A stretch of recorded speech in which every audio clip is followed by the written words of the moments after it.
Well, good morning to you wherever you are. Let me greet you with the news that there is brilliant sunshine and we are watching the second delivery on day number 1 where the Guyana Harpy Eagles take on Jamaica Scorpions in 4th round action of Cricket West Indies PCL 4-day tournament 2022. The news is that Jamaica Scorpions skipper John Campbell called correct this morning and immediately decided that he's going to take first strike. So they're batting against the Guyana Harpy Eagles. The condition is terrific and it's good to be at Diego Martin Sporting Complex in the northeast of Trinidad and Tobago. Lovely day for cricket. As I say, good morning to John Ramsing, my colleague from Guyana. Good morning, Inderjeet, and good morning to everyone on the stream. The early birds, we may say, and the only birds that are in action at the moment is the Guyana Harpy Eagles. They're bowling first. Leon Johnson at the toss did not get the decision in his favor. And as a result of that, the Harpy Eagles are in the field. Jamaica Scorpions. Nice conditions here for batting. They'd want to really get a good score on the board here this morning. Of course, and it's a small ground. To my mind, the pitch looks good for batting. And that's a good delivery by Kimo Paul. Once again, concentrating on the stump. A good start for him here this morning. Of course, continue with that momentum that he had against Barbados Pride at the Queen's Park Oval. So the Guyana Harpy Eagles, Niall Smith is out with a little bit of a niggle. And Anthony Bramble, the wicketkeeper batsman, he continues to suffer a swollen left wrist around that area, so he's not in the team as well. Vishal Singh has replaced him, while Kevin Sinclair has come in for Niall Smith. And we can give you the Guyana 11. They're from Leon Johnson's skipper, Kimo Paul, Chandapal Hemraj, Tej Narayan Chandapal, Tevin Imlak, Vishal Singh, Akshaya Prasad, Virasamy Pramal, Gudakesh Moti, Dimitri Cameron, and Kevin Sinclair. For the Jamaica Scorpions, they're from John Campbell, he's the skipper, Jermaine Blackwood, Leroy Logg, Orin Williams, Aldine Thomas, Paul Palmer, Jamie Merchant, Marquino Mindley, Nicholas Gurdon, Derval Green. That's a good delivery, not bad at all, just short, lifting outside the line of the off stump. They also have in their squad Alwyn Williams.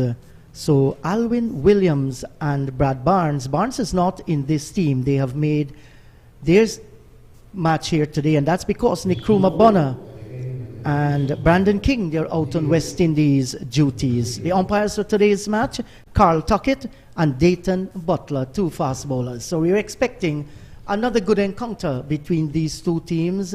41.4 points to the Guyana Harpy Eagles. They're still sitting at number 4, while the Jamaica Scorpion, they're second from last in the competition so far with 29.6 points with 1 win and 2 losses. The Harpy Eagles 2 wins and 1 loss from their 3 matches. So lovely atmosphere so far. And that's going to be Dimitri Cameron. He will pick the bowling up from the southern end of the ground. Not a bad first over. A maiden send down by Kimo Paul. Yeah, just looking to get a feel of the conditions here at a new venue. Then I say new, I mean new to lots of these players. This venue has been it's gone through a lot of transformational work, I can tell you this. Over the years, it was used for the recent Under-19 World Cup. So because of that, Kimo Paul and the other players will find it to be a new venue, not a traditional Queen's Park Oval or the Brian Lara Cricket Academy, but it's a venue that it can really get used to because it's a nice setting, nice mountains in the background, and has a good pitch already. Looks good so far. Certainly it does. Cameron, first delivery in this game. Short of a good length and going through to the keeper. And I understand, John, this is the second first-class match actually that is being played here at Diego Martin. Our friend from Cricket 360 says yes. Sean Deaver says yes as well. Yes, last week we would have seen the home team, the Trinidad Tobago Red Force, battling the Leeward Islands Hurricanes, and the Leeward Islands Hurricane coming out victors in 3 days. So it is definitely one. It has had a good start, good debut to Diego Martin Sports Complex. So you can see a lot of results coming out here. Certainly, lovely ground. It's not a huge ground. The outfield is going to be lightning fast, very, very dry. Of course, Trinidad and Tobago experience and continue to experience very hot condition. We had a little bit of rain the last 2 days, but nothing to scare about. Absolutely splendid sight. There are houses that surround the ground, beautiful trees, and the greenery is actually so pleasing to the eyes and good for the soul. Cameron, that's a short lifting delivery, and Lug is playing it well, taking it off the abdomen area and playing to short cover. Can we expect a lot of runs here today, John? It promises to be that way. The pitch looks very good. Looks good for batting, and because of the fact that the first match, which was just a few days ago, was played here, not a lot of preparation have gone into this wicket because 3 days off, and of those 3, we had 2 with rain, so looks to be very flat. Here we see the first boundary of the bat of Leroy Lugg, straight driven, full ball from Cameron, and there's Leroy Lugg getting used to the conditions already. Ball was well pitched up, no devils in this track. And we can see Cameron, not an express fast bowler, just a medium fast. And that ball was in the slot and Lug through the line. First boundary, first scoring opportunity as well. Jamaica and Lug off the mark. Yes, there was a lovely flowing looking drive back past the bowler. Was looking to pitch it short of a length and pitched up too much. Better delivery this time, just pulling back the length of the ball and had the right-handed Lug onto the back foot as he plays defensively. He looks a touch player. Has a reasonable tournament so far. Leroy Lugg, he's tall, muscular man. When he hits the ball, hits them very, very hard. He's a good timer of the ball as well, both off the front foot and the back foot.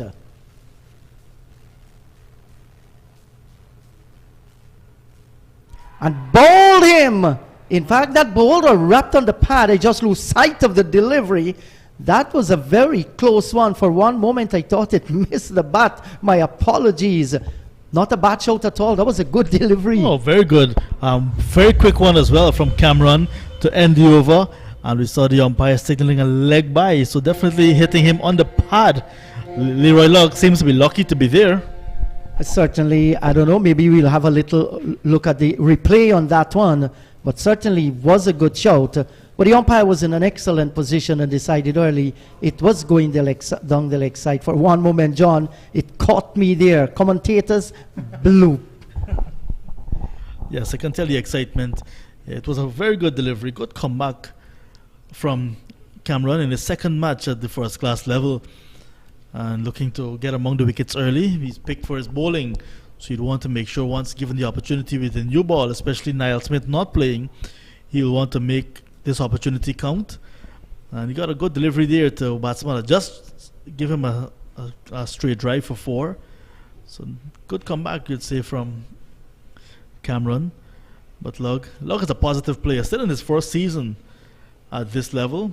Leroy Lugg, I remember him for the West Indies under-19s in 2014. Did a couple of games with him when he was in Guyana. So just a couple of starts this season, 36, 39, 10, 1 and 15. So early days for the right-handed Lugg. But he as well will want to make the most of the opportunity given to him. Certainly, you will relish the opportunity to bat for your country, and especially on a pitch where the ball is coming on nicely to the bat, both from Cameron and Paul. Paul is in his second over, none for none so far. Started with a maiden. Campbell is yet to score. He has faced 6 deliveries, and Lugg a boundary of 7 balls. Taken on the pad, but once again, clearly going down the leg side. A little half-hearted appeal by Chemo Paul, and the umpire will have none of it so far. So, Dijit, some news for you. The Martin town in the northern range was once filled with a number of small valleys, but it's now a densely populated area. It was named after a Spanish explorer, Don Diego Martin. Yes, and there are lots of Spanish names. The Spanish influence in Trinidad and Tobago, you move around the country and you just look at those names. So many Spanish names, San Juan, Aranguez. We've come to Diego Martin. Lots of transformation here, John. Yes, if you look on the map as well, the world map, you'll see right next to Trinidad and Tobago, there is the South American mainland, and the closest country to Trinidad and Tobago is Venezuela. So that Spanish influence is very much part and parcel of this Twin Island Republic.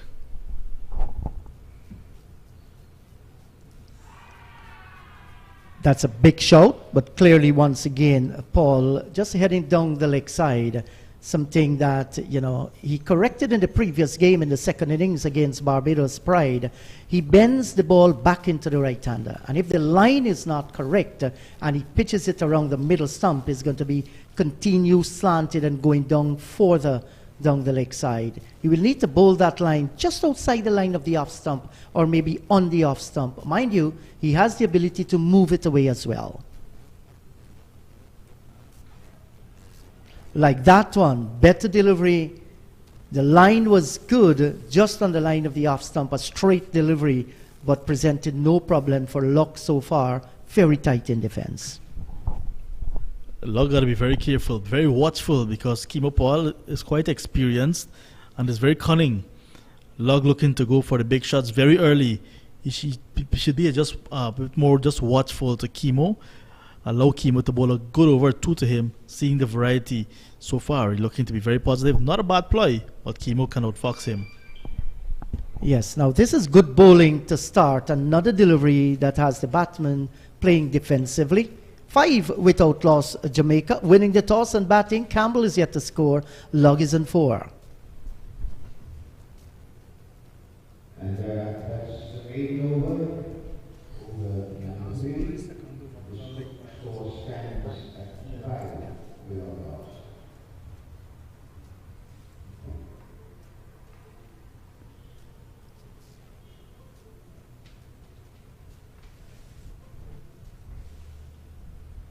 So this is Cameron's second match at the first class level for the Guyana Harpy Eagles. Made his debut at the Queen's Park Oval against Barbados Pride. Was a little bit too short when he bowled in the second innings. He will want to ensure on these kinds of pitches, you want to make the batsman play. You bowl wicket to wicket or concentrate just outside the line of the off stump.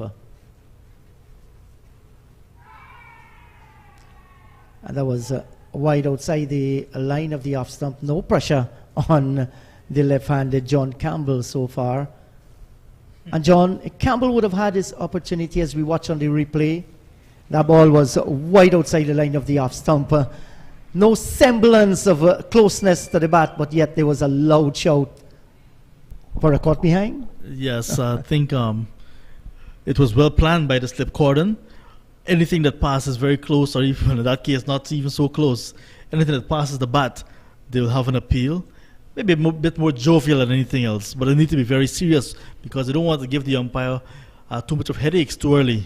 And that's beautifully off the back foot, just a little stare through point area and away to the boundary for 4. It was short, lifting wide, outside the line of the off stump. And what a way to get off the mark. The Jamaica Scorpion skipper, John Campbell, stepping on the back foot, just caressing it through backward point and getting the boundary. That's a nice, well-played shot.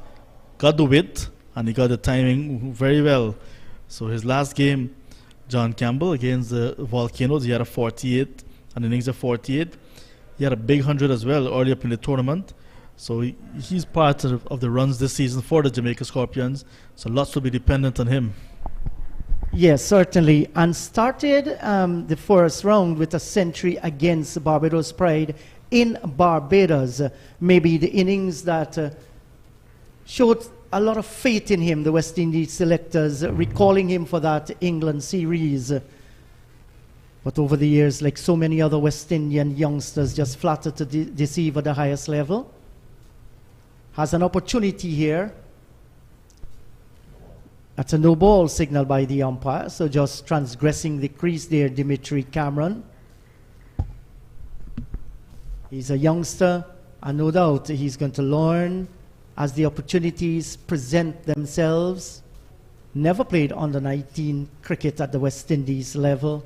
A boy that moved from the Rosal Tongan Youth and Sports Club. He went across to Port Morant, where he played under 19 cricket, and then comes across to Albion, where he's playing first division cricket in Berbice. You mentioned never played for the West Indies at the under 19 level. You never played for Guyana at the That's under 19 right. level either. Played under 19 cricket in local cricket in Guyana. So he has joined a few lads from Guyana that never played under 19 cricket for their country and for West Indies, but went on to play first class cricket. Neil McGarrell went on to play test cricket as well. And there are so many others. Clyde Butts, the former West Indian off spinner and convener of selectors for the West Indies team as well. This is short and pulled, and the umpire standing at square leg had to take evasive action as it comes down towards Akshaya Prasad on the square leg boundary. He fields, and they get a single. One more to Campbell. He now moves on to 5. Dimitri Cameron is in the construction business. He's a construction worker back home in Guyana.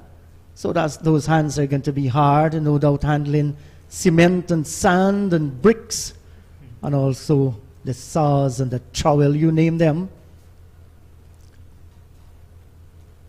It's just there, maybe around 5 feet 4, 5 feet 5 inches tall, Dimitri Cameron. Slimly built young man. And this time doesn't deliver, not getting the run up right. Well, I'll tell you something about Dimitri Cameron as well. On his birth certificate, on his legal documents at the moment, you will see Dimitri Cameron. And he said that was a mistake. According to him, a technical error when he was registered at birth by his mother, who told him that it should have been Dimitri. And he said he is prepared now to go get a deed poll because the world knows him as Dimitri. He don't want to confuse the world. That's a good delivery, right on target, short of a good length and good pace off the pitch as well. But Lug had no difficulty. Well, he's away from Guyana at the moment. There is national registration for the local government elections going on in Guyana. That's an opportunity. And you look here, we're seeing some smoke coming just at the foot of the mountain there. It's a spectacular sight. And lots of forests dotting the mountains at the top. And there's some houses as well. Have you imagined yourself, John, living up in the mountains? Well, coming from the coastal plain of Guyana, growing up in Georgetown, never thought of living in a mountain, never thought of even being in this setting for cricket as well, because back home in Guyana, in the hinterland where we have the mountains as well, it's not so popular cricket, so it's more football, volleyball, swimming, archery and these other sports. Cricket is mainly popular on the coastal plain. So I never thought I'd be doing cricket in the mountains, but it's good to be in foreign land and doing some cricket. This is a really nice venue. Yes, certainly. Picturesque venue. And you look around the ground with you have palm trees there, coconut trees. There's some other fruit trees as well. Lovely sight. Absolutely splendid. Chemo Paul making a comeback to first class cricket after being away for a little while with injury. That's a good delivery, and Campbell very compact in defense. Stretching onto the front foot, had no problem as he plays it out down towards short cover. Prasad once again is in the way, and he cannot score.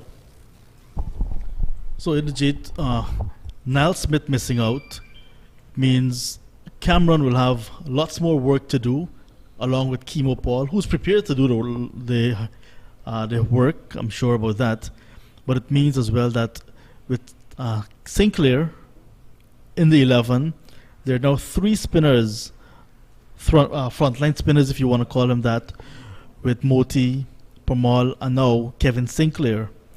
So I guess the bowling attack is going to be looking much different. But the plan obviously will be the same thing, to bowl your opposition out twice. Exactly, I do agree with you. And what Kevin Sinclair does with his presence in the team, variety. He's an off spinner, We have the two left arm spinners in Moti and Virasamy Premal. That's a good delivery by Kimo Paul. And Campbell read it well, just standing up, stretching half forward and turning it away down towards short mid-wicket. He cannot score. But what happens to the Guyana team in total, match points, 12 points alone cannot make you win the competition. There is pace, bowling points. So with the absence of Niall Smith, who I thought bowled well in the second innings against Barbados Pride, that is going to rob them of some fast bowling points as well. And that's a good delivery outside the line of the off stump. That was close. And Campbell was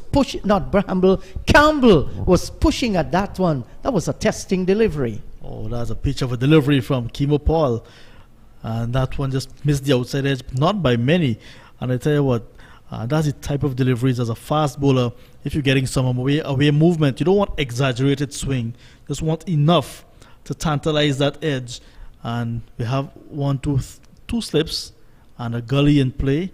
You want to make sure that they're given the opportunity to help when the edge is found. And this one much wider, but you can see the inner movement as it left the pitch. Paul completes another over.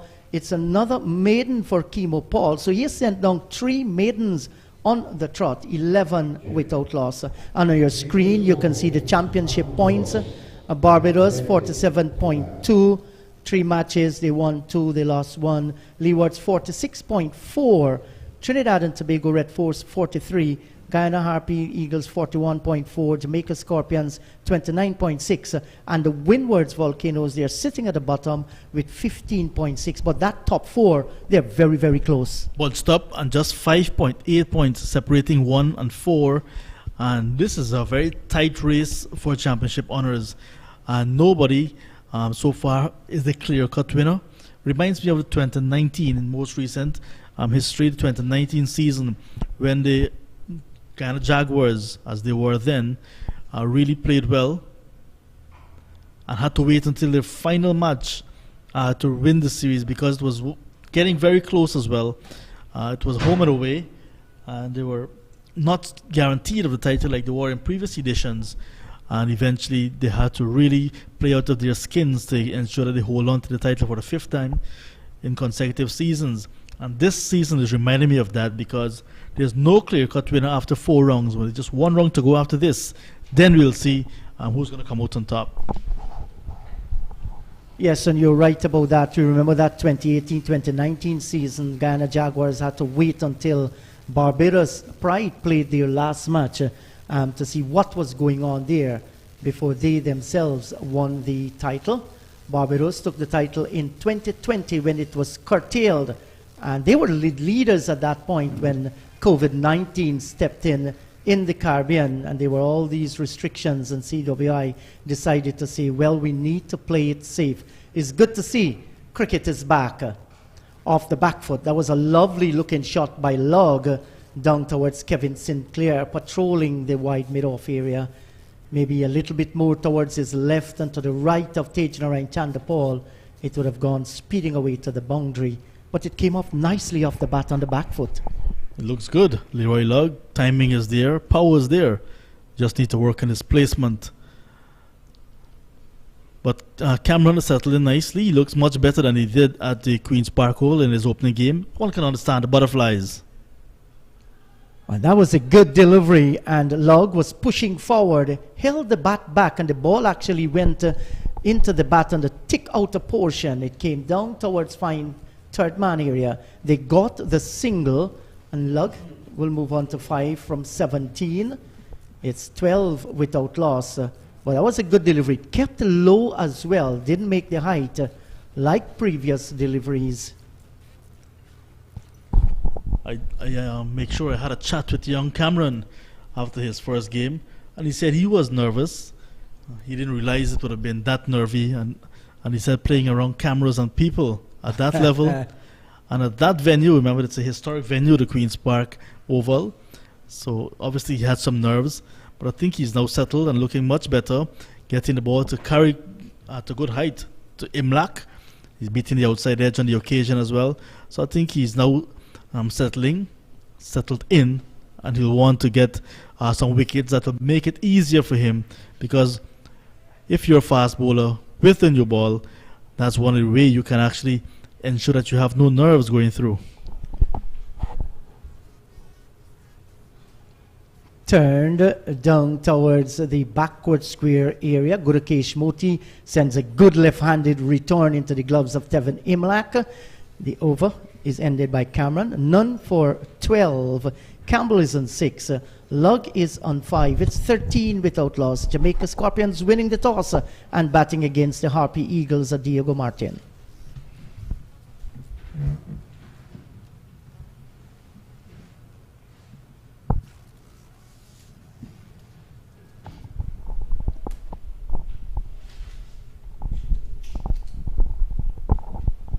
Well, Joan Ramsing is going to get some beverage, and joining me in the commentary box is my colleague from Guyana, Sean Divas. Good morning to you, Sean. Good morning to you, Inderjeet. Good morning to listeners all over the 83,000 square miles of Guyana, and of course those in Jamaica, reggae country. And this setting here would remind the Jamaicans of their country. At the back of the Sabina Park are the Blue Mountains. Yes, certainly. Paul begins another over. That's short. He jumps on the back foot there, the left-handed Campbell, and that's going to go away to the boundary for 4. That was a fine shot, true backward point, and he gets the boundary, all timing, just a little bit power, and he got the placement as well. Yeah, well, he didn't try to hit it too hard, just got on top of it and steered it away. And this outfield is lightning fast. It's a good batting pitch. So early ominous signs for the Guyana bowlers. They need to get an early wicket. Yes, and you talk about the Blue Mountains. I remember my first visit to Jamaica. I badly wanted to see the Blue Mountains, and I'll tell you why. That's a good delivery by Paul, and once again, Campbell, no worries whatsoever, coming onto the front foot, taking it on the up and playing it down towards short cover. We read The Young Warriors in school, and that's a book that was based on the Maroons of Jamaica and Trelawney Tongue, and it talks about the Blue Mountain. And, you know, when I went there, the mountain indeed looked blue, and it had to do with the dust particles and the sunshine coming through. What a splendid sight, the Blue Mountains in Jamaica. Do you know what's the main agricultural product at the Blue Mountains? He comes onto the front foot, opens the face towards the backward point area. The main agricultural product in the Blue Mountains. Tell me, Sean. Coffee and marijuana. Coffee and marijuana. So which one you were looking for? The coffee, of course. In Jamaica... I'll stay away from the next one. Yeah, in Jamaica, the Jamaica Defense Force helicopters raid those mountains regularly to wipe out the marijuana farmers. And there is where we had the song, Police in Helicopters Searching for Marijuana. Yes. Yeah, we all listened to that song. And we all enjoy the Blue Mountains water as well. As we watch Paul.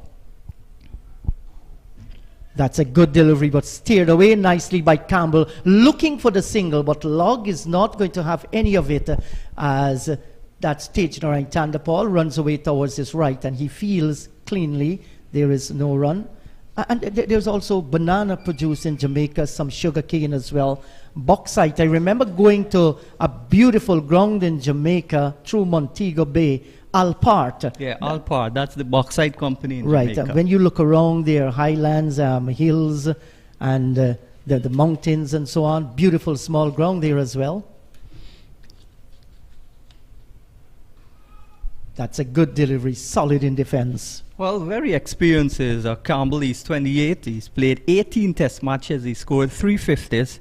And of course, this is his 87th first-class match. 600s already.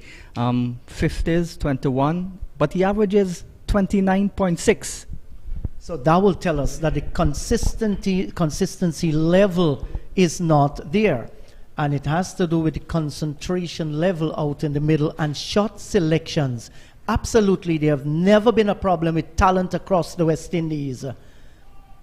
A good delivery, a delivery lined with the stumps and worked away down towards short mid-wicket, and there is no run. The appetite for staring long at the crease and building an innings. Well, two batsmen come to mind, two batters, because that's the new law. Yeah. Craig Braffett of Barbados, he's the leading run scorer so far, got 276 in Barbados and 111 in the last match against Guyana. He's one of 9 batsmen to score centuries, the 10 centuries in all, because he scored 2. And of course, one of the other batsmen from Guyana who got a century, including Moti, Tejnarain Chandrapal. Those are the only 2 batsmen that consistently look the bat long. Yes, and Tejnarain Chandrapal, can be compared with the planet Mercury. On the one side, it is relatively cold. On the other side, relatively hot. Extremes of temperature. We saw in his first innings of 140, he built an innings. And that allowed the other batsmen around him to build theirs and score as well. And then when he came out on the final day and had to get runs quickly, he tore into the Barbados Pride attack like T20 mold. Yeah, played a T20 innings. That lovely scoop shot from outside the off stump to fine leg was a great shot. His father used to play shots like that. His father was just like him. This is Cameron to log in the air. Will the catch be taken? That's brilliantly taken by Gudakesh Moti, running away from the backward point area. Why on earth? Lug at this stage of his innings, true caution to the wind, and he has gone. Caught Gudakesh Moti at backward point. He's returning to the pavilion for 5. Yeah, well, Cameron in his second match at this level, picking up his second first-class wicket. And that would almost ease the nerves if he had any going into this match. And it's 1 wicket for 17 runs. So the Scorpions, they have lost their first wicket. And Leroy Lugg is walking back very, very slowly to the dressing room as he about to pass Jermaine Blackwood. He makes his way out in the middle. So Lugg gone. Caught Moti of Cameron. And Sean, Cameron is going to be a happy man. Yes, Cameron would be a happy man, but Lugg would be disappointed. This is his first season also. He's played 1 more match, 2 more matches than Cameron. He's in his 4th first-class match, and he's yet to score a significant number of runs. Cameron, who had a innocuous debut at the Queen's Park Oval, getting the first wicket for Guyana. Early breakthrough, 17 for 1. That's what Guyana needed. Yes, certainly. So 17 for the loss of 1. Blackwood, Sean, very experienced West Indies test player. Was a little bit surprised that Blackwood might not have been given more opportunity to play at the one-day level and T20 as well. But here is he representing his country, Jamaica. And he's very fast between the wickets and when he's feeling on the field as well. Of course, Jamaica, the land of speed. Yes, Usain Bolt. Yes, and many of the girls as well. Elaine Thompson. I mean, these girls are very, very quick. And there's also Fraser Price when you watch them run. Johan Blake. They have produced some of the most... Safa Powell. Yes, outstanding athletes in the world, Jamaica. Yes, the headquarters of sprinting in the Caribbean, maybe in the world. Certainly. I'd like to say hello to our dear friend there in Jamaica, Lance Whitaker, a man who actually gave me a break to do regional cricket. I'm forever grateful, and I owe Lance Whitaker. Hello to you, Lance. Trust that all is well. That's a great country, Jamaica, Sean, isn't it? Yes, the reggae country. They've got lots of, there's a statue with 2 naked people at Emancipation Park just opposite the Pegasus Hotel. And back in the days, the religious communities had some problems with it, but it's still there. Yes, when we speak of music in Jamaica, we cannot forget the great Bob Marley. And I asked my friend John Ramsing, he's a fan of Bob Marley, which one of the songs he loved most? And he said to me without any hesitation, "No Woman, No Cry." Yes, there's a Bob Marley museum in the city of Kingston, which is the largest city in the English-speaking Caribbean. Cameron wide outside the line of the off stump. No pressure on Blackwood. Give him a chance to see what the pitch is doing. Of course, Jamaica is the third largest Caribbean country and the largest English-speaking Caribbean country. They were the first English-speaking nation to go to the Football World Cup. Yes. And then followed by Trinidad and Tobago, of course, as The I see my Soca friend Warriors. looking at me. Yeah. So here is Cameron once again. Blackwood once again allowing a wide delivery to go by. And this is where Cameron just has to ensure he concentrate, make the batsman play. He's having a brand new ball. You want to make it count, and your skipper is, helping you in the field because there are 2 slips and a gully. They must come into reckoning, and there's also a backward pointer. A little man in stature, not age, because he's 30 now. And he's played 46 test matches with 315 50s, but he's only played 2 one-day matches. Yes, and I was just thinking, that's my humble opinion. Blackwood, not really an attacking player. And here is a drive, gloriously driven through extra cover, and it has lit up even more Diego Martin Sporting Complex off the bat of Jermaine Blackwood. What a way to get off the mark. A boundary through extra cover, blazing shot, 21 for 1. That was an absolutely exquisite shot. The fans here, which is more than we had at the Queen's Park, were certainly delighted, even though they would be backing Trinidad and Tobago in this tournament. Yes. Most of them. Yeah, so Campbell, Cameron rather, has to be careful here. A few deliveries didn't make the right-hander play, and then on the half volley. Let's see how he's going to respond to that shot. Dimitri Cameron. This is tucked away down towards short backward square, and there is no run. So Cameron completes a successful over. 1 for 16. Campbell on 10. Blackwood 4. Scorpions 21 for the loss of 1. Yes, 21 for 1. Even Steven so far, as the conditions get a little bit overcast, but that's mainly because of the Sahara dust that is over the sword and over Port of Spain, over in the entire Trinidad and most parts of the Caribbean. But a good over by Cameron, apart from that glorious cover drive. And as the wind begins to blow, we see the Trinidad and Tobago flag, the golden arrowhead, the Guyana flag, and of course the franchise flag of Jamaica, not the Jamaica national flag. They're using their franchise flag marked scorpions on it. Yes, and I'm not too certain how many players outside of Jamaica is on this Jamaica 15-man touring squad.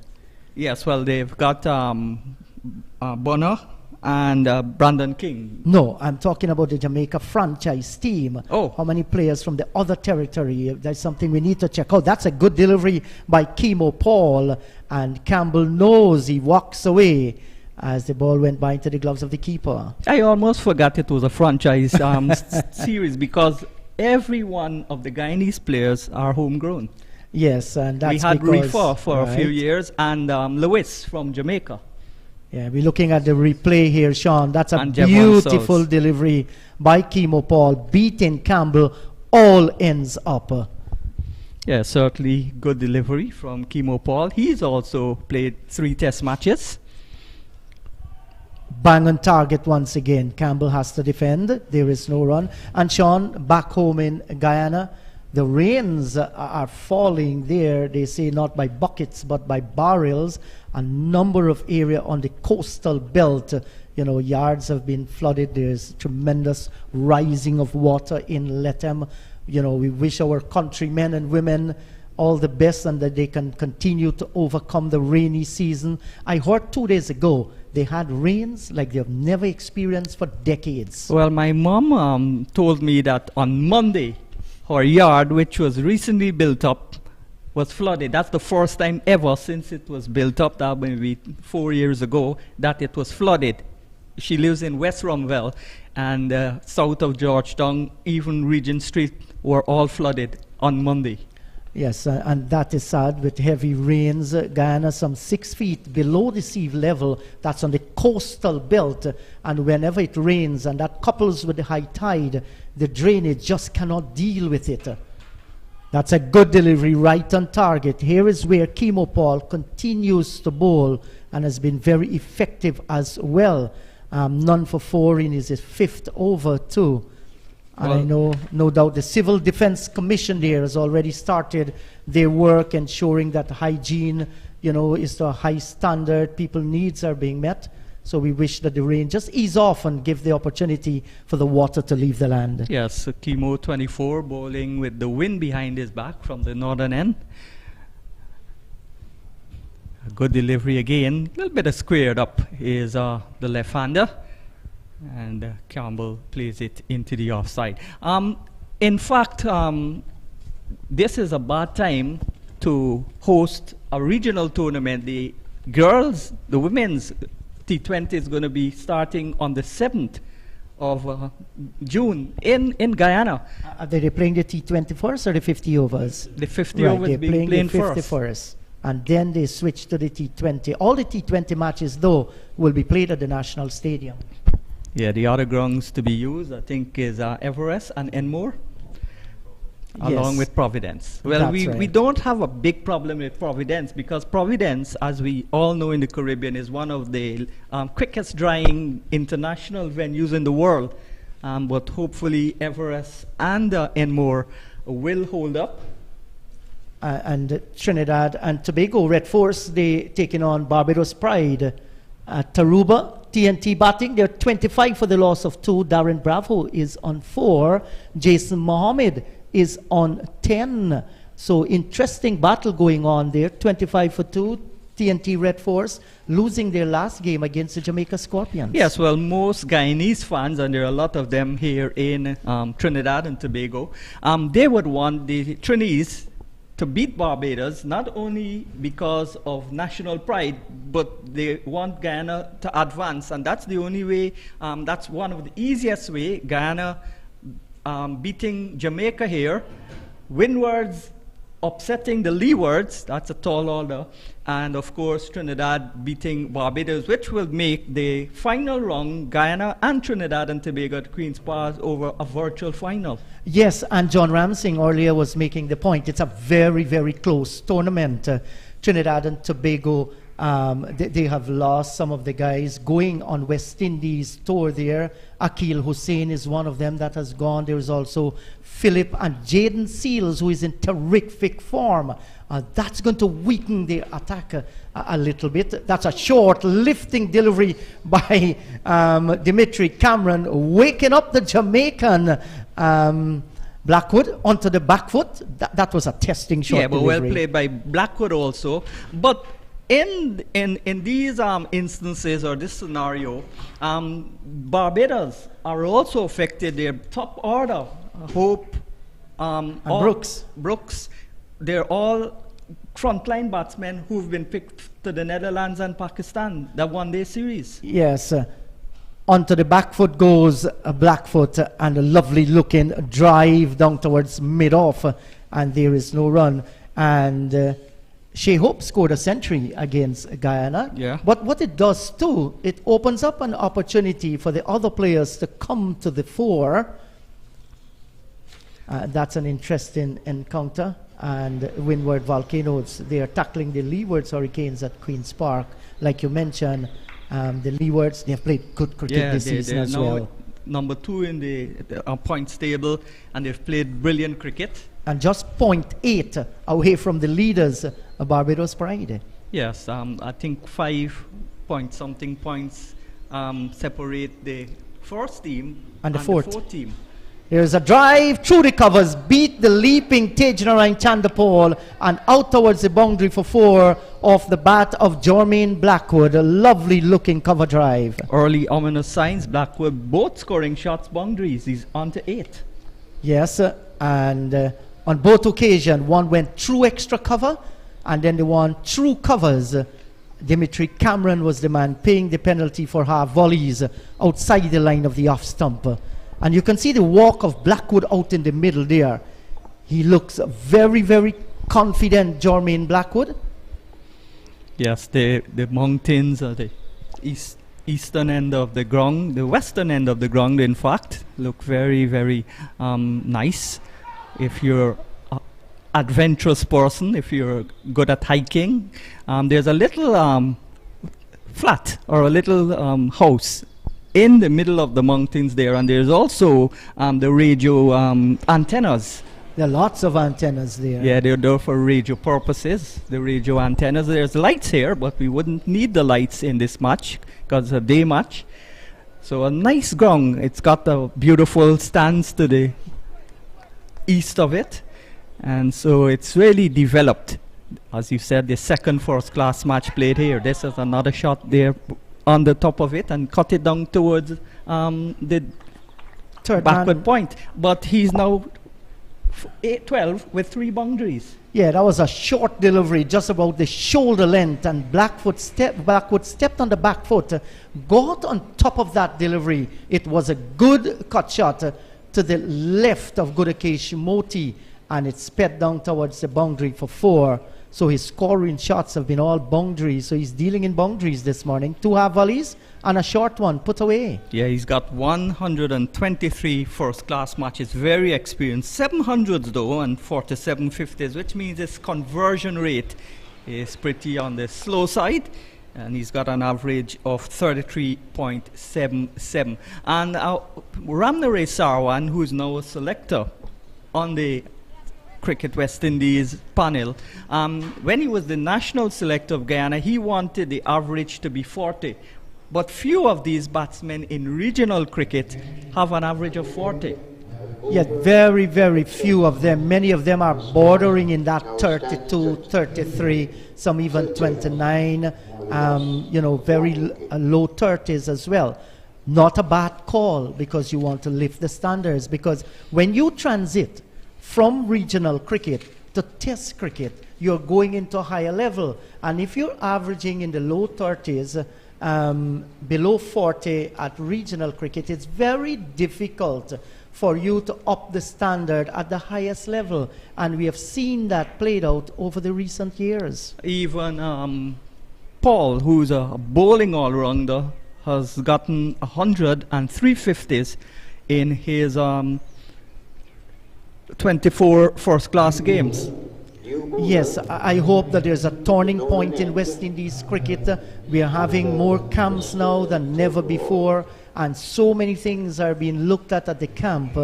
It is left on the individuals now, how badly they want to be successful, how much runs they want to score. Do you want to play for the West Indies? Do you want to get to the very top? You must spend time out in the middle. What do you do after you finish playing the cricket? Do you have your personal timetable? Are you going to jog, run, maybe go to the gym? You're going to hit up balls? It is left on you. And you just look back at the greats and they will tell you their story. There was never a moment where they just lapsed. They know how badly they want it and they work their way. Having spin for the first time, the left arm spin of Virasamy Premal replacing Kimo Paul. Yes, and the sun has certainly come out back, not in all its glory, but in most of its glory here at the Diego Martin ground here on the northeast of Trinidad.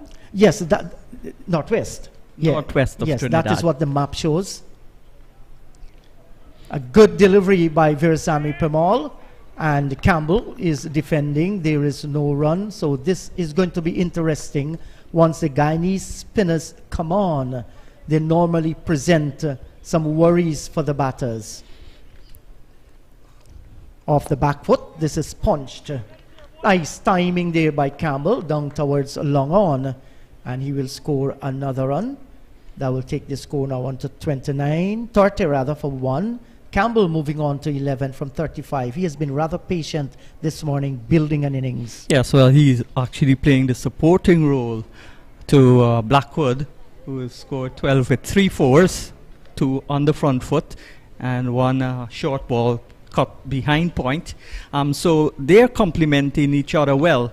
I remember coming here many, many years ago to play, actually, on this ground. It was a village ground, and it didn't have lights, it didn't have stands. They used to play football and cricket at this venue. There were dilapidated fences and so on. This is a wonderful transformation. I think this was started 2 years ago for the Under 19 World Cup. And that's good to hear, Sean. That was the news when we entered the ground. A lot of people, they talk about the transformation. And this is important. if we are going to make sport an industry, we must ensure that we get our facilities up to standard. And this is beautiful what we are seeing here. And the Minister of Culture, Youth and Sport in Guyana, Charles Ramsden, has gotten the biggest ever sports budget this year. And he's using most of that money to build new facilities, repair a few, like the National Sports Hall. He intends to put AC in it and bucket seats. And that will be very good. That's the venue for boxing, the Cliff Anderson National Sports Hall. We mustn't forget the names of the heroes. Yes, certainly. Cliff Anderson, one of the finest boxers to come out of Guyana. He was known as the Algate Tiger, who went to Britain and fight their champions there. So that name, you know, is a household name in Guyana. It's good to see that we have a sporting facilities named after that icon. And our minister, the Honorable Charles Ramsden, would have been across Guyana, yes, looking at community grounds. And the good thing about it too, it's just not only a government thing. They're building partnership with communities and the region, and that's the way to go. Yes, he's building a state-of-the-art facility in Palmyra. He's building one in Essequibo, and he's building one in the mining town of Linden, which produce most of the Guyana top sprinters.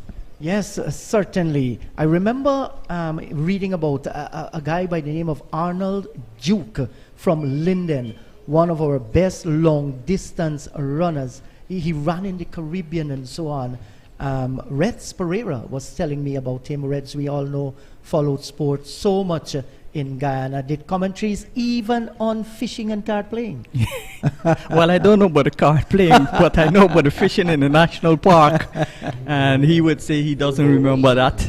So it is spin from both ends. Kevin Sinclair has come on now from the southern end of the ground, and he'll be bowling his off spin. He's got on his shades, and he's got two fielders catching the forward short leg and the solitary slip in Johnson. Yes, he's not a big spinner of the ball. Someone that moves, that spins it just a little, and this is swept around the corner. Down towards the long leg. Will it be Tajnarine Tandapal onto the ropes? It does. And that's 4 runs. First delivery string and swept away.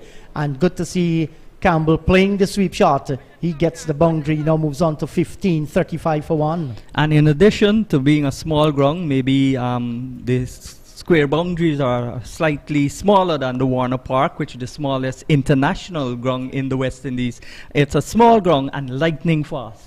Yes, the ball is running away towards the boundary. Oh, that's a big swing, and it came off the pads. For a moment, I thought the forward short leg. Akshaya Prasad was in trouble when I saw that ball balloon back onto the pitch, but it came off the pads of Campbell. Yes, and he's showing aggression to the off spinner.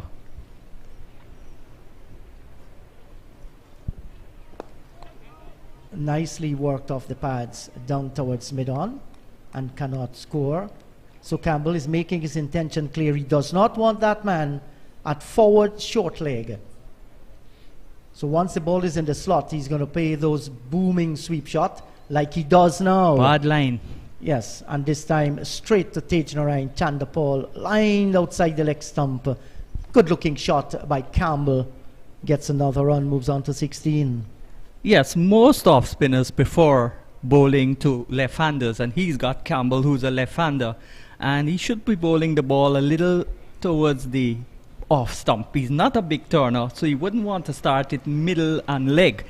If you're a prodigious turner of the ball, then that's the length or line you would want to bowl, but he is not a big turn of the ball. He's more a skidder, and he should start the ball close to the off stump to prevent the batsman from sweeping. The batsman, most times, the sweep shot is played not on line, but on length. Yes, and this is a drive, and nicely knocked down there by Vishal Singh. In fact, Chandapal Hemraj down at extra cover, went straight to his left, and he fielded well. There is no run. And you're right about that, Sean. The best time to play the sweep shot is to sweep it on length. And there is where the greats score so many runs. Guyana's produced great off spinners. Well, the greatest off spinner to my mind Sir Lancelot Gibbs. He was the first bowler to take 300 test wickets. And he always shows you his hand, his finger, where there's a corn. And he says that's 309. And also there is the Clyde Butts, who for a number of years held the record for the most regional wickets until Mahindra Nagamutu broke that, and then Pamal broke Nagamutu's record. So we've had good off spinners, well, great and very good, and off spinner all rounder who made the West Indies team. He actually was vice captain, Roger Harper. Yes, Roger, and we must never forget that Carl Hooper complemented the West Indies bowling attack with his off spinners as well. And the younger Sean Devers at the under 19 level, I don't want to big up your head too much to burst that cap of yours. I thought you had an excellent standard, and you came at a time, maybe the wrong time, when you just couldn't displace Clyde Butts and Roger Harper in the Guyana lineup. This is undriven down towards long on, and they will get the single. Well, in my time, there were two other good off spinners, Michael Chinsami from Berbice and Gavin Ed. We all went on to play senior inter-county cricket, and the other two played a couple of first-class matches. But because of the onus on Butts and Harper, Zahir Mohammed, you remember? Yes, Zahir Mohammed. Yes, off spinner. Yeah, he came long after. Yes, came long after. And there was a Jafar Ali from Berbice as well? Yes, Imran Jafar Ali. Right. Yes, that's right. John says he played limited overs cricket, so there would have been quite a few of them. Never played limited overs for Guyana. Okay. Played two first-class games for Guyana, I think. And Eason Crandon's brother, Royston Crandon, but he was more of a batting all-rounder. Yes. So Virasamy Premal continues to bowl from the northern end of the ground, left arm orthodox. Blackwood gets a good delivery, pitched in line with the middle stump. When we talk about the off spinners from Guyana, we've got to mention the late Suresh Ganori. He was a good bowler. But he came also in the time of Butts and later Harper. This is turned away down through forward square by the right-handed Blackwood. They will get another single. Keshwar Prasad from Unity, was he an off spin as well? Yes. And Lalchan Prasad. He just played at the youth level though. Yes, so there have been some very good off spinners coming through Guyana.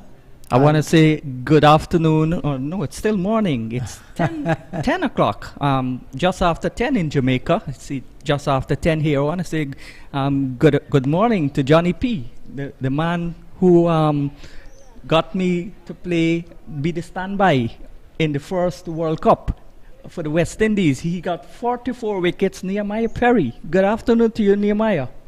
Yes, 38 for the loss of 1. Campbell is on 17. Blackwood has 13. Pimal none for 3 from his 2 overs, as the boys with the little water utensils make their way out in the middle. I guess it's very, very hot in the middle.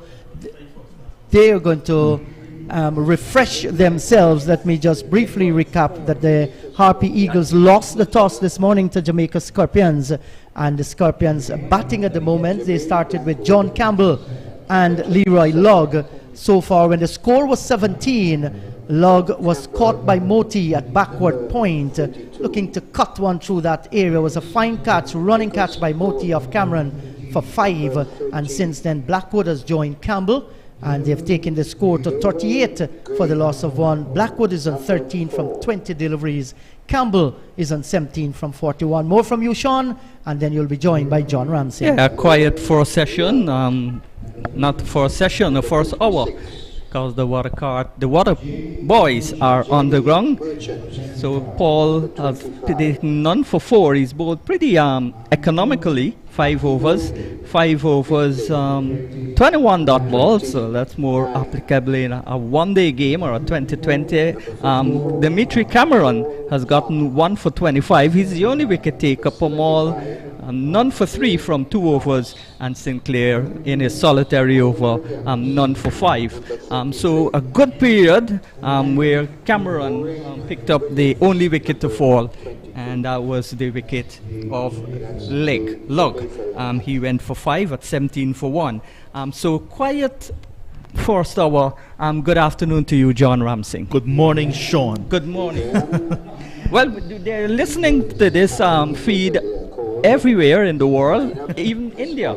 So to those in New York, those in Japan, somewhere in the world would be night. Yes, somewhere will be afternoon. But here we are in Trinidad and Tobago. It's morning. And just to let you know what's happening at the Brian Lara Cricket Academy, the Trinidad and Tobago Red Force batting first against the Barbados Pride. 32 for the loss of 3. The last update you guys had was 2 wickets were down. Now it's 3 wickets down. So the Red Force in all sorts of trouble down south. And we're up north. And the Red Fort not doing any favors for Guyana. So a lovely scene there. You look at the mountains on the western side of the ground with the floodlights, which are not being used.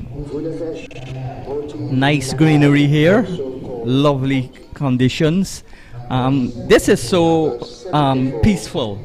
You usually find that in the country areas, lots of trees and lots of mountains and so on, but it's very picturesque-like. So we're about to resume the action. 38 for 1.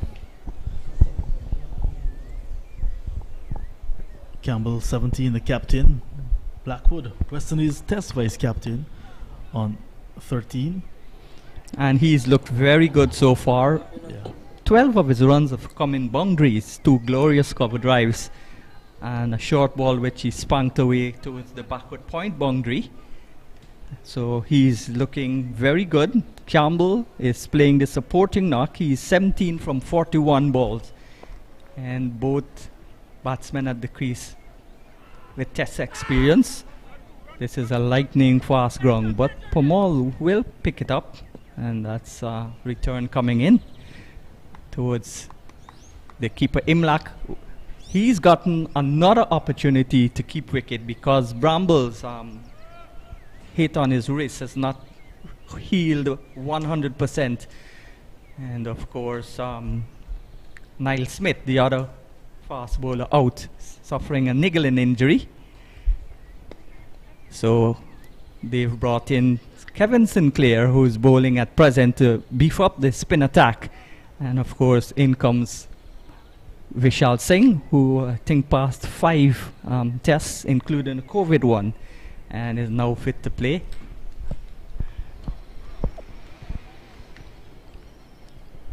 That middle order is going to be further strengthened with the inclusion of Vishal Singh. Yeah.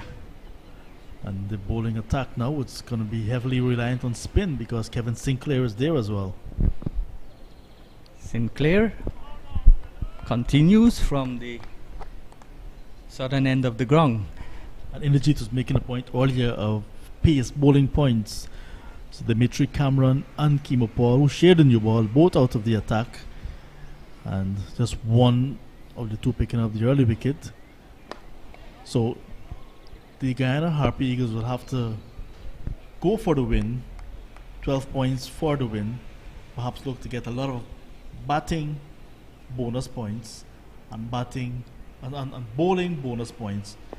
And they may not get a lot of fast bowling points, but they can really bank on the other points to really add to their tally in the overall context of things. Well, as I mentioned in my preview today for Kaito News, Guyana needs to win this match with as much bonus points as they could, because 12 points is not going to get you anywhere, especially if Barbados draw the match. That's the second best scenario for Guyana. The first would be for Trinidad and Tobago to upset Barbados. The overs completed 41 for 1, 14 overs completed. I want to say good afternoon, good morning again to those in Jamaica. Professor Christine Cummins. She gave me my first cricket book, Beyond the Boundary, by C.L.R. James. She autographed it And that was the best ever cricket book I've ever read. Also in reggae country, Mandy Lowe and Susan Broadwar and her sister Ruth. They took me to Ocho Rios and also to the Duns River Falls. We have glorious falls also in Guyana called the height of the Niagara Falls, which borders America and Canada. And that's not the only falls we have in Guyana. We have the Orange Duke and a whole host of waterfalls. Beautiful Guyana. Remember, we call it land of many waters. So where those waterways are in the hinterland and in the mountains, many waterfalls follow. Pomal bowls and forward comes Blackwood, and there is no run. But many feel that the land of many waters is called that because of the rain, which falls whenever you have cricket. And it's raining right now in various parts of the country, and that match tomorrow that we're speaking so glowingly about, Everest against Albion, is in jeopardy, and a firm decision will be made just around midday today to know whether that game will go on or not. But from all indications, it's going to be off. And I spoke to some of the players that perhaps would have been in that contest had they been in Guyana, that are in this match here today at Diego Martin, and they said, that's not a problem. Let's wait until we get home. So rather, these guys here, they want to play in that one. It's a big one. Well, anytime after June 5th, they bring will back be home. rivalry. Yeah. Yes, Albion and Everest. So lots of rain indeed in Guyana. Pomal, who in fact plays for Albion. He's one of the Albion players. There's Moti. And of course, the man himself who scored the slowest fumble on the go, he's rushed up quickly to 21 and is 45 for 1. Ball that was there to be hit, and he obliged. Ball on the line of his middle stump, and he went down. Connected nicely. There's no feeler deep mid wicket, and he got the boundary that he needs. So getting closer to 50. Jamaica Scorpions 45 for 1. Just to continue, a maximum of 3 bowling points. Maximum 5 bowling points to be awarded based on runs scored by each team as follows: 200 to 249 runs, 1 point. 250 to 299 runs, 2 points. Swept again. Bad line outside the line of the leg stump. And swept down towards Passad, who is fielding. That's Chandrapal on the boundary. And they get a single. 300 to 349 runs, 3 points. 350 to 399, 4 points. And 400 runs are over, 5 points. These points, you remember, the runs must be scored before 110 overs, and there's a similar equation for bowling. I'll tell you after this delivery. Sinclair from the southern end, and this is a ball that's pushed forward, no run. A maximum of 3 bowling bonus points will be awarded based on wickets taken by each team as follows: 3 to 5 wickets taken, 1 point. 6 to 8 wickets taken, 2 points, and 9 to 10 wickets taken, 3 points. That's a ball badly lined again. Too quick and too wide outside the line of the leg stump. And the batsman just getting a flick onto it. And it goes to the boundary for 4. So making use of the pace that Sinclair is bowling at. And that's his 4th boundary, Blackwood. And that has brought up 50 for Jamaica Scorpions in quick time on the first morning of this 4-day match. So Jamaica Scorpions 50 for 1 in the 16th over. Campbell 22, Blackwood 20. And I think these new regulations, well, not so new, they were there a little while ago. But these regulations set into the West Indies, the Cricket West Indies regulations, which supersedes the laws, of course. They are mostly put in place to get the batsmen to bat more positively and for the fast bowlers to be used more regularly. Because most of the teams, especially Guyana, Trinidad, and so on, you see fast bowling and then spin coming on. But that's not been the case as recent. When Guyana won their 5 titles, only Pomal got the bulk of the wickets, but the wickets were shared almost equally among 4 fast bowlers. That's the end of the over. So at the end of 16 overs, Jamaica winning the toss and not surprisingly opting to bat 51 for 1 with Campbell playing the supporting role. He's on 22 and Blackwood already with 4 boundaries on 21.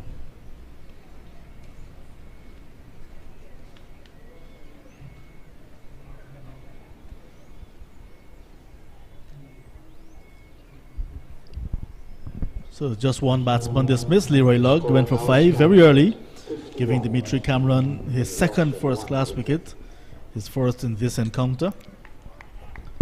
Maybe you'll say he was a bit underbowled, Cameron, in the second innings, but it was difficult to get the ball out of the hands of Niall Smith and Kemo Paul, who were wreaking havoc at the Queen's Park Oval. Yes, I was very impressed with the fitness level of Kemo Paul. Remember, he bowled 10 overs on the trot. And of course, the problem with Niall Smith, he bowls with hostile pace in his first spell, but that pace incrementally goes down when he starts his second and third spell. And he has to avoid getting so many injuries. Pomal continues. There's another match in the round, Sean, just before you continue. The Leeward Islands Hurricanes taking on the Windward Islands Volcanoes. The Hurricanes batting first. They've lost 2 wickets already. So after 16 overs, they're 39 for 2. Leeward Islands Hurricanes 39 for 2 against Volcanoes at the Queen's Park Oval. Yes, good position for this team to be in, the Jamaica Scorpions. They've just lost 1 wicket, and that was 17 runs on the board. And since then, these two have come together. They've posted the 50. They're now 53 for 1. And they force the Guyana Harpy Eagles to introduce spin at both ends. So they've really seen off the new ball. Lugg didn't do so well. He just made 5. Cameron, as you said, picking up his second first-class wicket in his second game. And he made 5, 17 for 1. But since then, these two have looked very good and compact. But of course, both of them with test experience.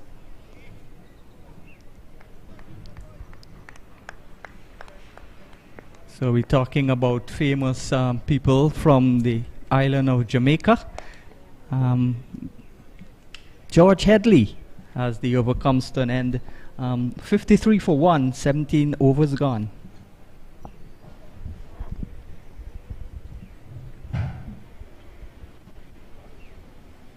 That's the towers for the radio stations on the top of the mountain there.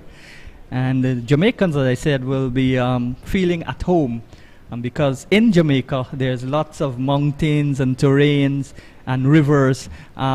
Even in Kingston, when they play at Sabina Park, there's the Blue Mountains in the distance, just behind the George Headley stand. And of course, George Headley had 3 generations of Headley played Test cricket. His son Ron played 2 Test matches and a one-day in 1973. This is a good shot. Short by Sinclair. He's bowling either too full, too down the leg side, and now he's pulled the ball down, bowling too short and slapped away for 4. Lovely shot. Short and wide from Sinclair. Not getting his radar right at all. And Campbell in this mode is not going to miss out. In this previous over, he was down the leg side to Campbell, and he was tugged away to mid-wicket, swept away, and then also when he bowled to Blackwood, he was tugged away into the onside for some easy runs as well. So not getting it right just yet, Kevin Sinclair, and it's beginning to look a little bit more difficult for him because of the right-hand, left-hand combination. So he has to change his line of attack every time the new batsman is on strike. Sinclair from the Rose Hall Town Club bowls a ball that's again badly lined. The appeal goes up, and I think they had some bat onto that, and we'll wait on the signal of the umpire. No bat onto that, but anyway, it was heading way down the leg side, and another sweep, which indicates that the Campbell in particular, the left hand, is willing to play the sweep shot. So that he was sweeping up the ball that was pitched just outside leg stump. Sinclair was coming over the wicket. Now he's opting to go round the wicket to the left-hander. And when you come around the wicket, you slant the ball generally in towards the batsman. Unless you're a big spinner of the ball, then it straightens up and turns past the outside edge of the left-hander. Most off spinners would love bowling to left-handers, because when they push forward or come down the track, there's no second protection to prevent them from getting stumped. You bowl the same delivery to the right hand, it turns into his pads. Nice shot, 2 full, and played out towards long off, and they get a single. 60 now goes up to the scoreboard, 60 for 1. 17.5 overs, unless there's a wide or a no ball. 1 delivery left in this over. The sun comes back here at the Diego Martin Cricket Ground here in Trinidad. This has now become the 5th first class venue in Trinidad, if you count the Garakar Park in South Trinidad. I understand there's some 2020 matches being played there. This is the end of the over. So the end of the over, it's 60 for 1. 18 overs gone. There's the Queen's Park Oval, the #1 ground, which first test match was won in 1935. And also there's the National Cricket Stadium in Couva. And there's the Brian Lara Stadium in Turuba. And of course this now. And of course we had the Garakar Park, which had some brilliant matches with Guyana involved in them when they played Trinidad. That ground was right on the road. They used it for the chutney competitions and so on, but that was a splendid ground. There's also in Tobago, Shaw Park. Yeah, Shaw Park in Tobago, where Lincoln Roberts hailed from, former West Indies under-19 player, played a couple of matches for the West Indies senior team. This is on-driven by the left-hander, Campbell, and he gets an easy single. So the runs coming, not fast and furious, but very comfortably for the Jamaicans. After 10 overs of seam this morning, Kimo Paul 5 overs, 4 maiden, 4 runs, no wicket. Cameron 5 overs, 1 for 25. Now we're seeing spin from both ends. This is the 9th over of spin, and they're yet to make an impact. Pamal and Kevin Sinclair. The Burbicians bowling in tandem. I was talking about George Headley. His name is on the George Headley stand. There's a statue of him just under the media center at Sabina Park. And his son, Ron Headley, played, I think, 2 test matches and one day in the 1973 area for the West Indies. And his grandson, Dean Headley, played about 15 test matches for England. George Headley, the illustrious father of West Indies cricket. In fact, he was the first black man to captain the West Indies team. A lot of people think that it's Frank Worrell, but he only captained them against India once. Against England once in 1948. I think something was wrong with the selected captain. But Sir Frank Worrell was the first full-time black captain. George Headley still stands as the first black man to captain the West Indies. In the outfield, very hot out there, Sean. And I saw you in deep conversation with our umpires for today, Dayton Butler and Carl Tuckett. What was that conversation about, Mr. De Vere? Well, Butler, in fact, he's 47 now, and I thought he was older. He told me he still plays over 40 cricket as a left-arm fast bowler. He played for the West Indies in 5 ODIs. He's from St. Vincent and the Grenadines.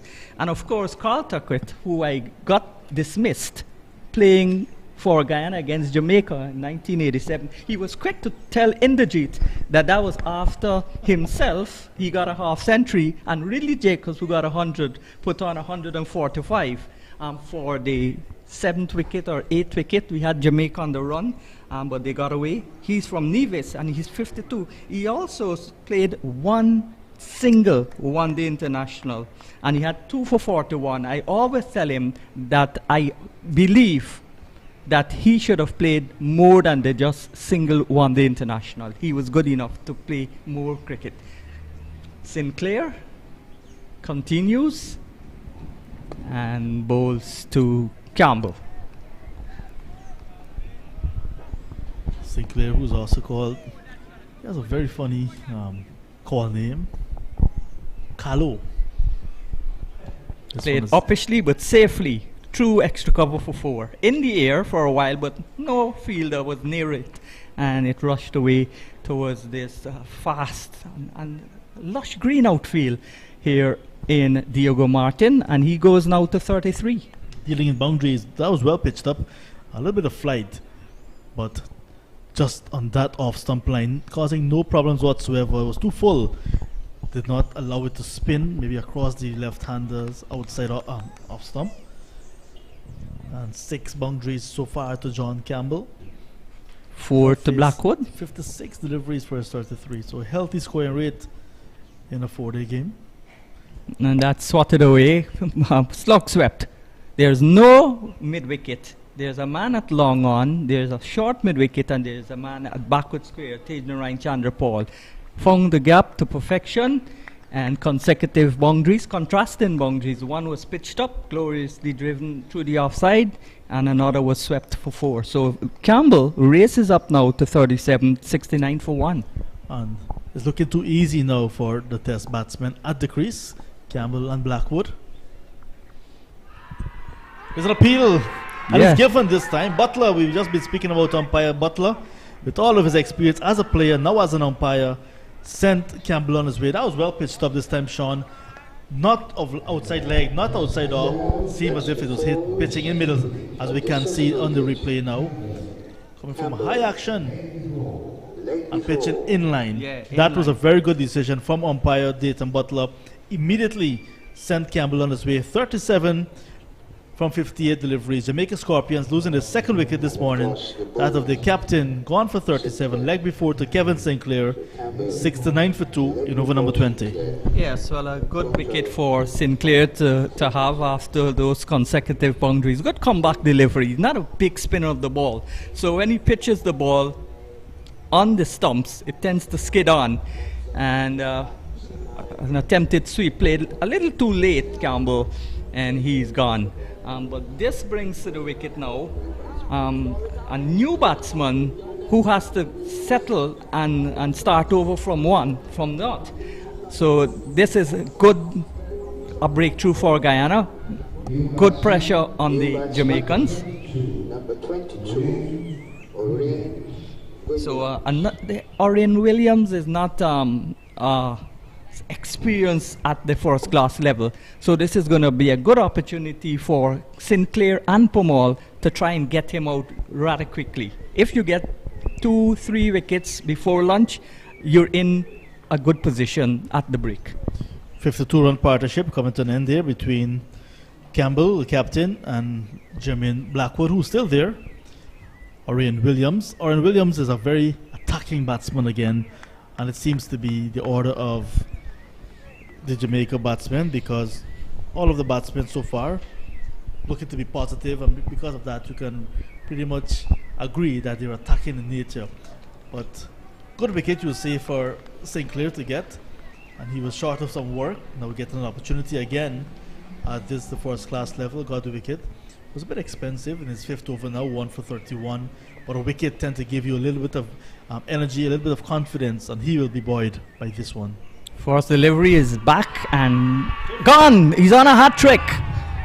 Kevin Sinclair, the man from Rosaltong in Quarantine Berbice, gets Williams' first delivery, leg before, playing back, and the ball skidded onto him. He's gone for a duck. All of a sudden, from 69 for 1, it's 69 for 3, and a plumb in front, gone. Lots of turn in that one. That was pitched outside the off stump. I came back sharply and hitting him in line because of the extra turn, and as well he was playing on the back foot. That's a very bad decision from the new batsman, and he sent on his way. Good decision again from umpire Butler. Ball started outside off stump, came back in. Williams trapped on his crease on the back foot, sent on his way. First ball duck. So now Sinclair all of a sudden is on a hat trick, and this game is certainly turned in fortune, because that 52-run partnership for the second wicket had the Jamaica Scorpions ahead in the early session, but now 2 wickets of consecutive deliveries, and the Harpy Eagles are right back in this one. Yes, and I missed Sinclair's back flick. I don't think he did the back flick for the second wicket. No, he didn't even for the first. Yes, so he did it for the first. Oh, yeah, he did? He did it. Oh, he, so he almost did a triple flick. So let's see what will happen for the hat trick, if it does come. Yes, he didn't expect to do flicks so quickly in succession. But he's on a hat trick. I'm sure if he gets a hat trick, he will flick about 4 times. So Paul Palmer, the new batsman, one of the more experienced batters in the Jamaica side. He's 30 years old. He's played 43 first-class matches. He's got 300s, 950s, but like most of the present West Indian batsmen, a poor average of 24.24. West Indian batsmen presently don't average in the 40s. So huddle of fielders, silly mid off, silly mid on, a leg gully, slip a gully, and Sinclair comes in and bowls, and that's played with the middle of the bat, back towards the bowler, who looks to the heavens, maybe for divine guidance. But God says maybe that you had 2 wickets in 2 balls. You're getting greedy. So the overs come to an end. It's 69 for 3 from a position of 69 for 1. So 2 wickets in 2 balls by Sinclair. 20 overs completed. Blackwood is still there though. He's 22 from 43 balls. Paul Palmer is yet to score. He's faced 1 ball. So Palmer, for the 3 matches under his belt at the first-class level, has also played for CCC. That's where he started back in 2014, but recently gotten his opportunity with the Jamaica Scorpions franchise. Solid batsman, I must say. But maybe the only thing that we're not seeing from him is that consistency. Yeah, because if he was more consistent, his average would have been far higher than 24.4. Yeah, so 9 half centuries and 3 centuries under his belt, but just 24 his average. So needs to work on that, Mr. Palmer. So Pomal continues from the northern end as the conditions get a little bit bleaky, overcast. But as I said, that's more to the fact that the Sahara dust is blowing over Trinidad and Tobago. This is a good delivery, bounced a little bit and turned, and well played in the end by Blackwood. So we've had 10 centuries scored so far. 1 man has scored 2. And he's the leading run scorer. Craig Braffett, the Barbadian captain, got 270 in Barbados, and then followed it up with 100 in the Trinidad leg. He's got 469 runs, and he is the leading run scorer. But there have been centuries also by Kieran Powell, Devon Thomas, Yannick Correa, John Campbell, who just got out. He got 100, and Tejnarain Chandrapal, and of course the surprise, Moti, also Shai Hope, who is no longer here because of his duties in Ireland and Pakistan. The Netherlands. The Netherlands and Pakistan. And of course Brandon King, who's also going to the Netherlands and Pakistan. Is it the batting conditions? Is it the improvement of the batsmen, or is it the lack of standard of the bowling that made so many centuries scored? Only 3 runs, you got 10 centuries. I think of those 10, 6 in the last round. We had 4 at the Queen's Park Oval, 2 on each side. So over completed, Sean, 21 overs gone, 70 for 3.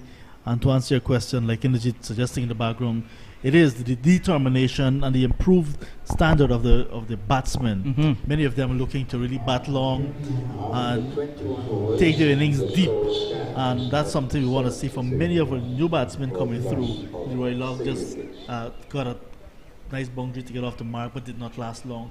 Chatterpole Hemorrhage on the other side, when he batted at the Queen's Park Oval, did not bat very long, but got 19 in quick time. So these are some of the guys, if they can bat maybe 2 sessions, have 60 runs, maybe 100 very early, but just need to bat long. And some of the other batsmen, like you mentioned, 6 of them getting centuries in the last round, they have done that. They've batted long, they've weathered the early storm, and then after that, it gets easy when you get into the 30s, 40s. You've seen most of, if not all of the bowlers at that time, and they can really carry it on very deep. Sinclair continues from the southern end and pushes the right-handed Blackwood onto the back foot. I believe, I fully agree with what Indrajit said, the batting has improved, but also the pitches here in Trinidad have been very good. And if you look at this track as well, it was used for the last match just a few days ago, and then they had some rain, so obviously it would be short of preparation. Once again, a good batting track. Yes, whoever won the toss would have certainly batted first, as did Jamaica Scorpions.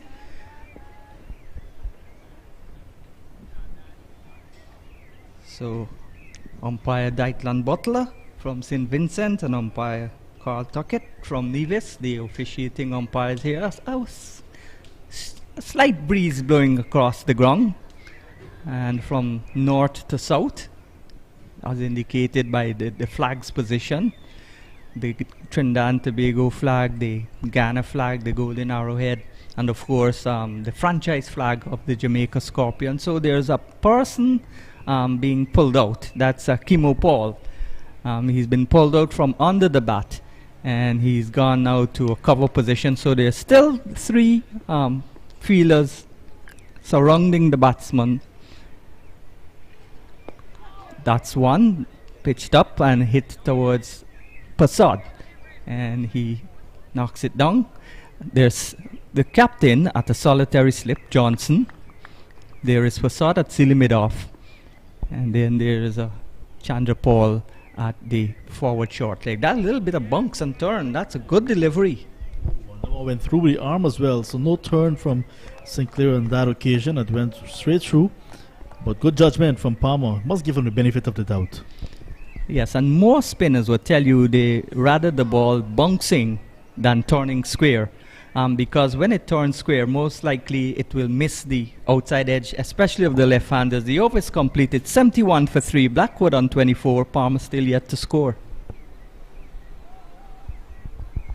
There we see the flags being stretched out, the Trinidad and Tobago flag, the golden arrowhead of Guyana, the Guyana flag, and of course the Jamaica Scorpions, their franchise flag. And I would tell you that there's only 2 flags in the Caribbean with names: the broken trident, that's the Barbados flag's name, and of course the golden arrowhead of Guyana. A lot to play for in this round. Teams separated by tiny margins from the number 1 to number 4. 5.8 points from the leaders, Barbados Pride, to number 4 position, the Guyana Harpy Eagles. It's anybody's tournament so far. Nobody is the clear-cut winner. When the second round was about to begin, as Pomal starts a new over from the northern end, Barbados was way in front, and if Barbados had won that match, that would have been it over. They would have retained their title. Now they're fighting for survival in this tournament, but as you said, any of the 4 top teams can still go on to end with the most points. And it's a 5-match series, 5 rounds only, so there's no final, there's no double round like we had previously. And Barbados Pride against Trinidad Tobago Red Force. The Red Force 47 for 3. A little bit of recovery this morning at the Brian Lara Cricket Academy in Taruba. Good afternoon to Saucy and Luke Latif. Her name is Avian, and her daughter Chelsea. Yes, Gaitrin, I call her that. But Sean, it's still morning.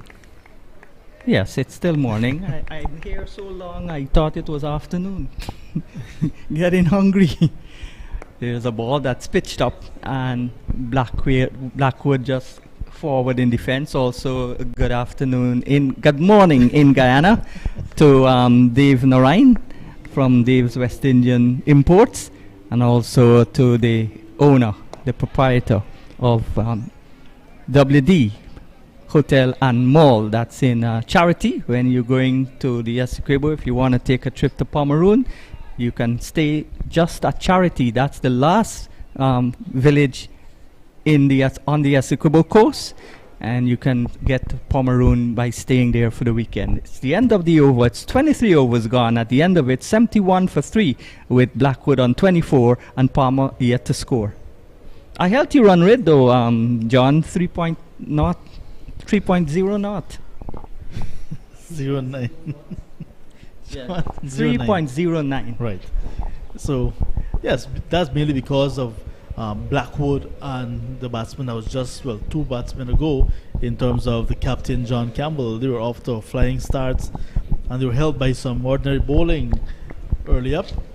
Good batting track. Cannot take anything away from them. They utilizing the conditions nicely, and they got the early runs. But now, after losing 2 wickets in two balls, they have to consolidate Blackwood and Palmer, but still left-hand, right-hand combination. That's a lovely shot, spanked away off the front foot, and on driven with some power, and went for 4. And he's off the mark, Palmer. So there's Sinclair, low full toss outside the off stump, outside this batsman's off stump, and he was tugged away into the onside. So full delivery and given a treatment. Most of the Jamaicans are aggressive, and they're fast. And Christopher Gale, he's one of the leading Jamaican batsmen in all formats. That's a short and cutaway, and there is no run there for Palmer. He's kept on 4, 24 to Blackwood, 75 for the loss of 3. Just following what's happening at Taruba, Darren Bravo playing across his off stump and lost his leg stump to Justin Greaves. So the Red Force lost their 4th wicket now, 47 for 4, down at the Brian Lara Cricket Academy. Yeah, so Trinidad struggling there. They had a brief recovery, and then at the Brian Lara Center, baby Brian Lara was bowled. I remember seeing Darren Bravo when he was younger. He looked so much like Brian Lara. He said he'd never seen Brian Lara bat when he was under 15, under 19. But his mannerisms, his walk, his shots were so much like Brian Lara. And at the end of a period of his test career, he had the exact runs and figures an average as Brian Lara did. This is turned into the onside as again straight on the line of the leg stump to the left-hander, and in fact is the keeper Imlak winning the battle as it ran down about 3/4 of the way down to the backward square boundary, and he picked the ball up as the over comes to an end. So Blackwood on 24, Palmer on 6, 77 for 3, 24 overs gone. So Palmer getting off the mark and getting a double as well in that over bowled by Sinclair. Sinclair just trying to bowl a bit too fast, not allowing the ball to spin, not allowing to grip on this track. It's a flat track still, but you need to give it an opportunity to turn a little bit, and if he can do that, perhaps we get some more wickets. Let's say good day as well to the guys at Bank of Baroda in Guyana, 2 branches, the head office in Avenue of the Republic down there in Georgetown, and the second branch on the east coast of Demerara at Monrepo. Good day to everyone. And I know Mr. Arun Gupta has gone back to India, and I'm sure he has left some reasonable charges in charge. Hello as well to Legends Resto and Lounge in International Drive, Orlando, Florida. Krish Haricharan and the rest of the guys down there. Legends Resto and Lounge. That's where the party starts every evening. And you're missing those parties because you're in the beautiful Twin Island Republic of Trinidad and Tobago as Pomal continues. And this is a good delivery. Again, a little bit of bunks, but handled well by Blackwood, and there is no run. Still 77 for 3.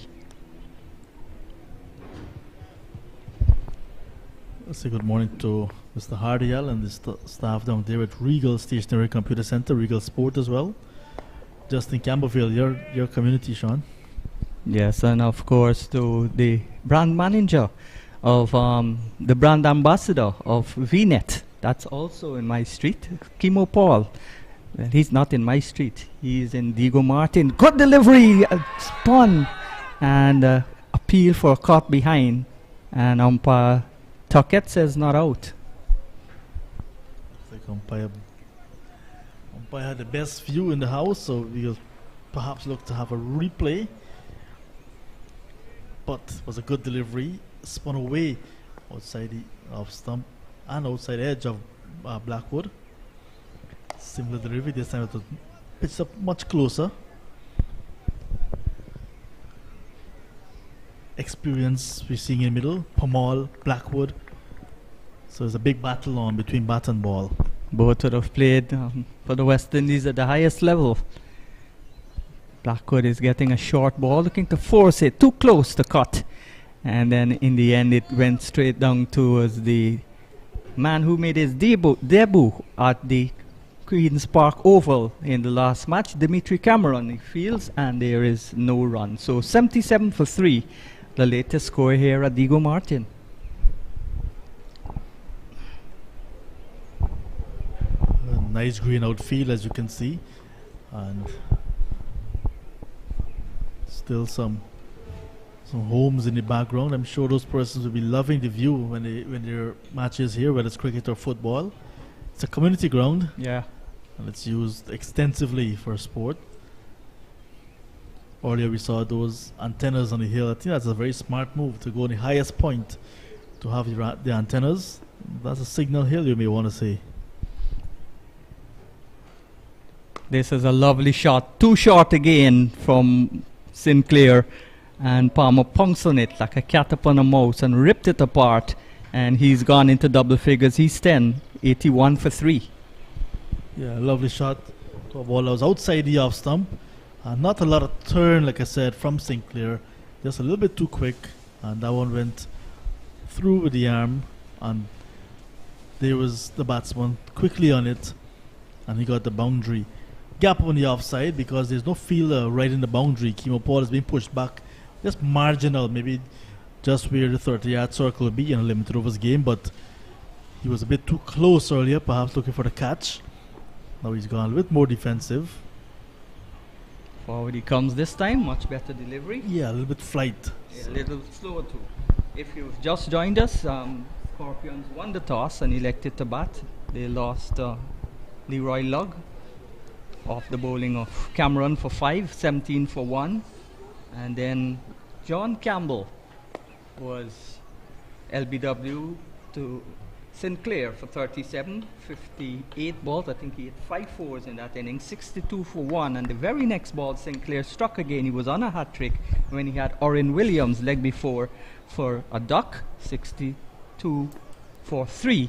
And since then, these two have joined forces. The total taken now to 81 for 3. Blackwood has been there for the most part of the day.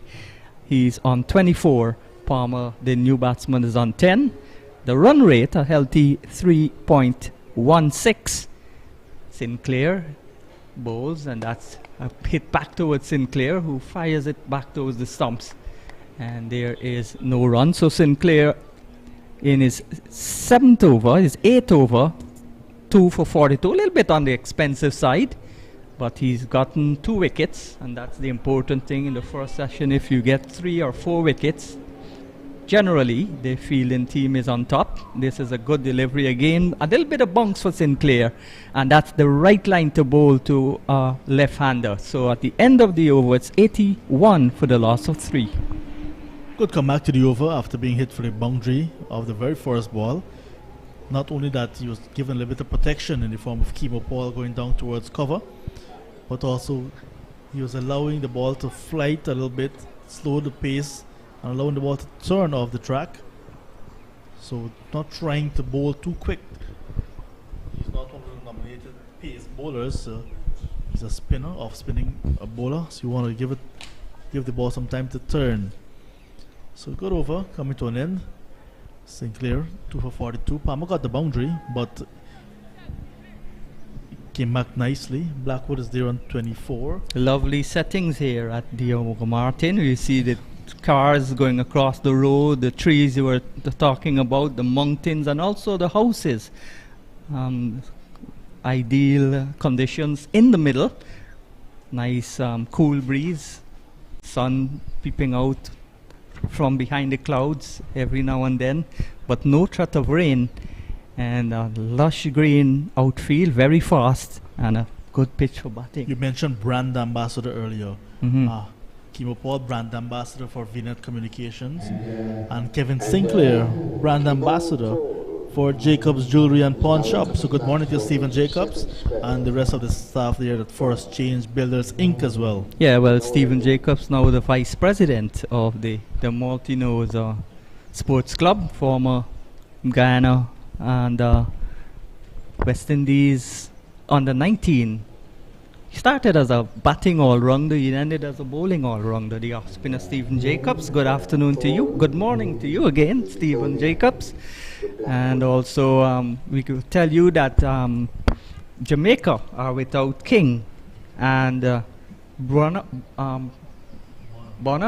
because they've been selected to the team for the 3 one-days, first in the Netherlands, and of course then they go off to Pakistan for the other 3 one-day internationals. And of course Guyana has one player in that team, but the team has not been affected because he's in the IPL, Romario Shepherd, and he will go straight from India. So Kimo Paul has been brought back. He's reintroduced from the northern end. Before this, Kimo 5 overs, 4 maidens, and just 1 boundary conceded. So that boundary was the only run that came off of Kimo Paul's bowling in the opening spell. Now he's back for a second spell as we head towards lunch on day number 1. Kimo Paul 5 overs, 4 maidens, none for 4. Cameron 5 overs, no maidens, 1 for 25. Where Sami Pramal 8 overs, 3 maidens, none for 7, and Kevin Sinclair 8 overs, 2 for 42. The bowlers used this morning by Leon Johnson. Scorpions winning the toss and batting first. Wrong 4 match. So Kimo Paul from the northern end, and that's pitched up and lovely shot again. Opened the face of the bat. Didn't try to hit it too hard, Blackwood. And maybe his 5th boundary. He's gone now to 28 and a total 85 for the loss of 3. A little bit of width. Did not get the timing he was looking for, but got good connection with the bat, and there's no fielder deep on that cover boundary, and got the boundary. So Moti, who was at backward point inside the circle, had to give chase, but just to retrieve. It was played in the gap. Not powerfully, but with enough power and timing. So Paul with 3 test matches on his belt, outside the line of the off stump. No trouble for the batsman to play. Left it alone. He's gotten in 24 first-class matches. He's taken 93 wickets. So far, this is his 25th first-class match. He's only 24. After making his debut back in 2017 March against Trinidad and Tobago. So he's got some experience in first-class cricket, playing at this level since 2017, coming in to bowl to Jermaine Blackwood. And Blackwood drives, shows the full face of the bat, and there is no run. So the West Indies team, if you're interested, which will be going to the Netherlands and Pakistan.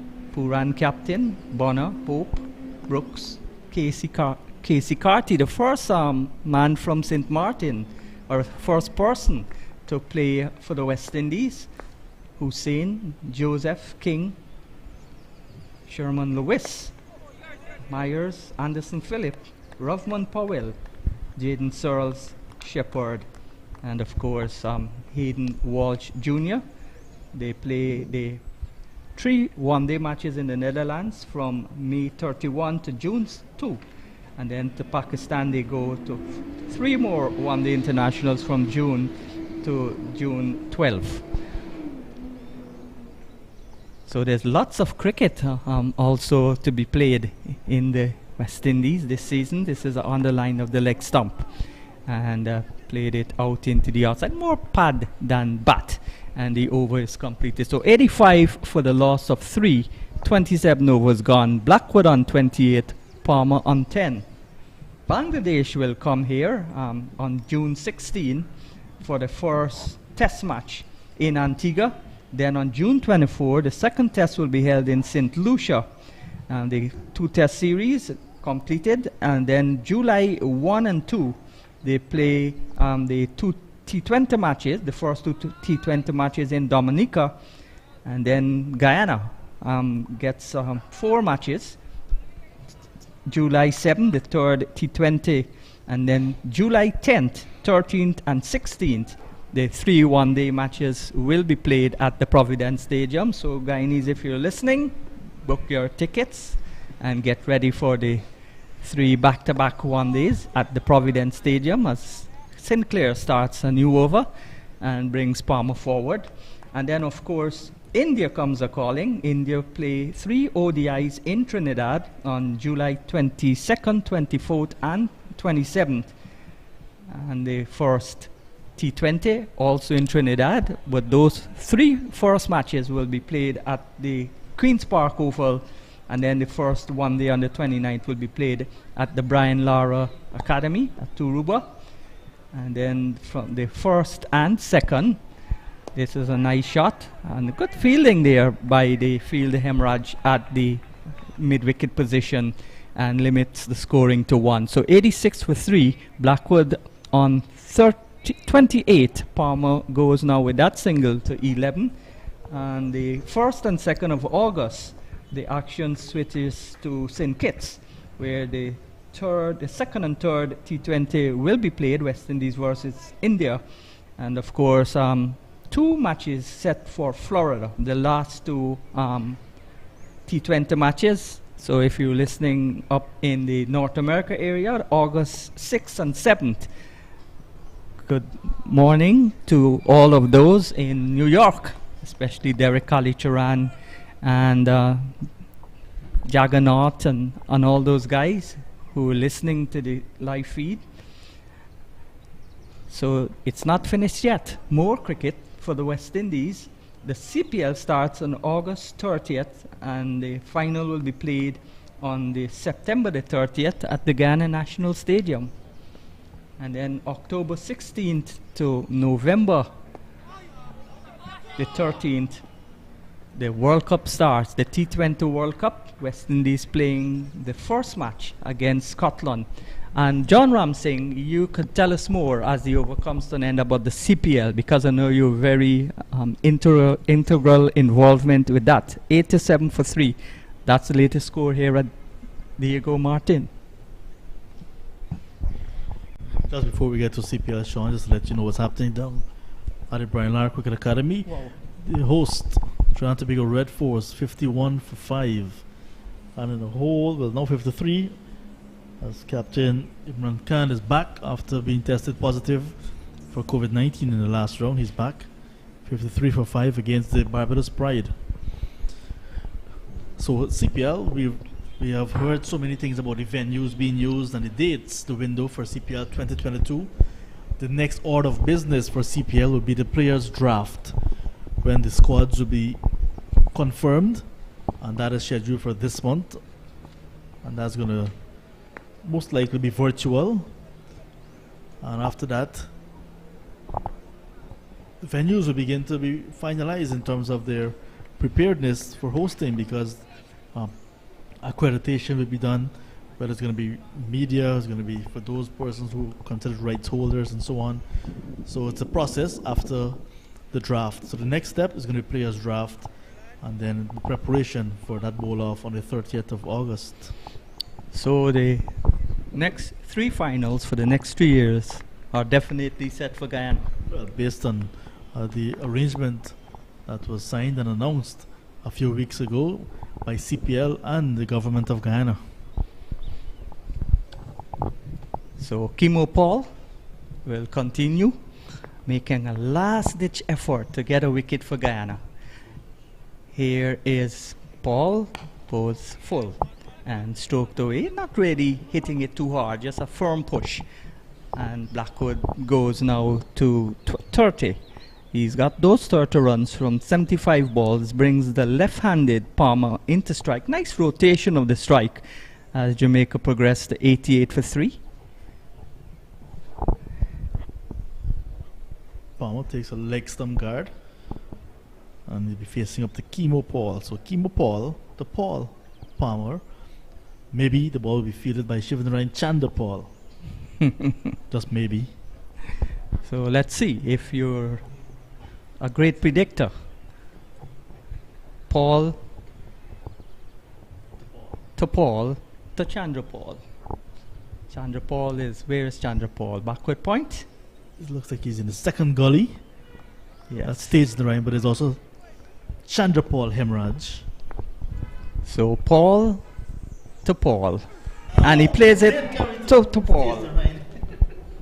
So you're a great predictor. And that one fell just short of the Ryan Chandrapaul at gully. So a fortuitous shot there from Paul Palmer. And he got a run also. Down to third man. Yeah, the edge was found and it fell short of that fielder that was just brought in that second gully. And had he been a bit closer, perhaps would have swallowed it. But it was a bit to his right as well, Ryan Chandrapaul. And that maybe saved him that he didn't go after the ball, played it with nice off hands, just tried to steer it. And it dropped well in front of the second slip. Good quick delivery, short and lifting. But Blackwood goes on there. It's like a boxer going on the straight right in the middle of a ring. And taking good evasive action. No damage done. That's good work from Kimo Paul on this flat track, getting a ball to bounce steeply over the head of the test batsman, Jermaine Blackwood. He's well set in 30 and he had to take evasive action. Umpire signaling 1 for the over. Well bowled, Kimo. First over in his second spell. 7th over in all. None for 10. Very economical also. Balls pitched up. And that's driven away out to Prasad at cover. Oh, Chandrapaul has been removed from the gully and he's at the slip position. Of course, the right-hander batting, there's just 2 slips on a gully. There's a man pushed back about 3/4 of the way down to the boundary in the offside at sweeper. And there's 1, 2, 3 men on the onside, the long leg, the mid-wicket, halfway back, and the mid-on.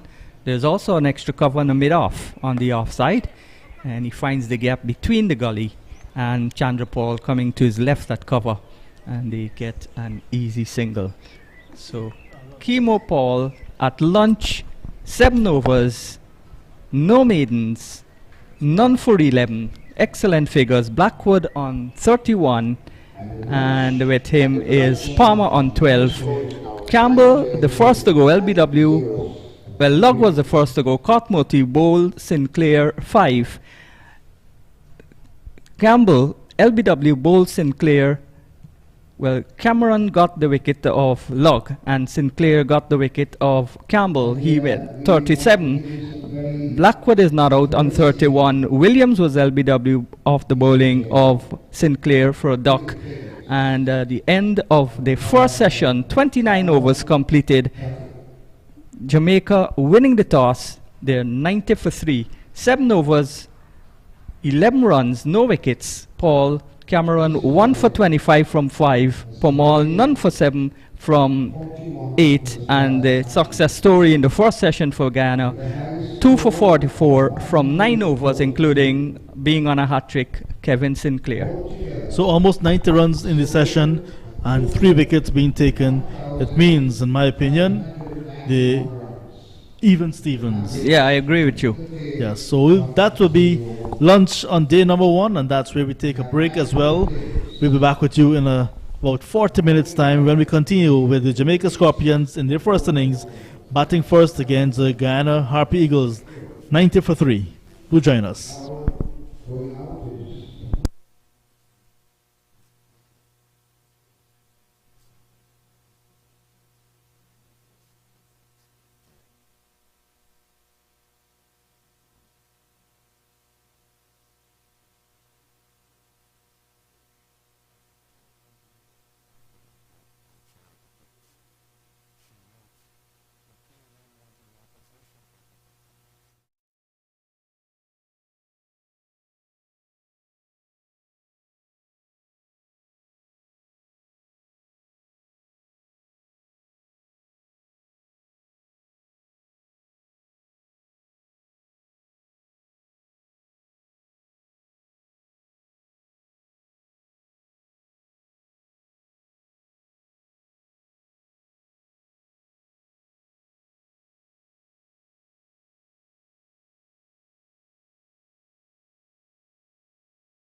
Hello there once again. We are about to witness the start of play after the lunch session. Jamaica Scorpions winning the toss and batting went to lunch on 90 for the loss of 3 of 29 overs.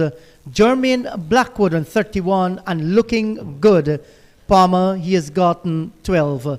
In the morning session, Log was caught by Moti of the bowling of Cameron for 5, 17 for 1.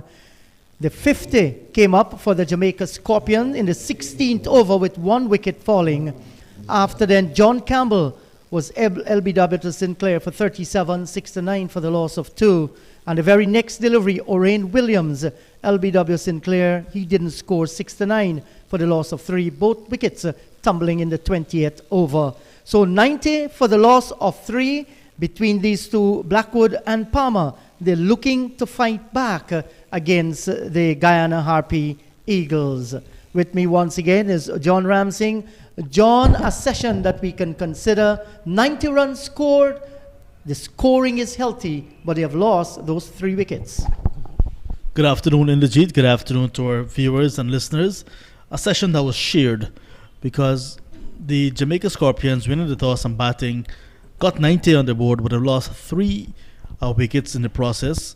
So it was a good fight back by the Harpy Eagles. And in the context of the game, you have to say it was a session shared. Yes, certainly. Kimo Paul, none for 11 from 7 overs. Veerasamri Pemal, none for 7 from 8.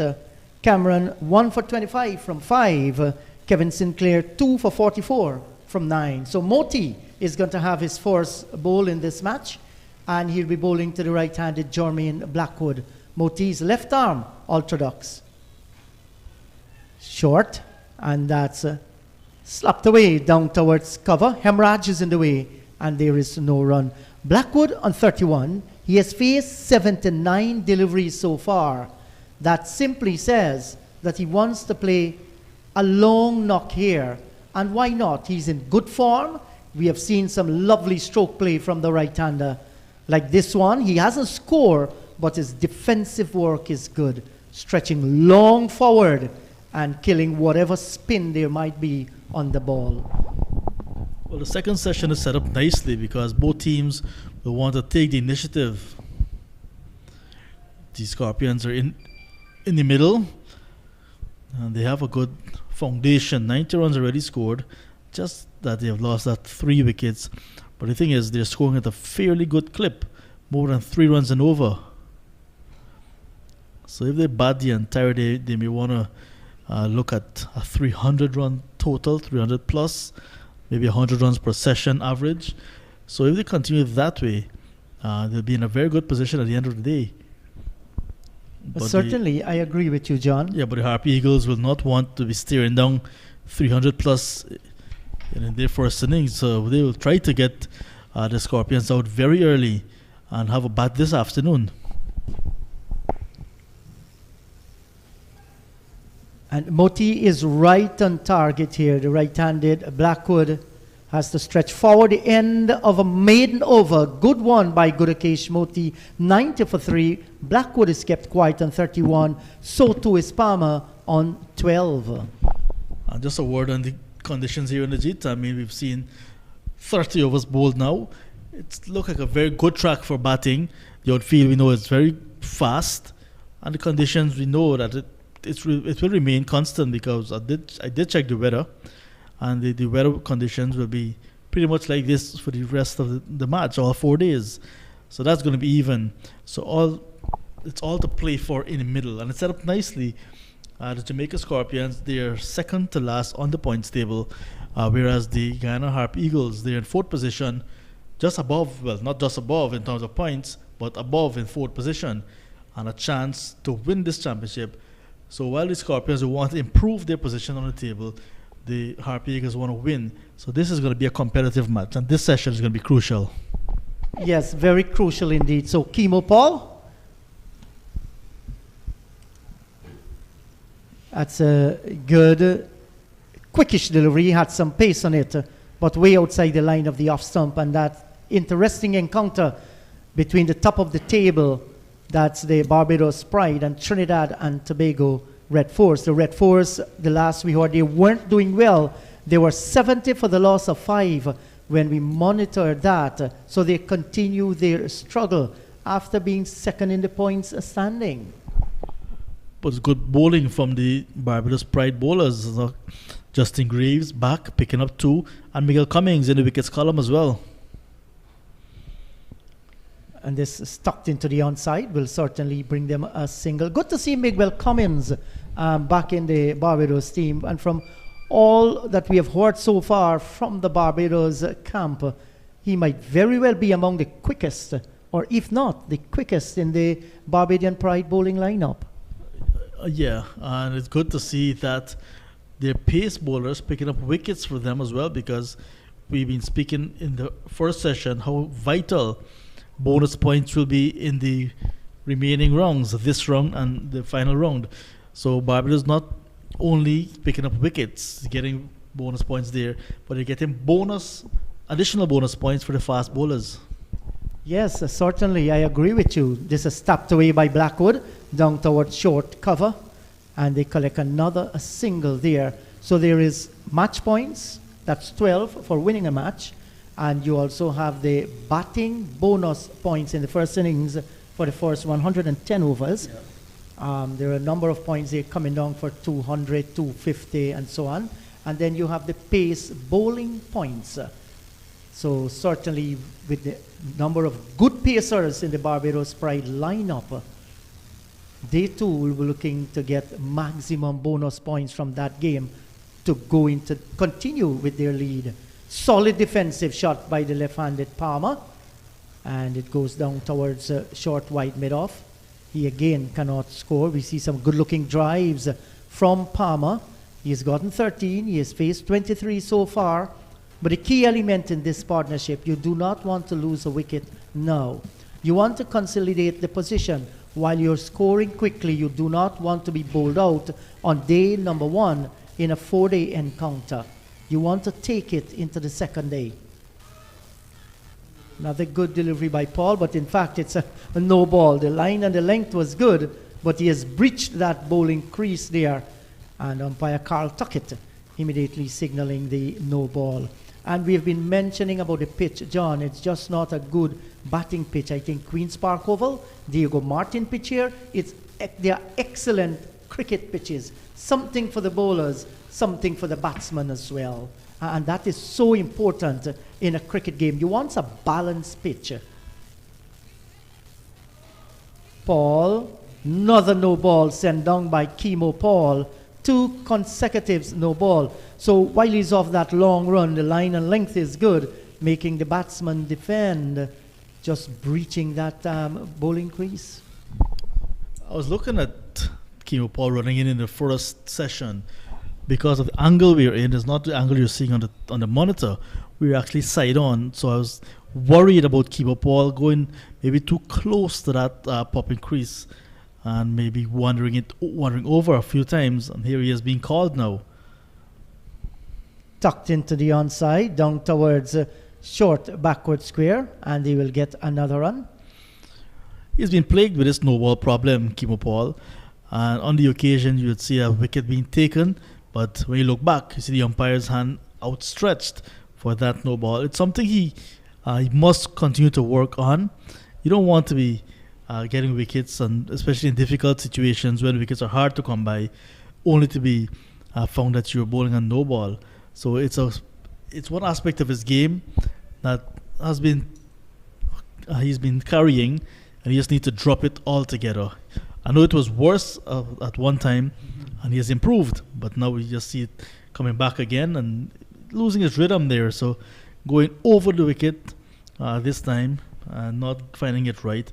And if you, as a bowler, if you're not getting it right, you have that option of pulling out and starting again. So if he's not going to get it right, it's better he pull out and start again rather than being called a no ball. Yes, that's the right thing to do. And here's a drive by Blackwood, and the over actually now comes to an end. So 95 for 3, Blackwood is on 32, Palmer is on 14.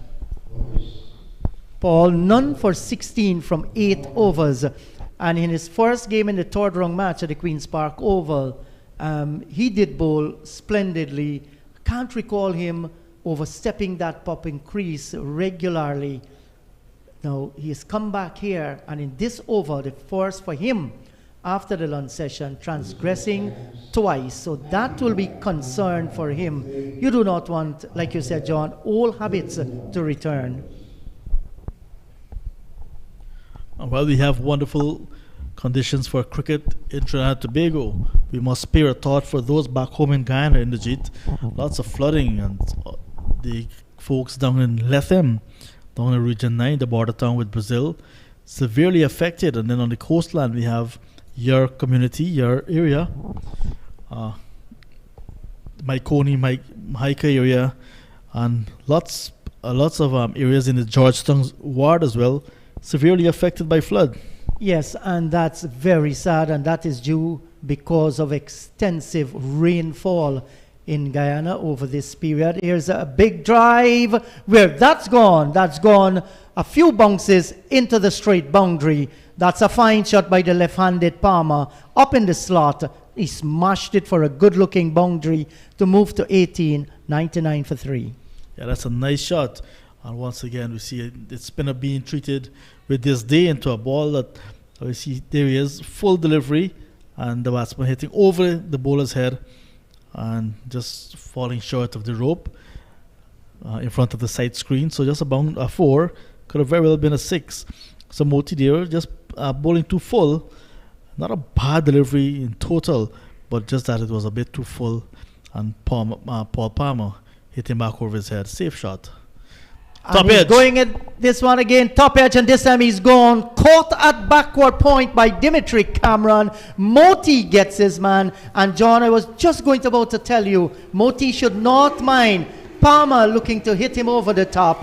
And Palmer walks away. It looks sweet to him. It looks fulfilling to the eye, but in the end, the edge found, the catch taken, simple catch by Dimitri Cameron. And the Scorpions, they have lost their 4th wicket. Palmer caught by Cameron off the bowling of Moti for 18. They're 99 for the loss of 4. Moti picking up his first wicket. And Palmer will realize, and he shakes his head as he walks back to the pavilion, knowing that he should have been a little bit more cautious. And that has been the downfall of the Jamaica Scorpions batting so far. Leroy Logg got off the mark with a beautiful boundary and did not last long after. John Campbell hit 7 fours, did not carry on. And now we see Palmer hitting Moti in his second over after lunch, back over his head for a boundary, and then very next ball, playing a very loose shot, as if it's a rush of blood, saying that you can actually hit back-to-back boundaries. But Moti just held it back a little bit, so it was not as full as the previous ball. And looking for the booming drive, he got the leading edge, and the ball went up into the air very high. And there was Cameron taking a very simple catch in the end. And that's the end of 4 wickets. So 4 wickets in quick time, and the score not yet over that 100 mark. So the Jamaica Scorpions, like I said earlier, despite scoring quickly, they're also losing wickets equally as fast. Not necessarily the best thing for them to be doing. Not at all, and cannot be said better, John. So Alwyn Williams is the new batter. He has come out in the middle, and he, like Palmer, is left-handed as well. Moti, outside the line of the off stump, there were oohs and ahs there. It was a little bit close, but he has shown good judgment there, allowing one to go by into the gloves of the keeper. Just a little bit of a hop around, get the blood flowing. Would have been sitting for some time in the dressing room. Now his chance has come. And stroked away down towards mid-on, off the back foot, and played well too. There is no run. 30 runs for that 4th wicket between Palmer and Blackwood. But was one, they had a start. They saw it to lunch. After lunch, I'm sure the plan was for them to carry it as deep as possible. And there was Palmer just giving it away. Got out, playing a bad shot. It was not an extremely good delivery, you'd say, but just playing a bad shot. Yes, it was a bad shot, a rush of blood. He scored the previous one, was a boundary straight over the head of the bowler, and he was going again. So Moti completes his second over, 1 for 4. Blackwood is there in 32. Williams is yet to score 99 for the loss of 4. And John, you did mention that flood in Guyana. The Met Office in Guyana did predicted somewhere around the first week in May that the weather condition in Guyana is going to be rainy. We have entered what they call the La Nina scenario, and that's going to extend itself around mid-July. So there is the expectation of more rains to come. And, you know, while we are out in Trinidad and Tobago, our hearts are with our Guyanese brothers and sisters and our families too. They'll take all the necessary precaution, and rest assured, we know that the government of Guyana and the Civil Defense Commission will ensure that their needs are met in these difficult circumstances. That flood can be devastating.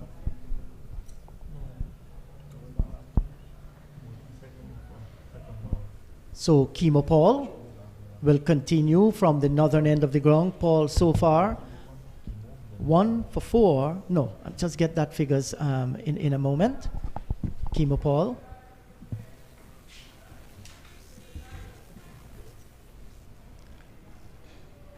And this is played down towards mid-on. There is no run. Kimo Paul, 8 overs, 4 maidens, 16 runs. 2 fours struck off his bowling, and there were 41 dot balls. So those figures suggest, you know, very good bowling. He has not been able to pick up a wicket, but his economy rate is a good one. And once he continues to bowl very tight, the batsman will feel they have to get away and get some runs off of him, and that can create the pressure situation.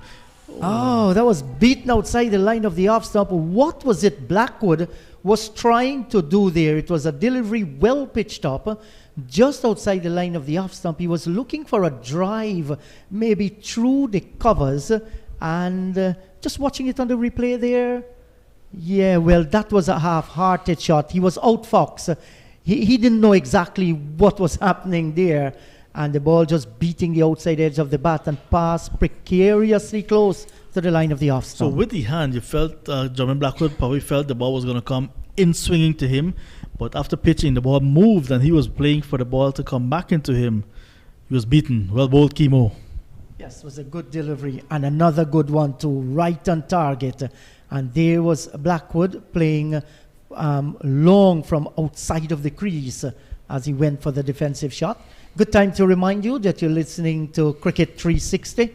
We are broadcasting live from Diego Martin Sporting Complex in Trinidad and Tobago. Our scorer is Visham. He has been doing a fine job so far. And our technical man, Michael, along with our cameraman, Shaquille, John Ramsing, Sean Devers, and yours truly, Inderjeet Prasad, calling the action for you today. Great atmosphere for cricket. Taking on the pad this time, slanted down the leg side, and was a little bit offline this time. There's a fielder in Cameron down on the long leg boundary. There's still 2 slips and a gully. We have cover point out on the boundary. There's a cover, extra cover. We're having a mid-off.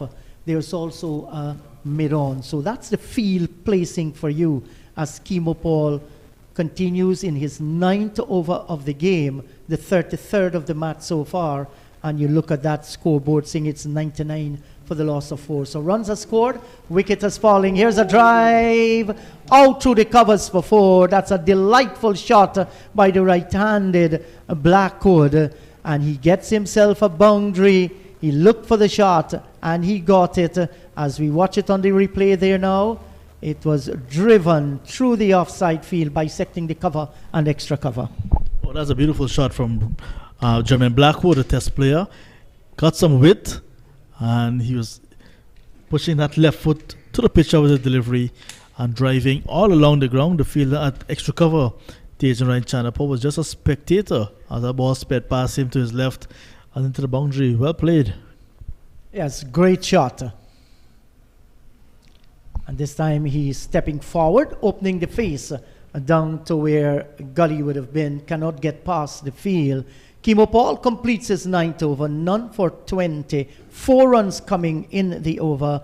The 103 coming up for Jamaica Scorpions. 103 for the loss of 4. Blackwood on 36. Williams is yet to score. And John, Blackwood is looking extremely good. He's growing in confidence and his driving both off the front foot and the back foot have been excellent today. Looks as smooth as some coconut water, and we can see some coconuts on that tree. That tree is floated in the jeet. Life in the country. Drink coconut water till your belly busts. Yes, can't stop it. And those green coconuts with a tinge of yellow suggest they are what you call the Trier coconut, and they're lovely for their water. Absolutely splendid. Some ice cubes in a glass of that, John, it makes your day. Mm.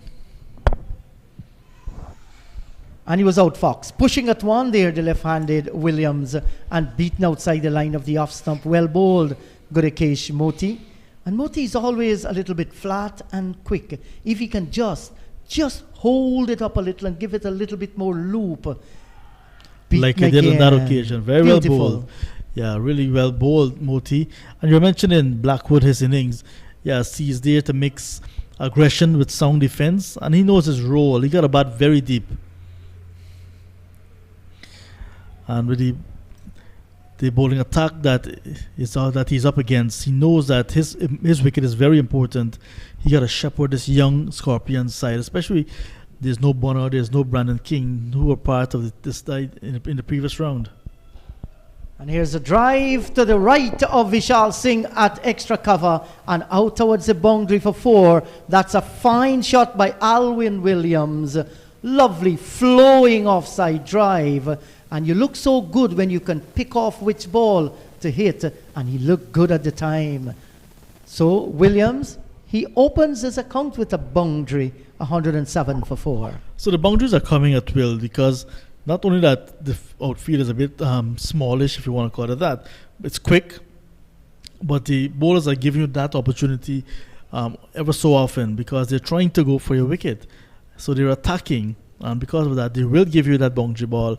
It's good awareness by the batsmen to really capitalize on those loose deliveries.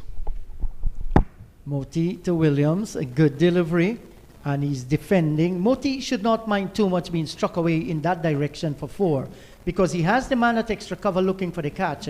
The leading edge can go towards the first slip or to the backward point, so you leave the gap open on the offside field. Good defensive shot off the back foot by Williams, plays down towards Hemraj at short mid-on. Moti completes his 3rd over, 1 for 8. Blackwood is on 36, Williams on 4. Scorpions 107 for 4.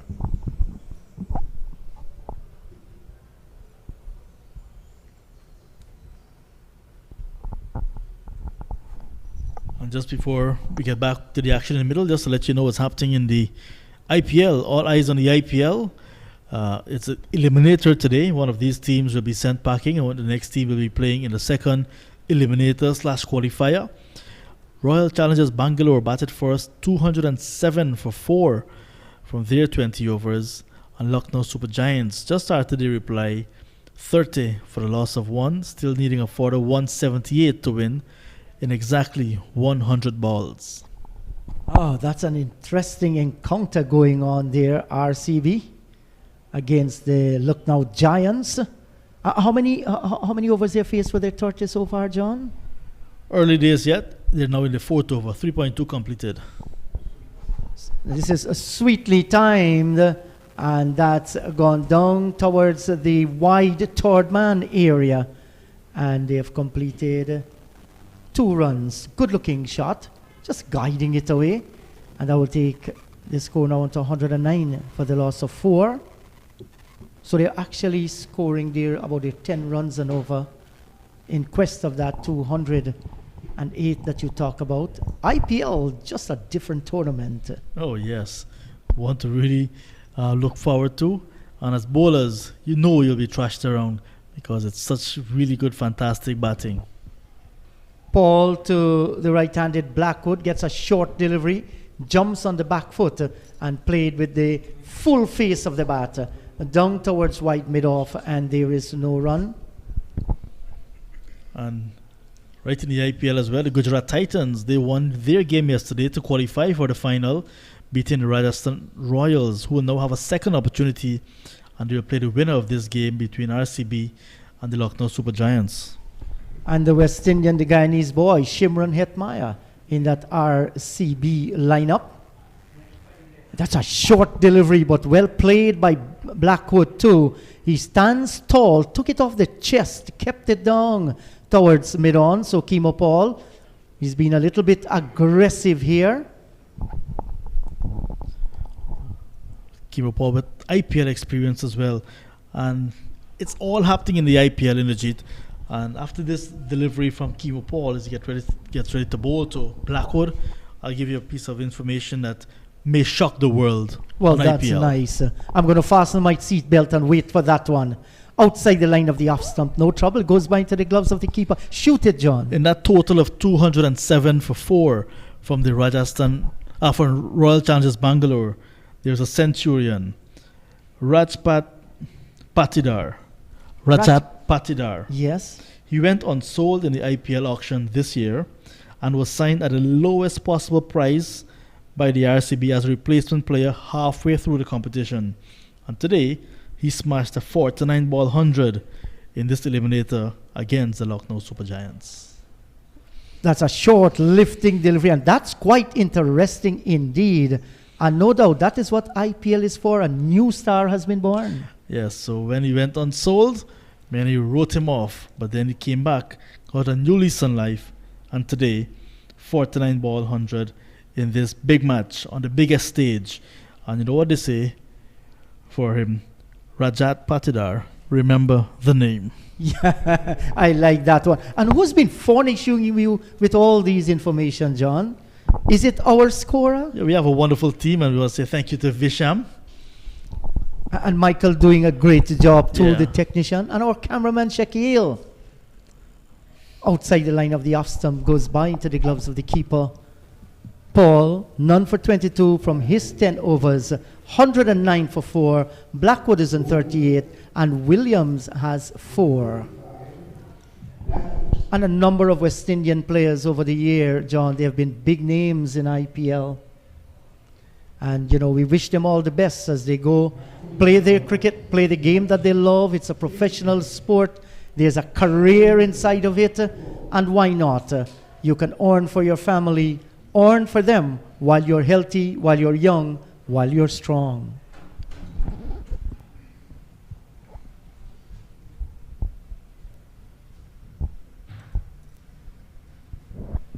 And look at these two fellas on screen. No doubt, in their own Jamaican accent, encouraging each other. Yes, lots of encouragement for each other, realizing the importance and the value of this fifth wicket partnership. So they really go in guns. Today they really got to dig deep because the Harpy Eagles are pouncing very quickly. And the most successful bowler is back in the attack, Sinclair. 9 overs, 2 for 44. He has replaced Moti, who picked up the lone wicket after lunch. Off the back foot, can't pierce the offside field this time. And John Visham, our scorer, passes me another little information. He said that Rajat Patidar's 100 was also the joint fastest in an IPL playoff game. That's interesting too. Not long from now, maybe we shall be given the guy who scored the fastest. Interesting battle going on between the Jamaica Scorpions, who are batting out in the middle, and the Guyana Harpy Eagles. And it's amazing that the names of these teams, Jamaica Scorpions. The scorpion is known for its deadly, poisonous sting. The Harpy Eagle, the largest bird of prey in the world, with its sharp talons, its curved beak, can devastate, some of the largest animals in the forest, and they're known for their viciousness. So it's the Scorpions against the Eagles, turned away into the onside field, and there is no run, 110 for the loss of 4. Look at the setting we have here at Diego Martin. Mountains with lush vegetation, type of environment you'd say for the animals to come out. Here's a drive from Blackwood, got the outer portion of the bat, plays away down towards extra cover. This time did not pierce the offside field, but he was looking for the gap between wide mid-off and the extra cover. He's a lovely player to look at, Jermaine Blackwood, when he's on the go. Moti to Blackwood, gets a good delivery, forces the right-hander back inside his crease this time. No room, no width. And the sunshine streaming down on the mountains that we are looking at. What a splendid sight.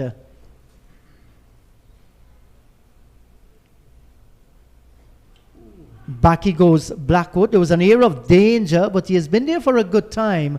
Turned it away to the right of the forward short leg and gets the single.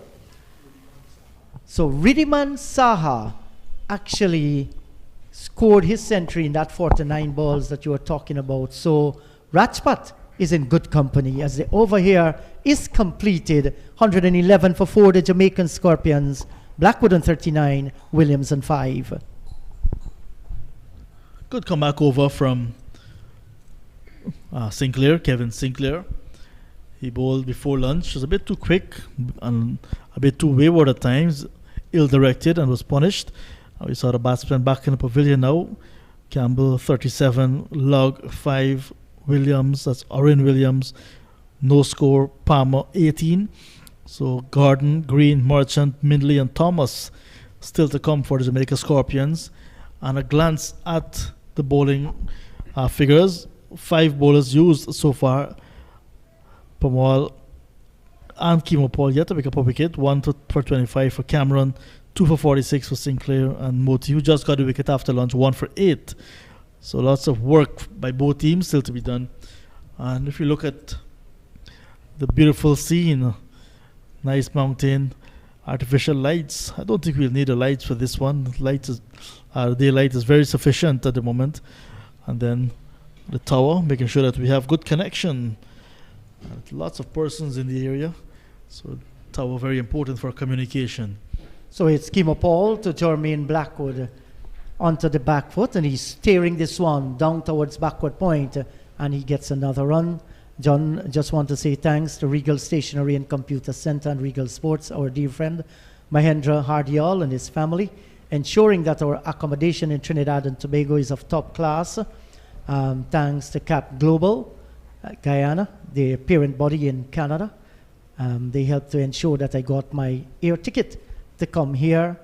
Diamond Trading, my dear friend Iqbal, thank you very much. Big B's Restaurant and Travel Service. Shabir Baksh and family, thanks guys. Johan in Guyana, my friend Archie Mohan of Canada, and also Badesh Thakur, all the way from the United States of America, and Ramesh Sunich of Trophy Stall. Thanks very much. Without Cooperate Guyana and good people, our trip to Trinidad and Tobago would have never been possible. And I can't forget our dear friend Mr. Boyle from Eureka Labs, free antigen test. Thank you very much, boss. Good delivery, right on target. And the left-handed Alwyn Williams is right behind that one and defending too. Lovely bunch of people you have there as your friends, Indrajit. Mr. Boyle, I know him personally. Mr. Hardial, well, in fact, all of the guys there you called I'm familiar with. So, lovely group of persons. And if you surround yourself with positive persons, you'll always become better. Well done. Yes, and sometimes, John, we don't even have to ask these gentlemen. They just hear that you're going X, Y, and Z, and they will call you up and say, brother, you know, I want to do this for you.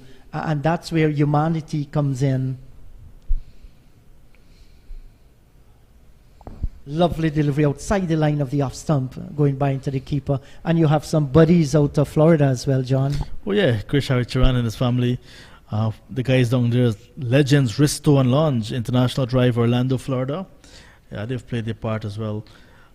Wonderful gentlemen in this world still, you know. Yes, certainly they are. And a big thank you, too, to Mr. Vinod Mamchan, the Chief Executive Officer of Cricket 360, given the copyrights by Cricket West Indies to broadcast, live stream the 4-day tournament. And he invited us to be on board. Hello, Vinod. Thank you. Good looking shot off the back foot, eased the way through the covers, and they will go back and complete to Alwyn Williams. No problem whatsoever. Was a short delivery and playing it out down towards cover and getting 2 runs.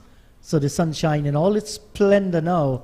Can't see too much of the Sahara dust. Sunshine breaking through. Lovely atmosphere. We all enjoy this nice small ground hosting its second first-class match. Top standard. Lovely facility indeed. And we see Williams, that's Alwyn Williams. This is just his 3rd match of the season. He was a bit scratchy, top score of 28 in a previous match against the Trinidad and Tobago Red Force. He's now finding his way back. Did not play the last game. We have to stop praising these guys sometimes. I just said how he's looking good out in the middle, and one big drive delivery wide outside the line of the off stump and not making contact. Well bowled by Kimo Paul. There are 1, 2, 3, 4 slips on a field at backward point, and maybe 3 slips on a gully, and then a backward point fielder. So Kimo Paul bowling to his field, and that's why that was outside the off stump and moving away from the left-hander. And there is a batsman. Perhaps did not look behind him to see what's lurking there. And then that's why Blackwood went down to have a word with him. Let's see what he's going to do with that message. And after playing such a naughty shot, if he's going to correct it.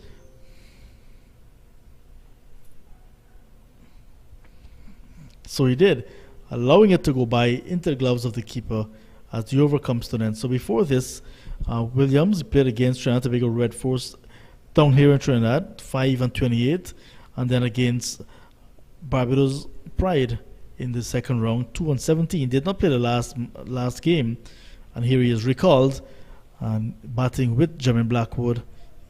A little innings put together by him so far, a little start, just 7, but he had spent some time in the middle, and he'd want to bat for as long as possible and be a good partner to Blackwood. And then when he can get scoring opportunities of his own, he should be able to take it, because it's not necessarily difficult conditions for batting, but just the bowlers are trying their level best to pick up wickets. And you're right about that, John. So Kevin Sinclair, right arm off spinner, and he'll be doing battle with Jermaine Blackwood, who is well set on his 40. And he's shouldering the responsibility for the Jamaica Scorpions at the moment. Delivery that has him jumping onto the back foot, and he's defending, plays back up the track. There is no run. But he will need support. And Williams is out there. He has just faced 17 deliveries, just beginning to put it into a nice little start. And here is Blackwood stretching long forward, and he's defending. There is no run. So there's an air of confidence surrounding Blackwood in his innings. And looking for the single this time. Guiding the ball to the right of Chandrapal Hemraj, fielding at cover. Cannot get past the Guyanese Harpil Eagle fieldsman. And here's a drive down towards mid-off this time. Dimitri Cameron is in the way, and there is no run. So while the ball is flowing from the bat, good timing, he has not been able to penetrate so far. So the field placing is a good one. So far, so good.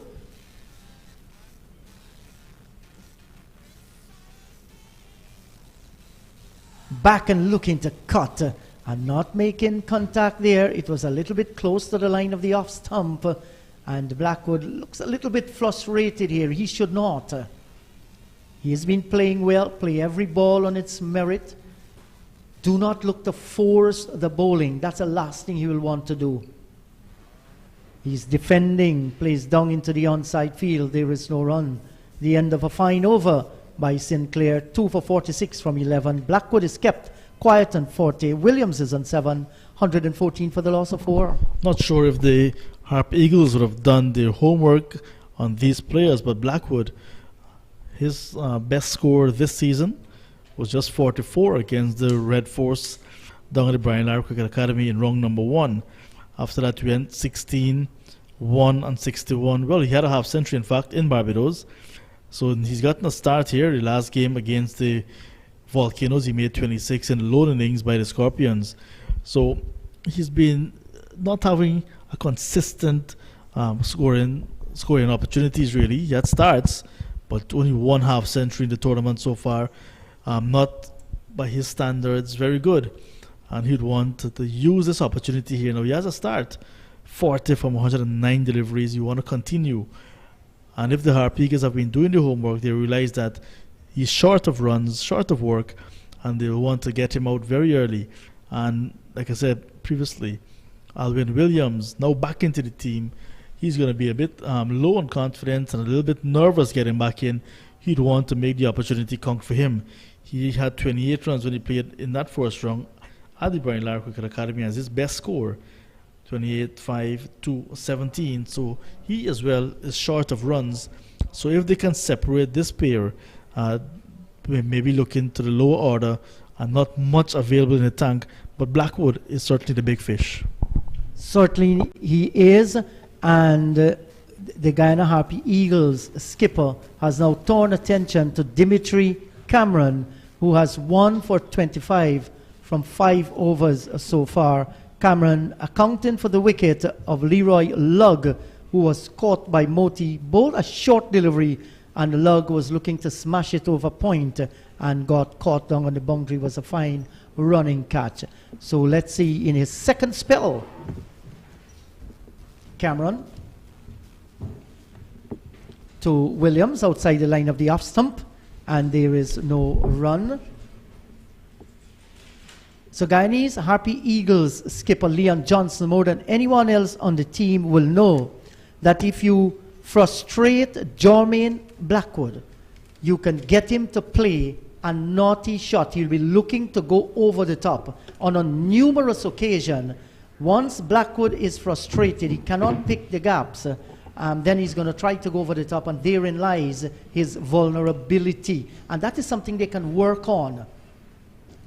Cameron to Williams, he lays on the back foot and slaps this away down to the square cover boundary for 4, and he did it with all the ease in the world. Alwyn Williams, lovely looking boundary, 118 for the loss of 4, and Williams move on to 11, as if Williams is saying, "You go, John, welcome, Sean." Yes, well, good afternoon to you once again, Inderjeet, and to everybody looking and listening to the feed. That's a delightful shot. It was pitched up, and it was really hit with a lot of expertise and timing. Fine shot indeed. And Cameron is not an express fast bowler. He's a little bit on the slow, medium side. And if you're going to bowl those deliveries, you're asking for trouble. This is better line. This is how he should be bowling, stump to stump or just outside the line of the off stump. Cameron, in just his second first-class game, hails from the county of Berbice, the second largest of the 3 counties in Guyana. And he's bowling in bright sunshine. This is a lovely day. The sun has come out now in all its brilliance. You see the terrain of the mountains. It's so beautiful here at Diego Martin, the tongue of Diego Martin, I was told. Well, that's nice. Interesting to hear. It's a tongue here. Onto the back foot again. He finds a gap. Well, he doesn't. A diving effort here by Tejnarayan Chanderpaul, running away from cover to square cover and just keeping the Scorpions down to 1. But another good-looking shot by Williams. He has gone on to 12, 119 for the loss of 4. And Sean, we have watched so many colored clothing cricket. It's good to see the whites out in the middle, and with the sun shining down, it looks very distinct. Yes, on the white side screen, the players and the bowlers running away with them behind them. It looks a picture with the flags fluttering in the breeze and the little trees there. I saw a coconut tree, but I saw it on the screen. Oh yes, it's right over there to the western side of the ground, just beyond the boundary, and there's the road there with the maxis. They call them maxis in Trinidad. That's the minibus we call in Guyana. This is a good delivery again by Cameron. Came back and forced Blackwood into an awkward defensive shot. He fended at it. Yeah, that was a good delivery, a far better delivery by Dimitri Cameron, having Blackwood in a little bit of bother there. But he has been there for a long time. For his 110, he has gotten 40, and he's trying to lead this Jamaica Scorpion fight back against the Guyana Harpy Eagles. 119 for the loss of 4. At lunch it was 90 for the loss of 3. Here is a caught shot bisecting the gully and the backward point, and it races across the boundary for 4. Deliberate shot. Everything was good about the shot. It was short, therefore the asking. And look at Blackwood deliberately picking that between the gully and the backward point and getting the boundary. Too short and too wide from Cameron. This is his second boundary conceded in this over, and he's going to put pressure on Chemo Paul to get wickets, but Chemo Paul can only bowl as long as he's able to.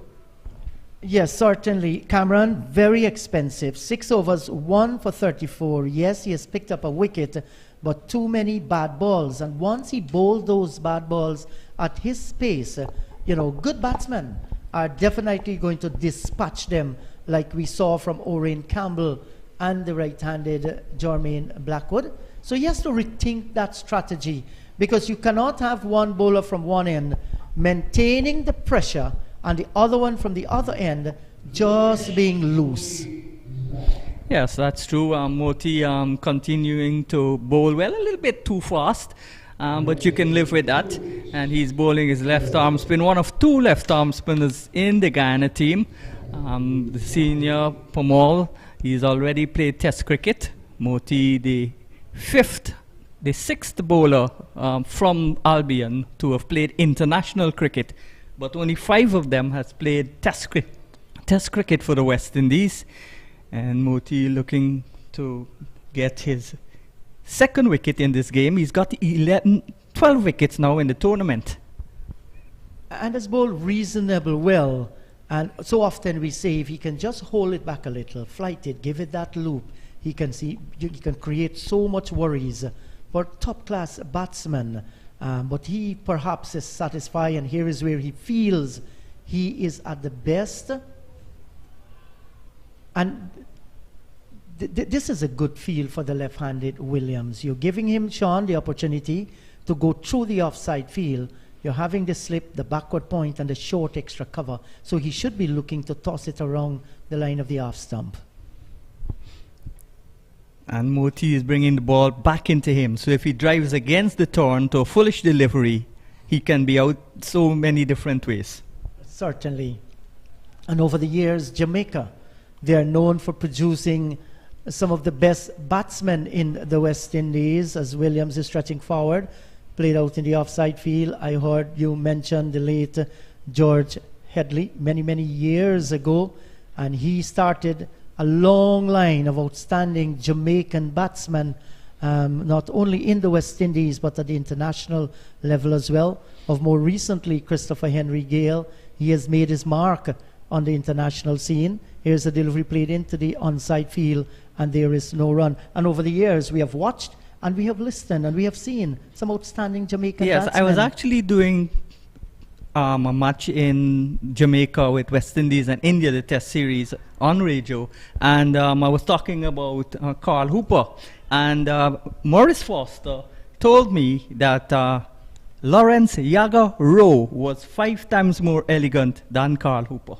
Well, a lot of people mentioned that. He was known for his late cutting, take the ball just out before it reaches the gloves of the keeper. He used to steer them away, his on drives, his cover drives. He was oh so good. And I heard he used to whistle while he was batting, but unfortunately for him, he's a cricketer, he has to play on grass. He was allergic to grass. 124 for the loss of 4. Blackwood on 44. Williams on 13. The current run rate is 3.10. And Lawrence Rowe, we have heard a lot too from many other outstanding Jamaican batsmen. Maurice Foster was one of them himself. Yes, he got bowled on 99 in a test match, I think, against India. And inspired people to make songs out of those things as well. Hello to you, Maurice Foster. Had privilege of doing commentaries with him, both in Guyana at Albion and in Jamaica as well. Yes, good afternoon also to Lance Whitaker, who actually spent a lot of his time in Barbados with the CMC crew, and he is originally from Jamaica, doing a splendid job with the Sportsmax company. Yes, certainly he is. So, let's see, Virasamy Premal, before this, none for 7 from 8 overs. He has replaced Dimitri Cameron, who was not successful in his second spell, coming here after lunch, a little bit on the expensive side. And now Johnson has turned to Premal, so we're having spin from both ends. Moti from the southern end and Premal from the northern end. I remember, what was it, Hubert Chang? Yeah, He was Hubert an Chang. extremely attacking batsman. Mark Nita. Everton Mattis? Everton Mattis, I heard he's gotten a little sick. He's around the ground at Sabina Park. Sorry to hear that. And of course, Patrick Patterson. I wonder what's happened with him now. What I heard when I last heard, he was in the mountains. Yes, and I think that Guyana, was it 1983 team, will remember Patrick Patterson? Clyde Butts was a part of that team. Hello to you, Clyde. 1986 team. 1986? When they were bowled out for 41 at Sabina Park. That was a deadly spell by Patrick Patterson. But in the second innings, Timur Mohammed and Roger Harper got some runs. Here is Pamal continuing from the northern end of the ground. Bright and sunny day outside the line of the off stump. Didn't play the left-hander. And it went by to be taken by keeper. And Williams is kept on 13. 13 an unlucky number for you in the JIT? Not at all. Not even Friday the 13th? No, has never been unlucky. That's a good delivery and a little half-hearted appeal going up. Virasamy Premal, maybe just outside the line of the off stump, spinning back into the left-hander. Williams has to be very careful here because you're having a veteran in Virasamy Premal tossing up to him. And that's a good delivery. Slower through the air this time from Virasamy Premal. Well, he started this wrong as the second leading wicket-taker with 13, only behind Jeremiah Louis, the Leeward Islands fast bowler, who had 14.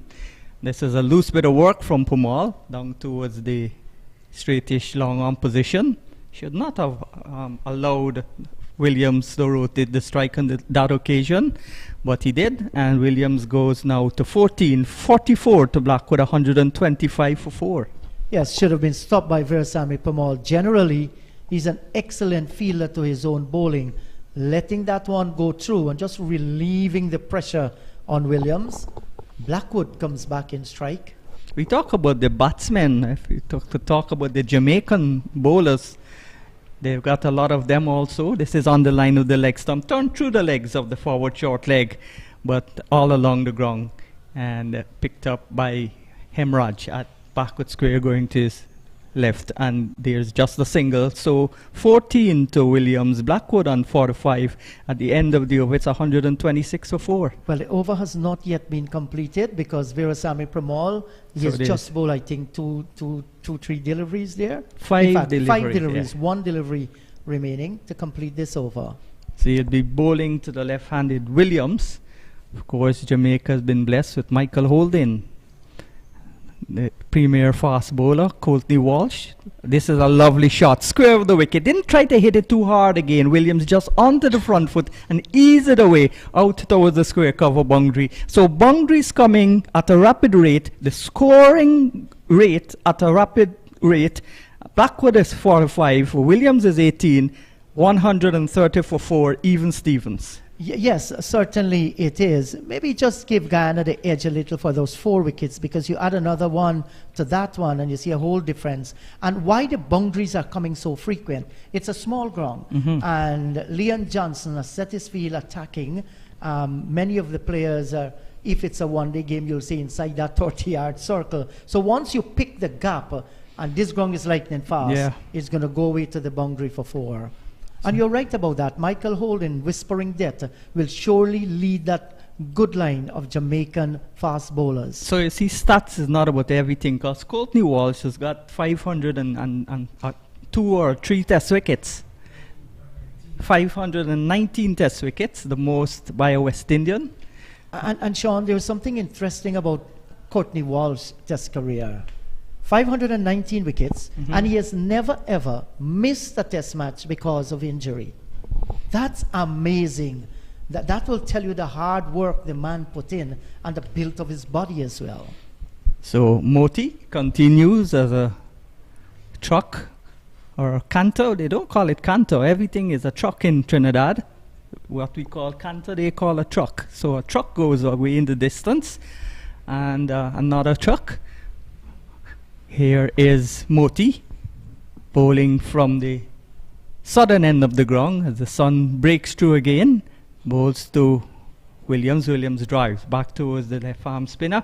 And we're talking about left arm spinners. We're talking about spin from Jamaica. Alf Valentine. Yes. Quicker delivery. Played into the onside, and there's no run. Remember that 1950 test when West Indies won for the first time at Lords? Alf Valentine and the Trinidadian Sonny Ramadan. Yes, and we can only hear about that one, and it, motivated. I think was the Mighty Rudder. That was his name called, that sang the song, Those Little Palms of Mine. Ramadan and Valentine. Forward he comes, pushes it into the offside and into the onside, and there's no run. Yes, a calypso was penned after that victory when the crowd ran madly onto the Lord's Sword to celebrate the West Indies' first win in England. That's a good delivery. Back and across comes Williams as he played it with the spin, and the over is completed. At the end of it, 18 to Blackwood, 48-6 to Blackwood, 18 to Williams, 131 for 4. Yes, Sean, and the last wicket fell when the score was on 99. So it means now that they have had it 32, and that's between Blackwood and Williams. Blackwood on 46, Williams on 18, and they're looking to build a partnership here. Now, both of them, they have gotten starts. Despite Williams is on 18, he has so far faced 37 deliveries, so which means he has been batting there for quite some time. He understands now how the pitch is playing.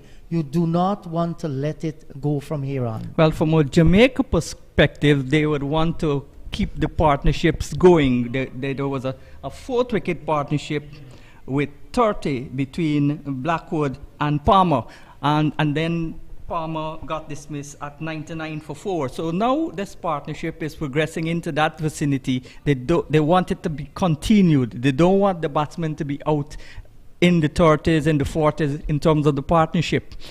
Yes, a quicker delivery this time. And Sean, John Ramsing has just marked my test script and he's given me 0 out of 5 for naming the guy that sang Those Little Palms of Mine. It's actually the Mighty Beginner. Lord Beginner. Yes, well, even if I don't know, I would agree with John Ramsing because he's a soca and a calypso connoisseur. Yes. Likes his music, like his party. Here is Pomal bowls, and that's short. Back foot punch out towards Cameron, who has fielded a lot better, even took a catch in this game. Yes, certainly.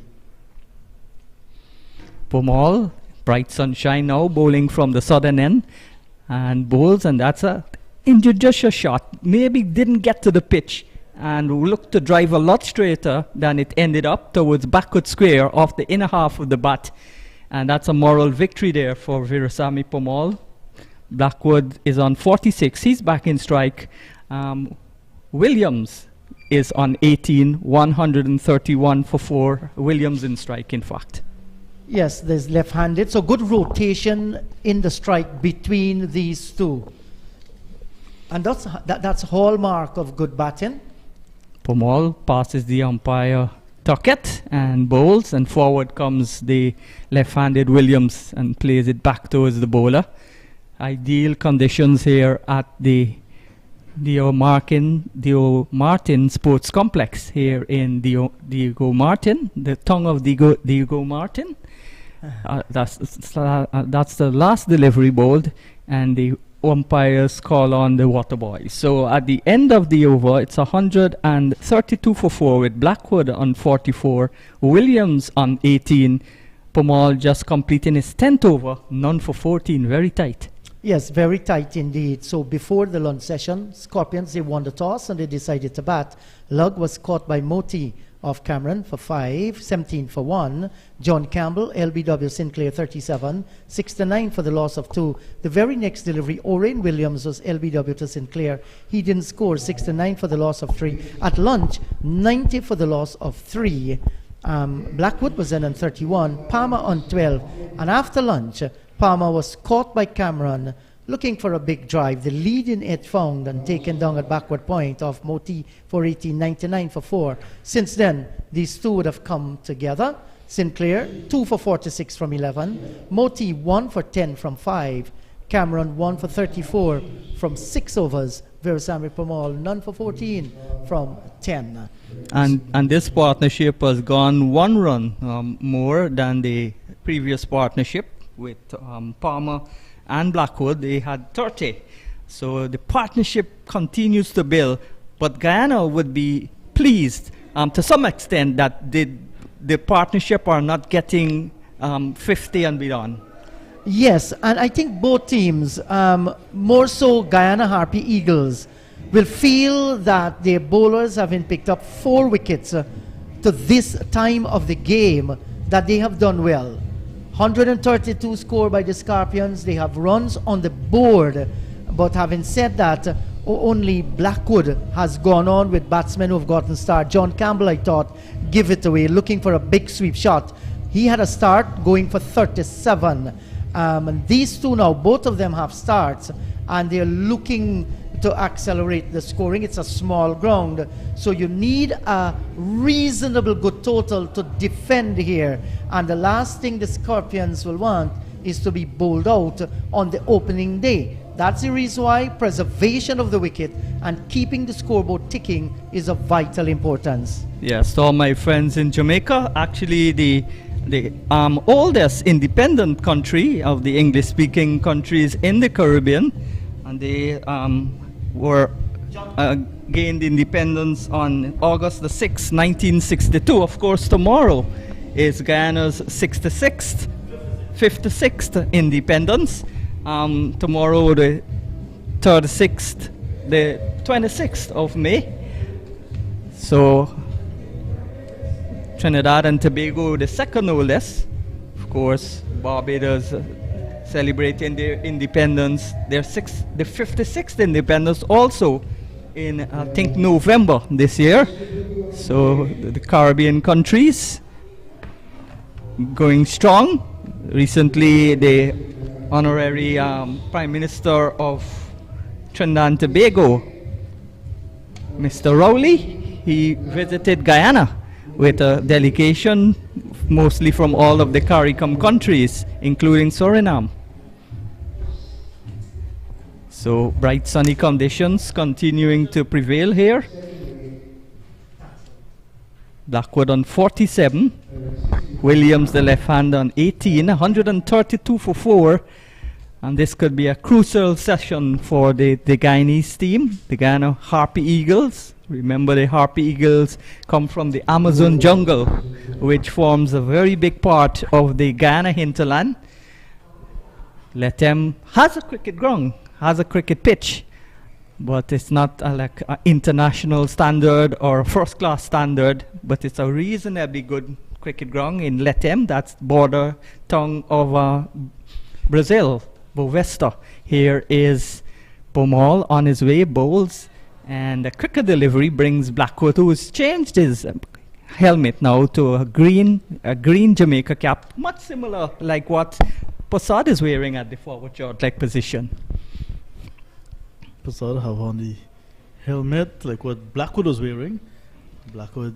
I'm talking about the color. Yes. So the green, soldier green, it looks like, if you want to call it that. So both teams, national uniforms for sport, green and gold. Here is a ball that's on the line of the leg stump. That's a nice sweet shot, played on drive, down towards the mid-on position. Kimo Paul in the way, but that sounded nice when it came off the bat. Here is Moti, bowls to Blackwood. Blackwood is back and has to wait on it, and then just taps it away out towards Pomal. Pomal, the 13 wickets in this tournament so far. Moti started with 11. He's now got 12.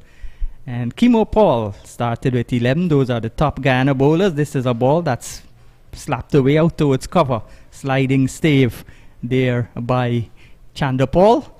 And there is just the single. So the over comes to an end. At the end of the over, Scorpions winning the toss and batting.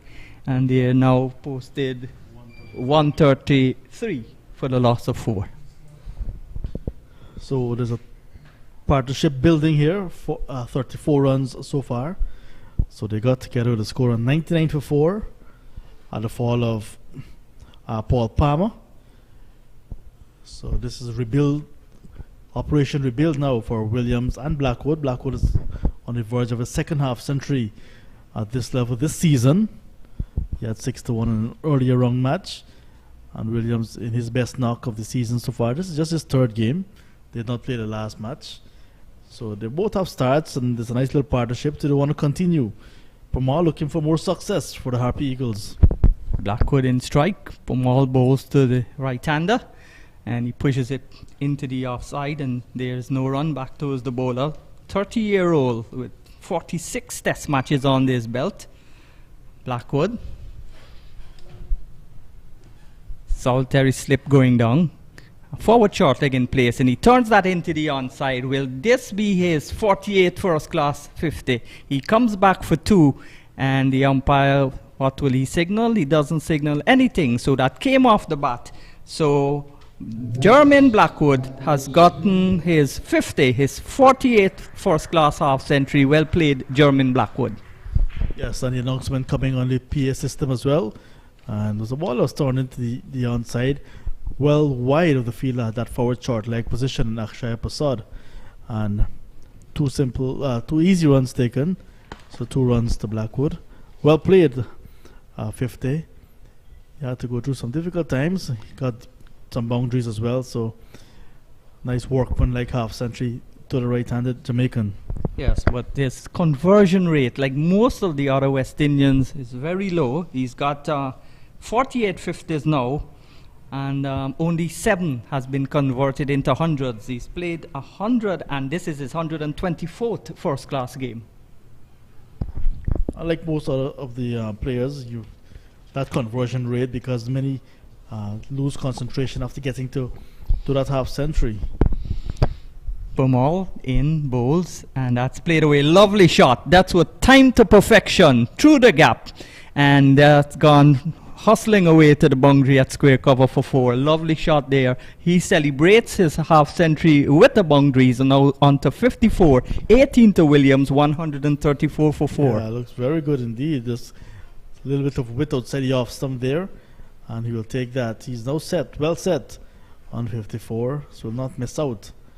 There's Pamal just giving him too much of room outside the off stump. Not a lot of turn. So Pamal starts in that ball very wide of off stump and created no danger whatsoever for the batsman. Pamal moves in, passes the umpire, tuck it and bowls, and that's the replica of the shot. Back onto the back foot, caressed it at the exact same place, and the exact same thing happened. Dimitri Cameron just went to retrieve the ball from the boundary, consecutive 4s, and Blackwood now goes to 58. Williams is on 18, and 143 for 4 now. Yeah, not good bowling at all, you'd say, from Pamal. No pressure at all whatsoever on the batsman to a ball that was outside the off stump. And there's Blackwood, well set, and back-to-back boundaries. He saw the opportunity and he took it. So wonderful 50 from Blackwood, 126 balls for his 50, or 125 balls, because he scored 2 consecutive boundaries after he got the 2. So that means it's 125 balls. We'll check the minutes and boundaries in a while. Here's the left-handed Williams in strike as Moti moves in, bowls to Williams, and Williams is wearing a floppy hat now and plays it into the onside. Desmond Haynes used to wear a floppy white hat. He's now the honorary Desmond Haynes, and he's also the West Indies chairman of selectors.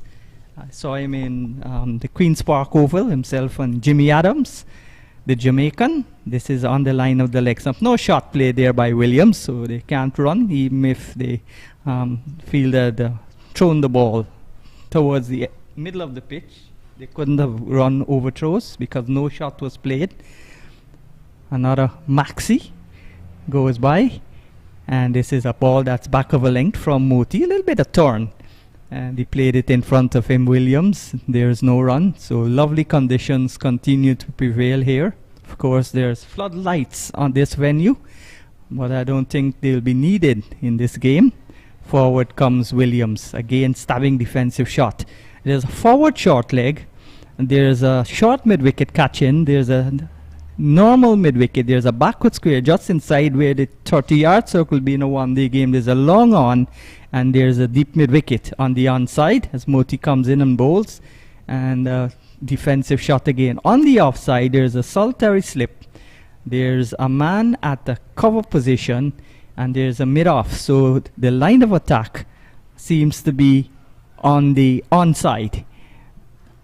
That could be an overthrow, as pushed quietly into the offside, and Imlach raced to that ball and reached it before the man at cover, Dimitri Cameron, sent the return. It missed the stumps, but they couldn't get an overthrow. So just a single, as Williams will keep the strike. He's gone now to 19, 58 to Blackwood, 144 for 4.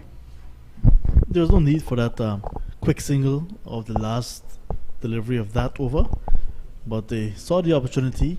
It was half of an opportunity because had Himlak picked it up and hit that stump and non-strikers in, Williams would have been out, because it was a very good piece of fielding, just that he could not complete the job by hitting the stumps. But the ball was not played very far. There was Imlak with the pad and with the gloves on, getting there quickly. But our better sense must prevail. You have a nice partnership going, 45 now, the value for the 5th wicket. And they must be able to bat long, bat deep, if they want to get Jamaica Scorpions the good first innings total. Lots of greenery in the distance. Here is Williams playing a firm push, more than a drive, onto the back foot and pushed it out towards long on. And they get an easy single, almost walk the end of that single. And at 19, he goes to a very good partnership. Williams involved with Blackwood, who's on 58, and good rotation too. Pomal, bright sunshine, moves away. White side screen behind his back, bowls, and forward comes Blackwood and plays it quietly into the offside, and there is no run, so the wind continue to blow.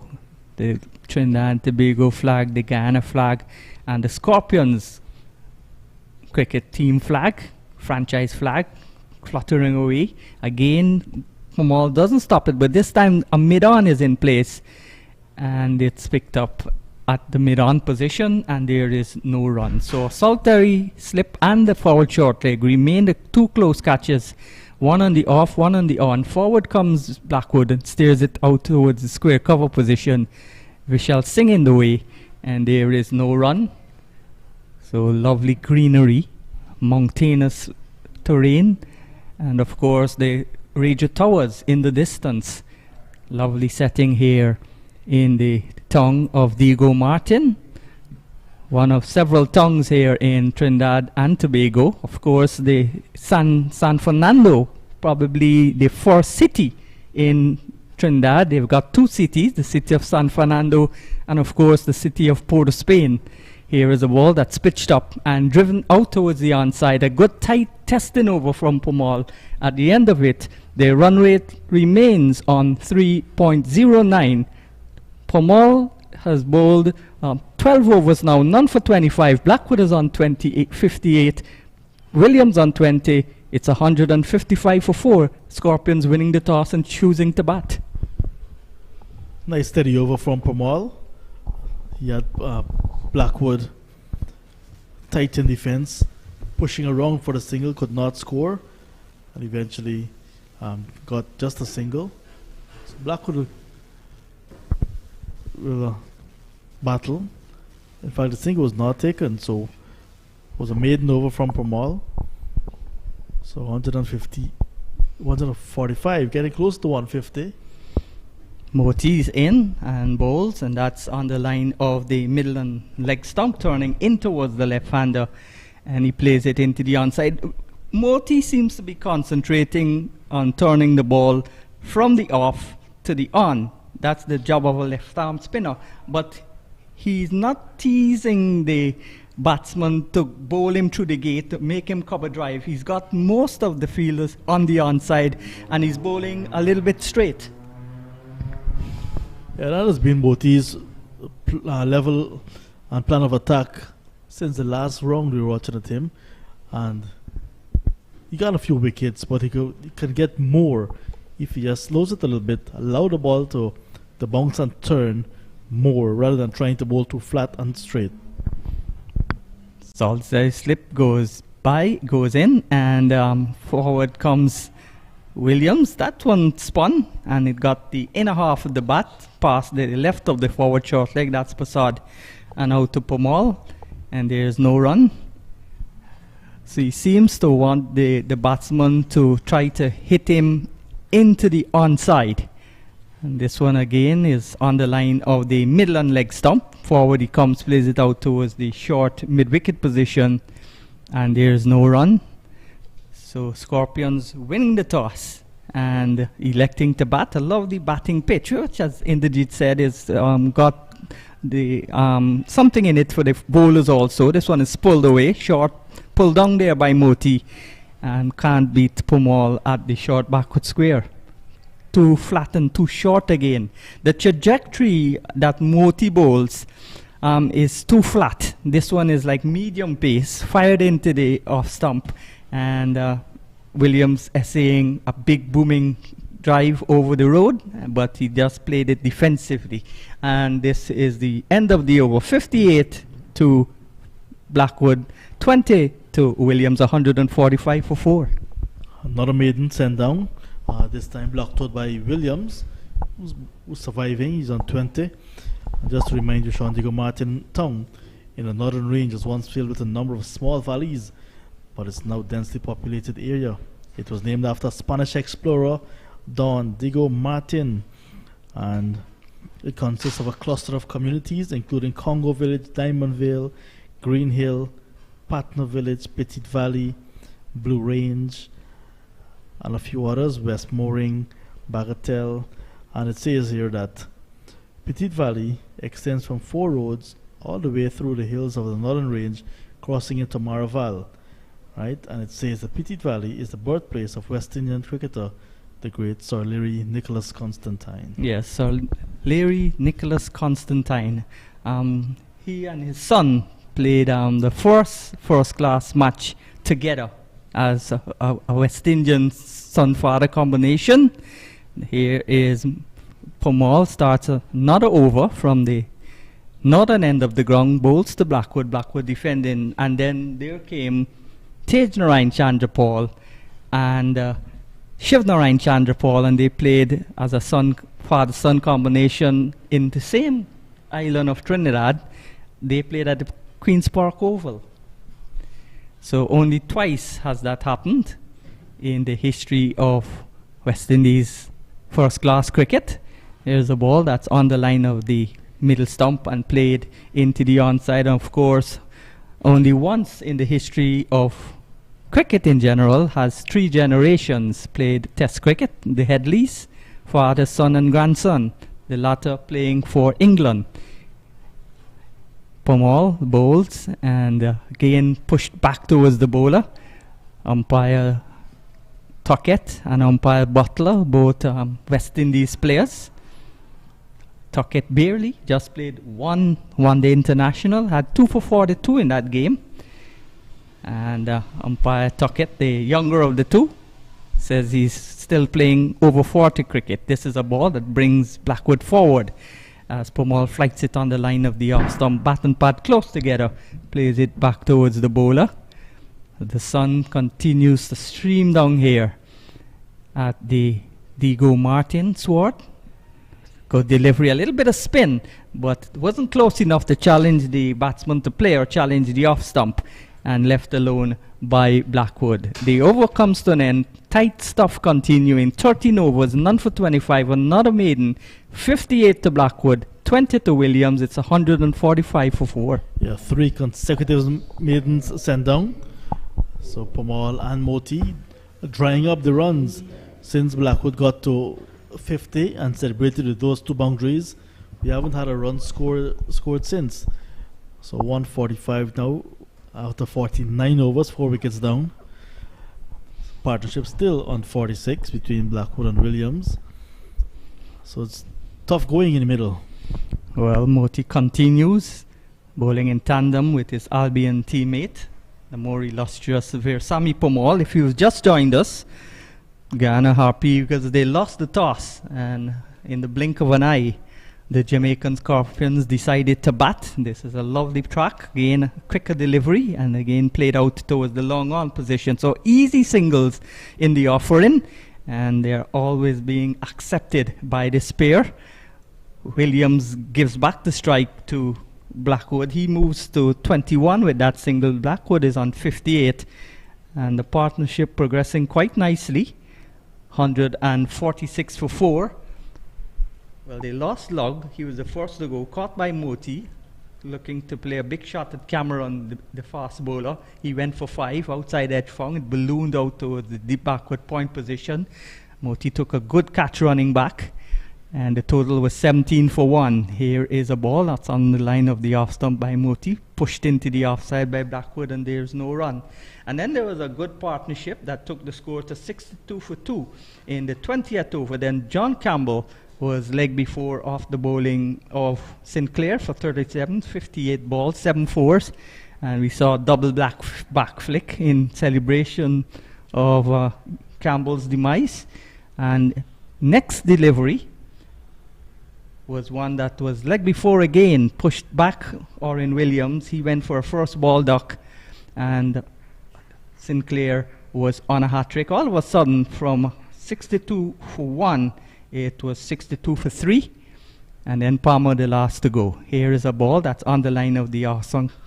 A little bit slower this time by Moti, and there is no run. So 50 overs completed, 146 for 4, Blackwood on 58, Williams on 22, and Palmer was caught by Cameron off the bowling of Moti for 18, 99 for 4 to bring these two to the middle. Just 4 wickets down so far, 2 of those to Kevin Sinclair, who's out of the attack, and Cameron, who got the early breakthrough, getting rid of Leroy Lugg, not in the attack as well. But Moti, who got Paul Palmer, the last batsman to be dismissed, is still there in bowling, and Pamal, his partner at the moment.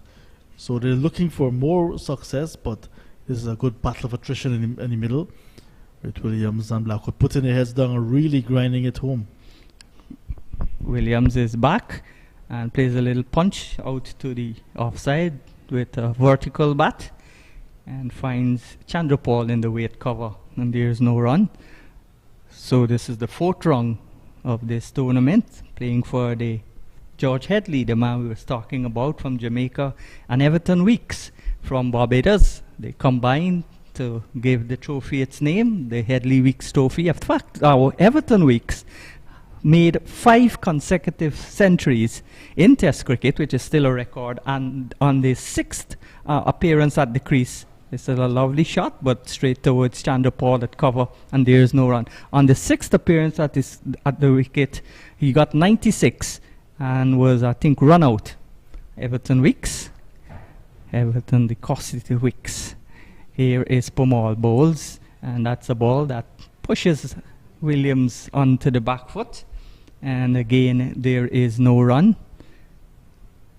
So where's Sami Pamal, the man from Albion, sleeves buttoned to the wrist, passes the umpire, Tuckett, and bowls, and back goes Williams and plays it into the offside. So the partnership building, what the Guyana Harpy Eagles must not do is to get frustrated when the partnership is building. It's steaming heat in the middle, Here's a ball that's flicked away out towards the short mid-wicket position, and Kimo Paul, like a Jamaican footballer who entered the first World Cup for a English-speaking Caribbean nation, stops with his left boot, and there is no run. So another economical over comes to an end at the end of it. 150. The 150s come up in the 51st over for 4. And also the fifth partnership coming up between Blackwood and Williams. So they are looking very good, not extravagant like a few of the other batters were, but they're getting the work done, and that is very important from the Scorpions' standpoint. And things have dried out in terms of if there was any bit of preparation moisture at all. It doesn't seem so. But the pitch has dried out nicely now, so it's going to be lots of spin, you would see. And then with the inclusion of Kevin Sinclair, the Guyana Harp Eagles side, with the extra spinner, they'll want to ring the changes, not getting anybody too tired in search of this next wicket, and to bowl out the Jamaica Scorpions cheaply on the opening day. Well, they would have wanted to get as much bonus points as possible, which would have been included in the fast bowling points. But Niall Smith suffering a niggle, and he had to be replaced by the off spinner Sinclair, who's picked up 2 wickets and was in fact on a hat trick. But his figures are expensive, and 2 wickets for him.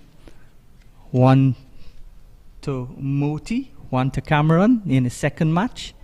Here is Moti looking for a second wicket in this one. Oh my, and that's hit hard out towards the inside thigh of the fielder at forward short leg. That's Passad, and might have hit his wrist. But he's down, and there is Miss Holder, the Guyana physio, running out onto the field. That would look a little dangerous. Doesn't look good. Yeah, it doesn't look good at all. It was a full-blooded slug sweep and into the inner thigh of Akshaya Prasad, it looks like. And he's down for the count. Angelica Holder, the physio for the Guyana Harp Eagles, is out there. And you can see he's grimacing in pain, Akshaya Prasad. He was in that position pretty much all of the third run game when Barbados Pride were batting. And here he is again under the bat with the helmet, but taken on the inner thigh, and that's gonna hurt. It's gonna leave a mark. Just above where the pads end up. Let's look on the replay. Oh, so he's gone down. The physio, and she's also rubbing his wrist. So he might have taken a blow on his wrist also when the ball bounced off his thigh. But he's got on 2 pads under his trousers, but that hit just above where the pads would have been protecting him. Yeah, and the magic spray coming out, and it's being administered. Looks like his right wrist. Yeah, he must have reflex action, parried the ball away. But that was a vicious pull, sock sweep there from Williams. Yeah, looking for the big shot to a ball that was on the line of his leg stump. And got the shot in, but could not pass the fielder, who blocked it. Yeah. Maybe involuntarily. And is down for the count, Akshaya Prasad. Let's see if we can have a look. Yeah, so the hand was actually in between the thigh, and that's where the blow the wrist took most of the blow. Yes. And the thigh was just after it hit the wrist, then it rushed into the thigh. So see him flexing the wrist there. He's going to go up, push her, do like a push-up to get up. And already some bandage being applied. But I think safety should be the key word. He should perhaps go off, make sure it's looked at properly, and come back if necessarily. Because just recently in the last round, Anthony Bramble took one on the wrist as well while batting, and could not continue because it became very painful, and then it was swollen, and since then he has not featured. So you don't want a situation as well where Akshaya Prasad is going to be out of action because of a similar incident. So I'm personally thinking that safety first, go off, make sure everything is in order, make sure there's no broken bones there, no flints, and then come back. Well, back in the days, there used to be specialist fielders. Nowadays, the youngest person or the newest person in the side usually field at short leg. But Passad took two brilliant catches. The first one was stupendous, and the second one was also good. Both times, Braffett, who was the batsman in the first match, caught at forward short leg. So he looks as if he's going to be turning out to be Guyana's specialist forward short leg fielder. Back in the days, forward backers, Clayton Lambert, were brilliant under the bat. Of course, Gus Logie, the Trinidad and Tobago batsman, was a brilliant fielder for the West Indies under the bat. But these days, it seems like if the youngest or the newest players put under the bat,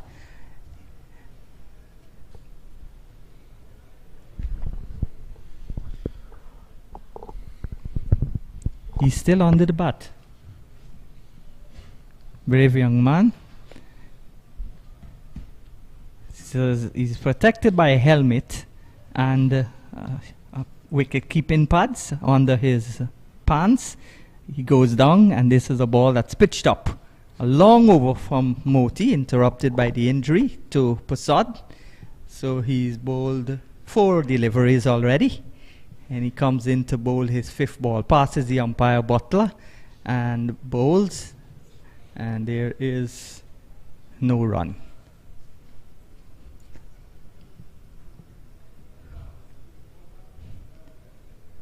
Moti again, bowls, and this is again pushed back towards the left arm spinner, and again there is no run. So another tight over. The runs have dried up, and it's 147 for 4 with Blackwood on 59, Williams on 21.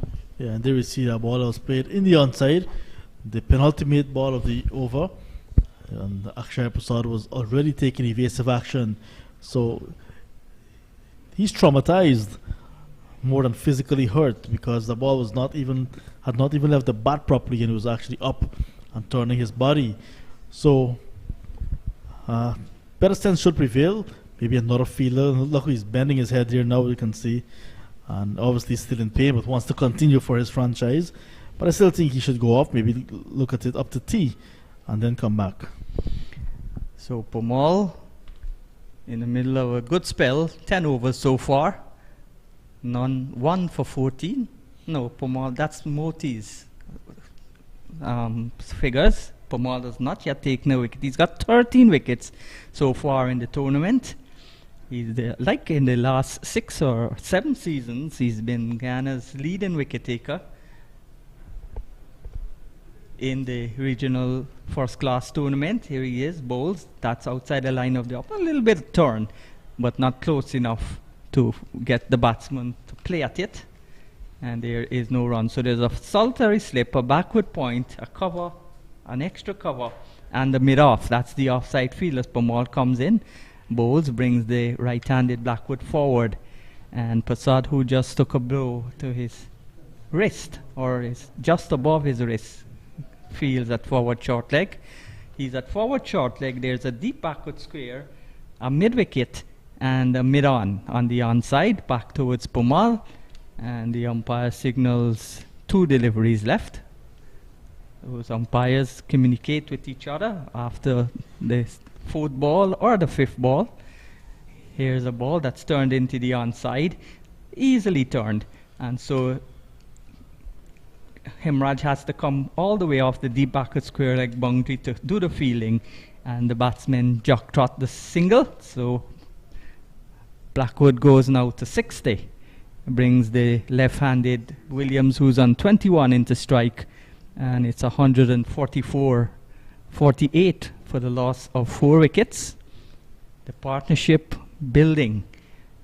Here is Pomal, quicker, flatter delivery, pushes Williams onto the back foot, and he plays it with the inward movement back towards the bowler, and the run rate has dropped from 3.09 to 2.79. 60 to Blackwood, 21 to Williams, 148 for 4. And we must apologize to our viewers and our listeners, because earlier we mentioned the total had gone past 150. It's actually a technical error. Now it's the original, the correct score, in fact, is now posted 148 for 4. So the partnership is now 149, and they're yet to get to 150. So our apologies to our viewers or listeners. This is the correct score on your monitor at the moment. 148 for 4. And Blackwood on 60. He's in strike. Moti in, bowls to Blackwood. Blackwood is forward and there's no run. I was talking about the test players from Albion. Started in 1978 with Shushiv Narain, then Narsindi Narain, then Chattagoon, Sir Narain Chattagoon, the eldest of the, not the eldest, the second eldest of the Chattagoon brothers. Good afternoon to you, Hem Narain Chattagoon, if you're watching the feed in Canada. I thought you were the best of the Chattagoon brothers, right-hander. And after Chattagoon, then you had the spinners, Bishu and Pomal. All those players played test cricket. And then Moti, who's bowling now, played one-day internationals.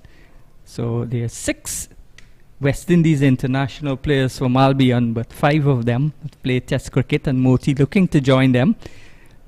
Playing at the highest level, he comes in, he bowls, and that's a ball that's bringing Blackwood forward. But these Jamaicans, if you bowl succession of maiden overs, then the pressure can build, and one would want to test their patience. Blackwood has got a lot of patience. I don't know, I'm not seeing too much of Williams to know if he's got a lot of patience. But Blackwood in strike, he's on 60 from 154 balls. Moti comes in, bowls to Blackwood, and Blackwood is forward again. Another good over comes to an end. At the end of it, it's 153? Oh, 148 still. 148 for the loss of 4 wickets. 65 to Blackwood. Williams on 21. Moti 10 overs. 11 overs completed, 1 for 14. And lots of attention is being placed on the Esquiva coast tonight, Sean, because for the first time ever, the national flag raising ceremony will be held out of Georgetown on what is the night before Independence Day, to ushering the Independence Day. So tonight is going to be on the Esquiva coast at Anne Regina by the Damon Square. And I just saw some images. It's all set for that spectacular and historic flag raising ceremony. And that's in Anna Regina, just in front of the Town Hall. Yes. Here is Pomal in the tongue of Diego Martin, bowls to Williams. Williams is back. I want to say happy Independence Day in advance to all of you in Guyana. I know you're having a bit of a flooding in Georgetown and other parts of the country. This is a big shot, deliberately played and into the offside and just short of the fielder there at the mid-off position, Moti. So all of a sudden, out came the big shot. Pomal, left arm spinner. That would be a moral victory for Pomal, though. All of a sudden, the pressure, they're saying Guyana pressure brake pipe, pressure bust pipe. That means when you've gotten the intense pressure, you've got to give. This is a better delivery, a better shot play there on the ground, out towards the mid-on position with the turn. And there is no run. Williams in his white floppy hat. You don't see many of those in modern day cricket now, unless you're an Australian. This is outside the line of the off stump again. That made popular by Greg Chappell back in the 70s and 80s. Here is Pomal on his way, bowls, and that's turned with the spin down towards the short fine leg position.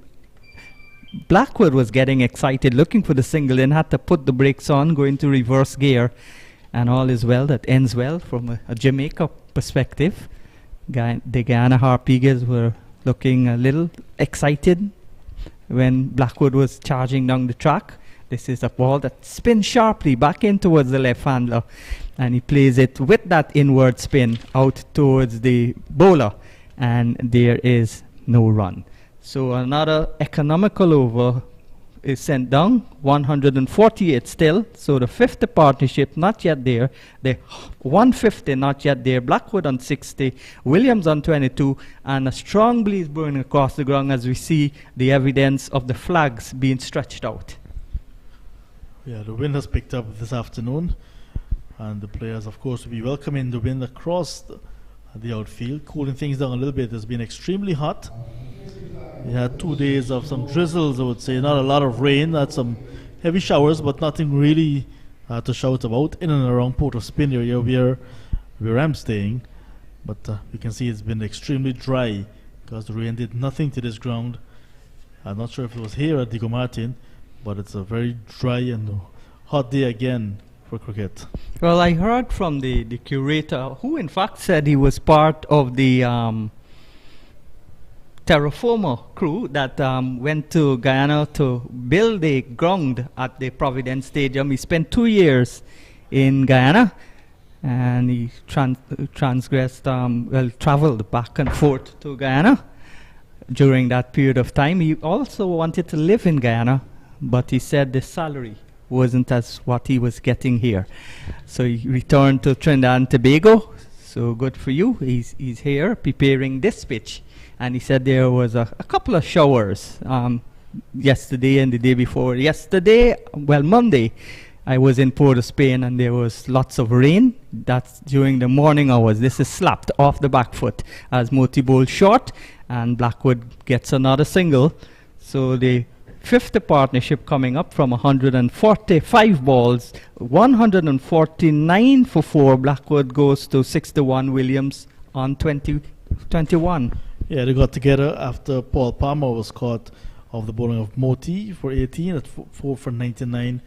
And since then, they've had some difficult times and also had some times when they got some loose deliveries like this one.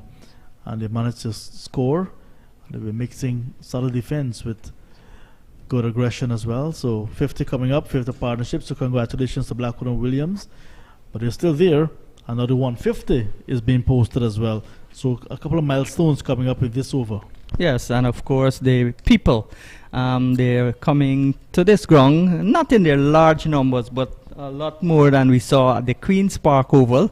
Heard when Trinidad was playing, there was a fair-sized crowd, mostly from those in the town of Diego Martin.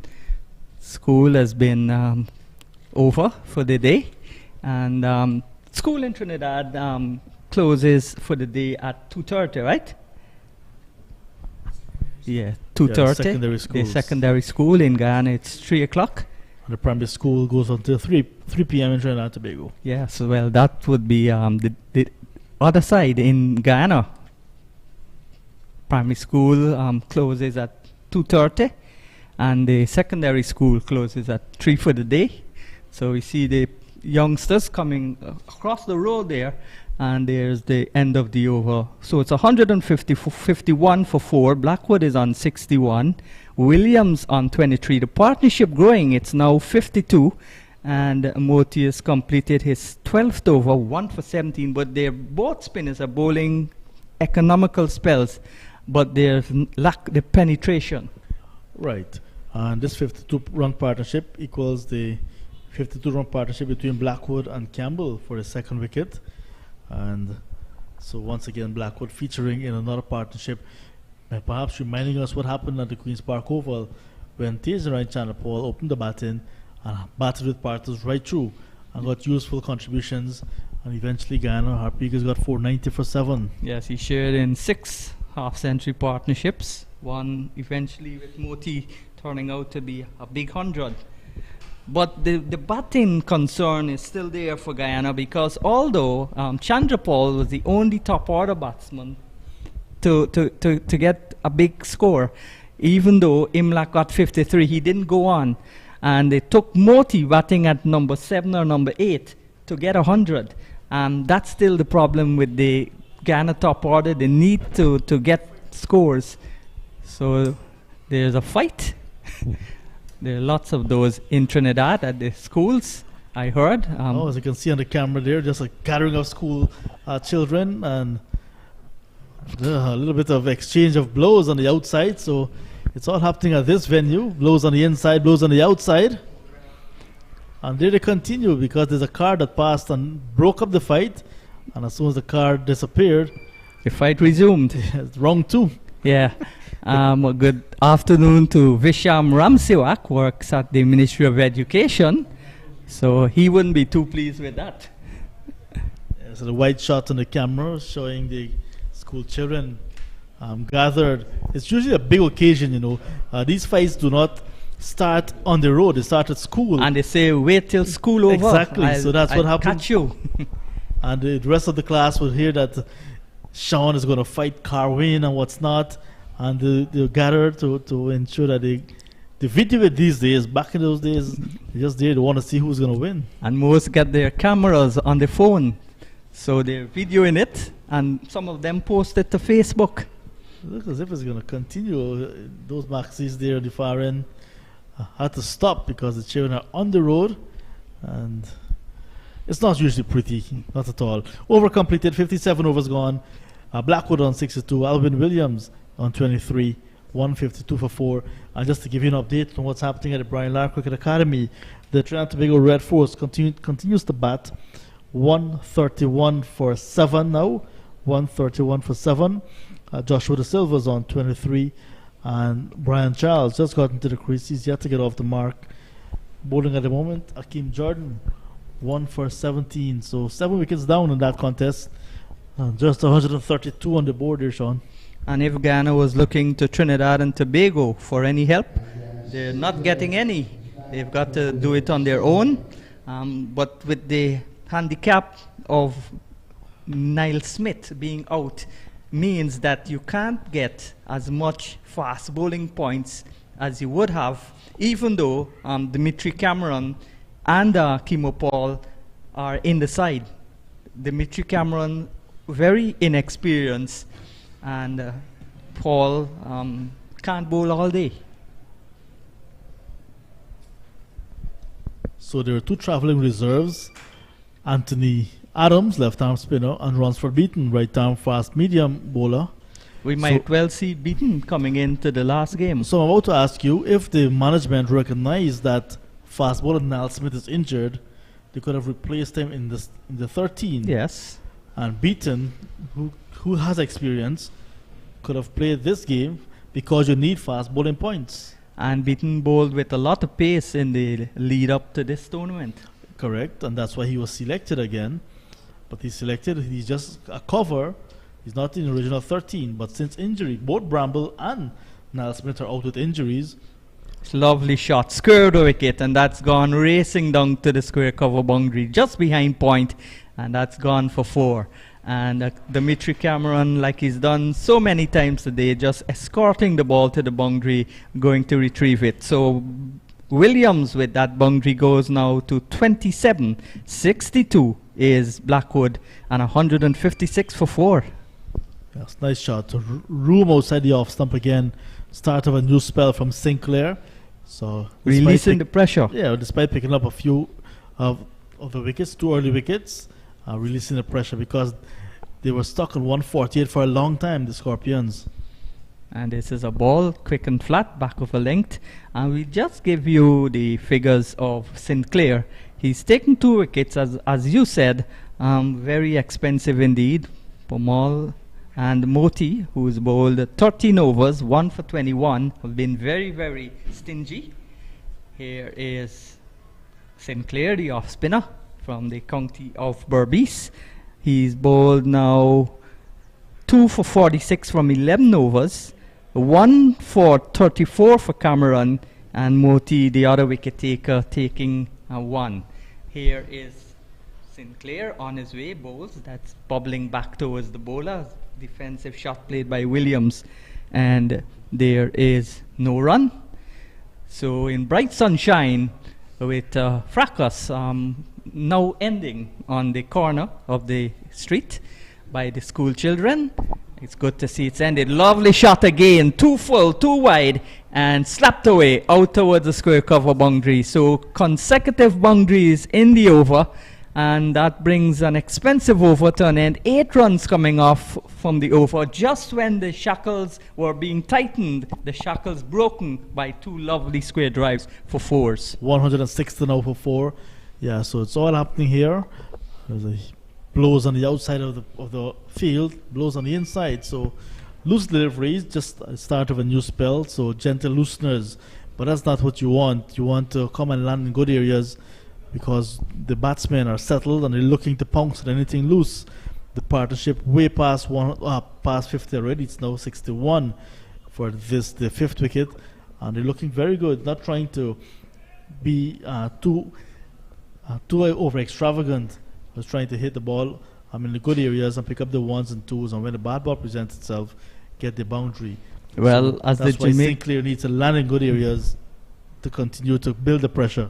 Well, Pamal is continuing and bowls, and that's a defensive shot. Well, when Sinclair was bowling, the Jamaicans would say, "No shot a lick ya." Shot licking on the outside here too, Sean. Yeah, when you talk about licking shots, you talk about gunfire. Be careful. In Jamaica, here is in the tongue of Diego Martin. Lovely little tongue, well, fairly big tongue. This is on the line of the leg stump, Pamal, and it's played away quietly. Got a patient head on his shoulders. Very level-headed Blackwood. Here he is. Waits for the left arm spinner, gets a ball that bounces a little bit, but in total control, plays it with a broad bat, as broad as the Essequibo River, which is 29 miles from end to end at its widest part. You can't see the other side. It looks like a different country. Here is the ball that's on the line of the leg stump, turned quietly into the onside, and they get a single as their ball picked up there by Hemraj. Is that a maxi, the music coming from, or is it the sound system at the ground? It seems maybe a private car on the outside of the on the road, because the sound system here at the Diego Martin Sporting Complex is louder than that, and I don't think the public maxis would have such music. Yes, in Trinidad you can't play music, just the radio. But in Guyana, there's the boom boxes in most of the minibuses, which is called maxi taxis here. Good, brilliant stop. Out toward the square cover position, and there was Hemraj flying like Superman to his left and made a good stop. And there is the man who was injured, not injured, sick, racing from all the way across the ground to congratulate his mate. The over's coming to an end. It's ended, in fact. 59 overs gone, 161 for 4, Blackwood on 63, Williams on 31. The partnership now has progressed to 62. Pamal, 18 overs, none for 28. Pamal trying his level best so far and able to pick up a wicket after 18 overs. Not usual for Veerasammy Pamal, but the Jamaica Scorpions batsmen are prepared to watch him out. They want to be very watchful. Pamal, not the type of bowler to give you lots of loose deliveries. So the batsmen, Blackwood and Williams, are just offering defensive shots so far to the experienced Pamal.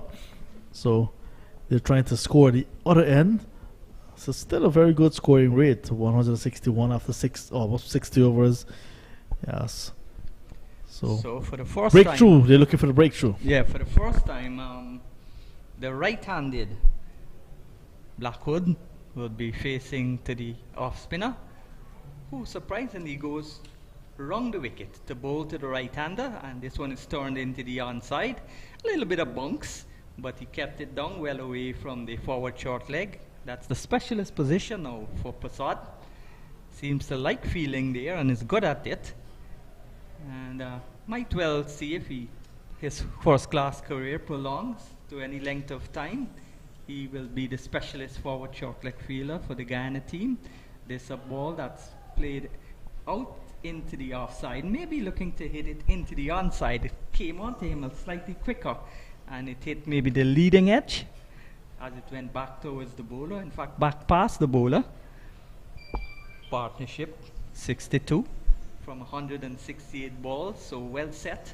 Both batsmen. 63 is Blackwood, who's in strike. 31. Williams, the non-striker, left-hand combination, also maybe causing some problems for the batsman with the terms of lines. 161 for 4s.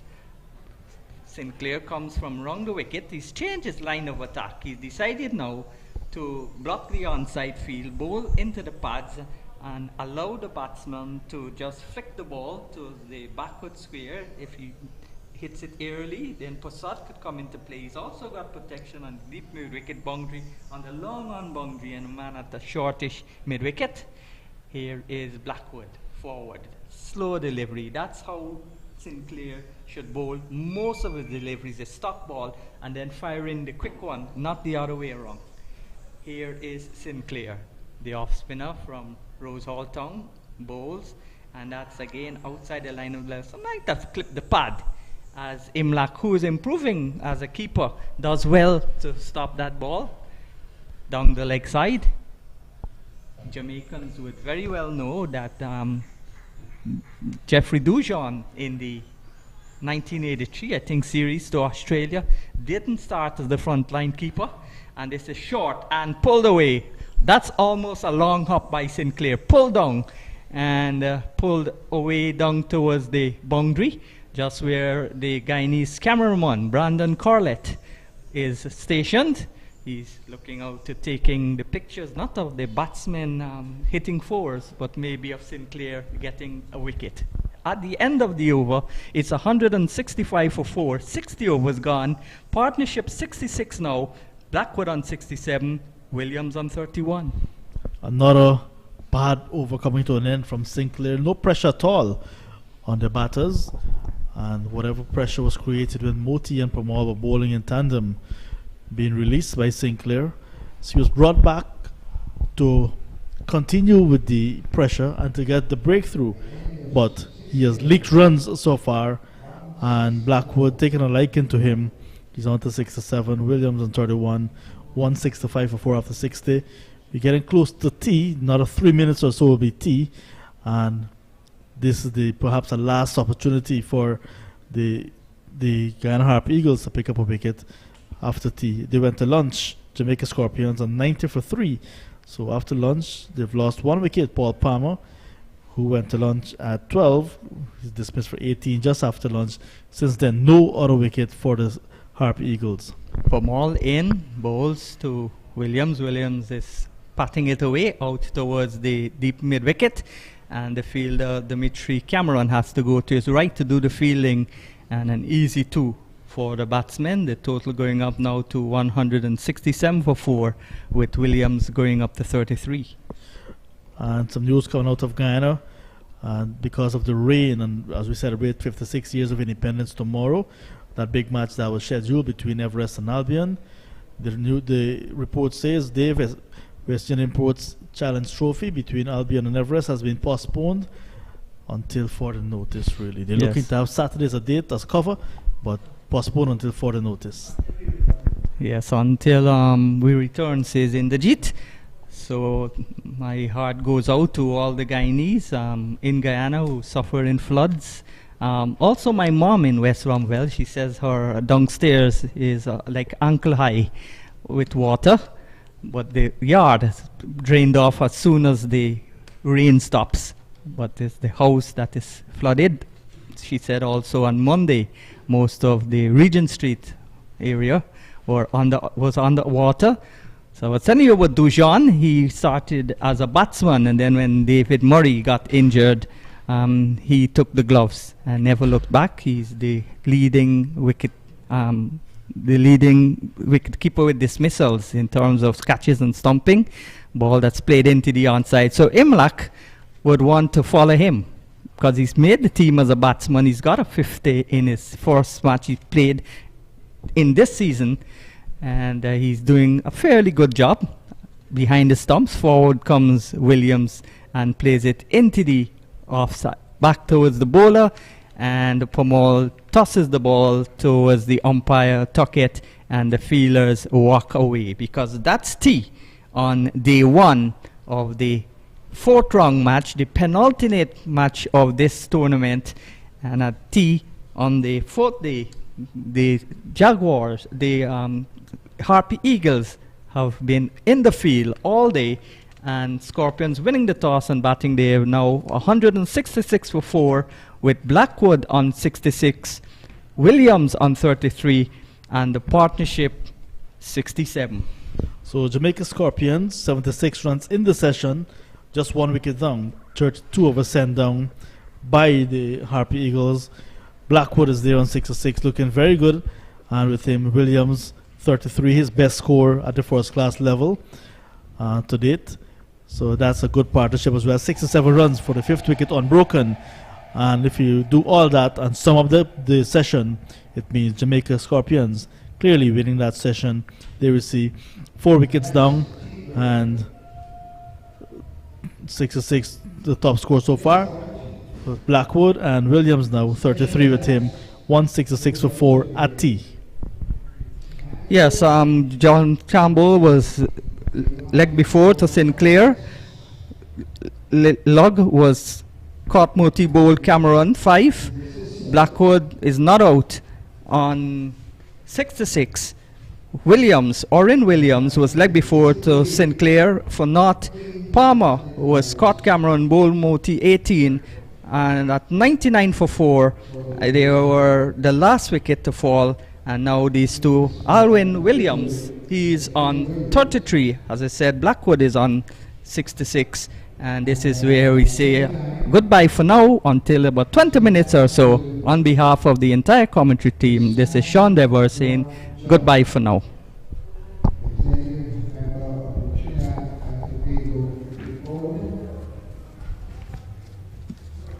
She's also first in charge of operations manager.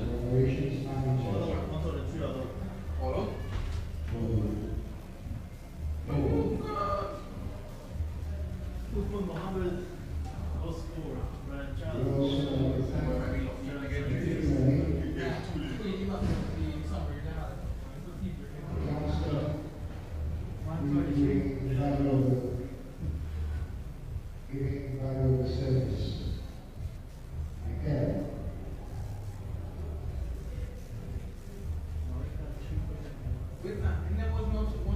Always ready.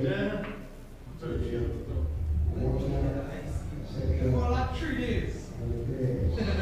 They call that 3 days. Never they have different tournament up any team go down last side is 3 days.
Hello there once again. Let me greet you with brilliant sunshine that continues to greet the Diego Martin Sporting Complex.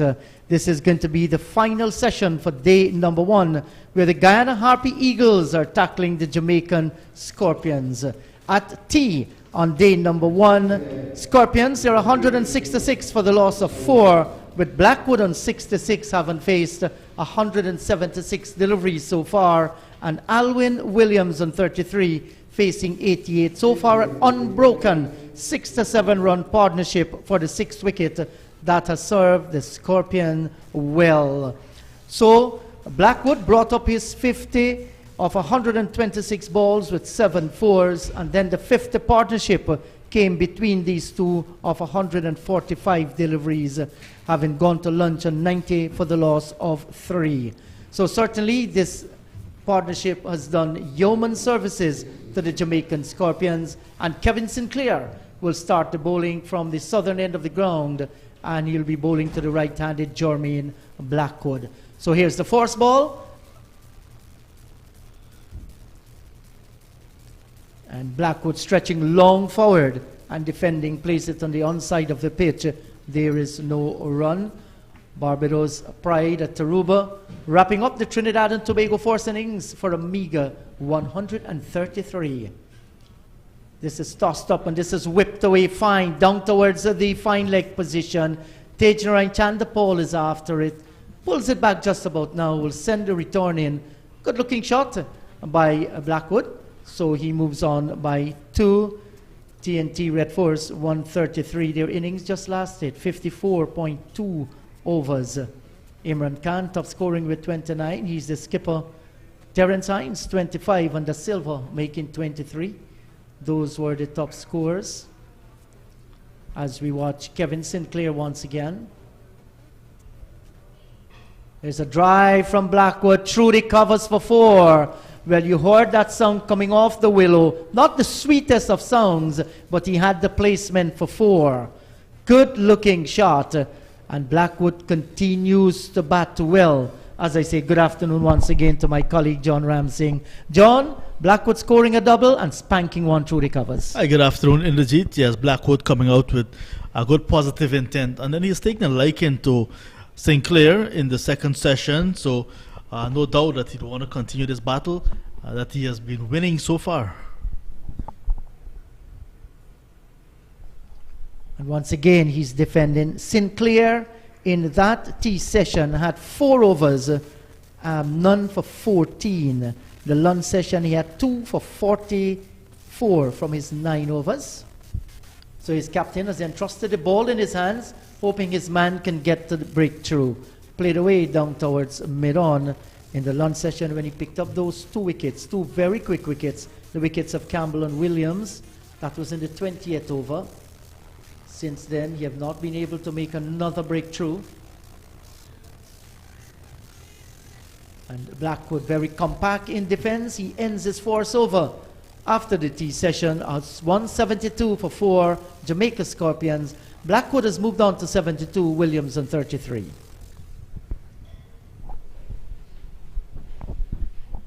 On this partnership, 73 now for the 5th wicket, so it's going to cause some amount of headaches for this Harpy Eagle side. So 73 runs for the 5th wicket, and they look very comfortable at the crease. Williams 33, Blackwood 72, and the way Sinclair is bowling, not necessarily getting the type of landing in the good spots that he would like, and the Leon Johnson will have to have will perhaps be getting some headache at the moment. Yeah, you can see him on the camera there scratching his head. So Pomal as well did not get the wickets that he was looking for. Did not find any wicket at all. And now it looks as if it's going to be the seamer, right-arm seamer, Cameron, who's going to start after tea. Cameron 6 overs before this, 1 for 34. Does not have the pace and was roughed up towards the end of his spell. Got the early wicket, but could not maintain that consistency and was roughed up. What he needs to do, the ball is much older now, 62 overs old. Check to see what reverse swing or any swing he'll be able to get with its older ball. Just try to keep it simple. Don't want to do too many things with his ball. Early days of his career, so just want to be able to land in good areas, keep the batsman quiet, and work away from there. But 133, the Red Force, and that game heading for a very quick finish, we want to say, because already the second innings have started with Barbados Pride only looking to overhaul 133. And this is driven down towards wide mid-off. And with this field, Cameron cannot afford to be short at all. He's not an all-and-out fast bowler. And you look at the field placing, there is a mid-off, an extra cover. There are also 2 slips and a backward point. So he will be looking to get it up there. And there's also cover out on the boundary. So he cannot be short, just had the lone over in that tea session that cost him 17, cost him 1 over, cost him 9 runs. He will want to correct that. And this time it was on the line of the leg stump and turned away into the onside field.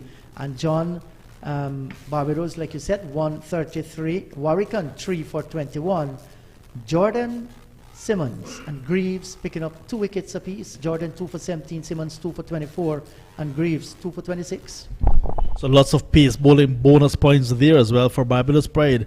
And that is what they need, because earlier we mentioned winning only and getting the regular batting and bonus points.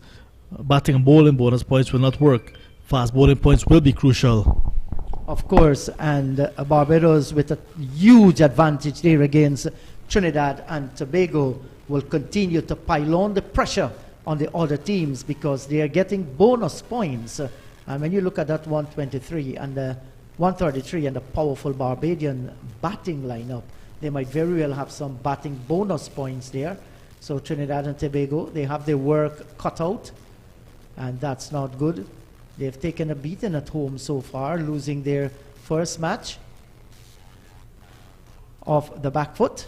Cameron pitching up one into the line of the off stump and stroked away down towards mid-off. If you have just joined the broadcast, let me tell you that Scorpions called correctly this morning at the toss, and they decided to bat first. Lug was the first to go, caught by Moti of Cameron for 5, 17 for the loss of 1. In the 8th over, their 50 came in the 16th over. John Campbell was LBW to Sinclair for 37, 69 for the loss of 2 in the 20th over. And the very next ball, Oren Williams, LBW Sinclair, he didn't score, 69 for the loss of 3. Of course, the hat-trick by Sinclair was averted. Turned away, down through backward square, heading out towards the boundary. It's not going to get there. And the return will come in now, but they'll just walk the second run. 2 more good-looking runs to the left-handed Oren Williams. He moves on to 35, 174 for 4. And at lunch, 90 for 3, 29 overs sent down in that session. Blackwood was on 31, Palmer was on 12. After then, Palmer was caught by Cameron off Moti for 18, 99 for 4 in the 32nd over. Then the half-century partnership between Blackwood and his partner Alwyn Williams came up at T, 166 for 4. Blackwood was on 66 and Williams on 33. Outside the line of the off stump, now troubling the left-hander, goes by into the gloves of the keeper. Cameron ends his over, 174 for 4, Blackwood 72, Williams 35. 2 runs came from that Cameron over, now 1 for 36 from his 7.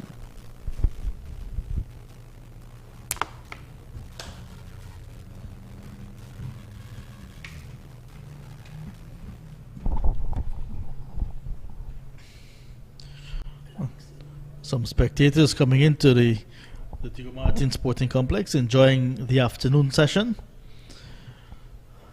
Earlier we saw the school children heading home, and not before a little bit of incident, but they're not on the road. Again, they're probably in their homes at the moment, most of them at least. As we continue the action, Blackwood 72. His best score this season, past 6-1 he made early up. and a career best 35 from Williams, whose previous highest score was 28, and this is 8th first-class match for him. Alwyn Williams, the Jamaican. And he has looked the part, and Blackwood continues to show the slow off-spinner. That's Kevin Sinclair, the full face of the bat. No worries whatsoever. He looks as solid as a rock as he turns this one down towards short fine leg. Moti whips the return in, and he cannot score.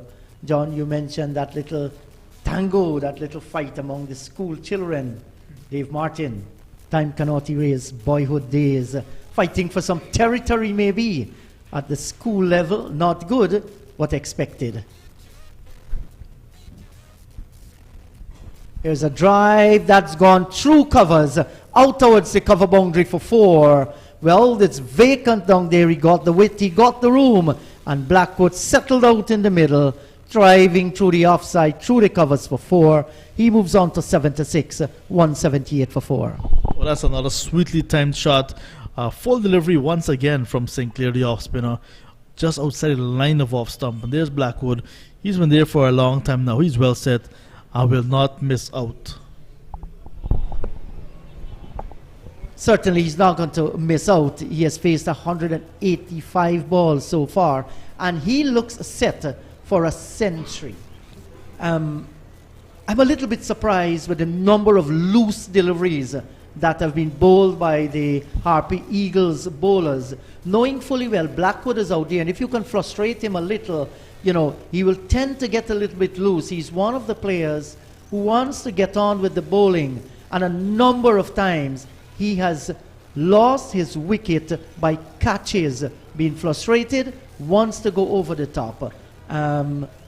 This Harpy Eagles have not been able to do that. At one stage they were doing it, but they just released the pressure.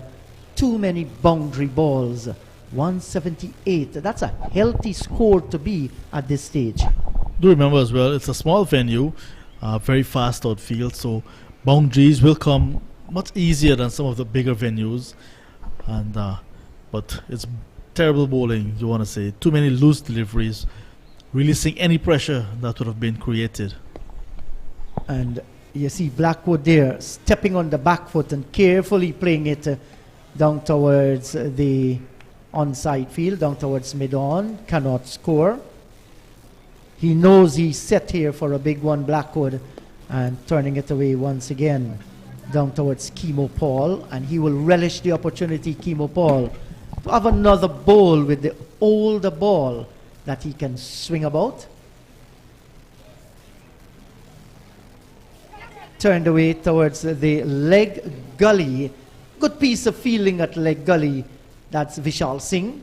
And the over has been completed. 2 for 68 from 15 for Sinclair. Blackwood is on 76. Williams on 35. Jamaica Scorpions, they're 178 for 4.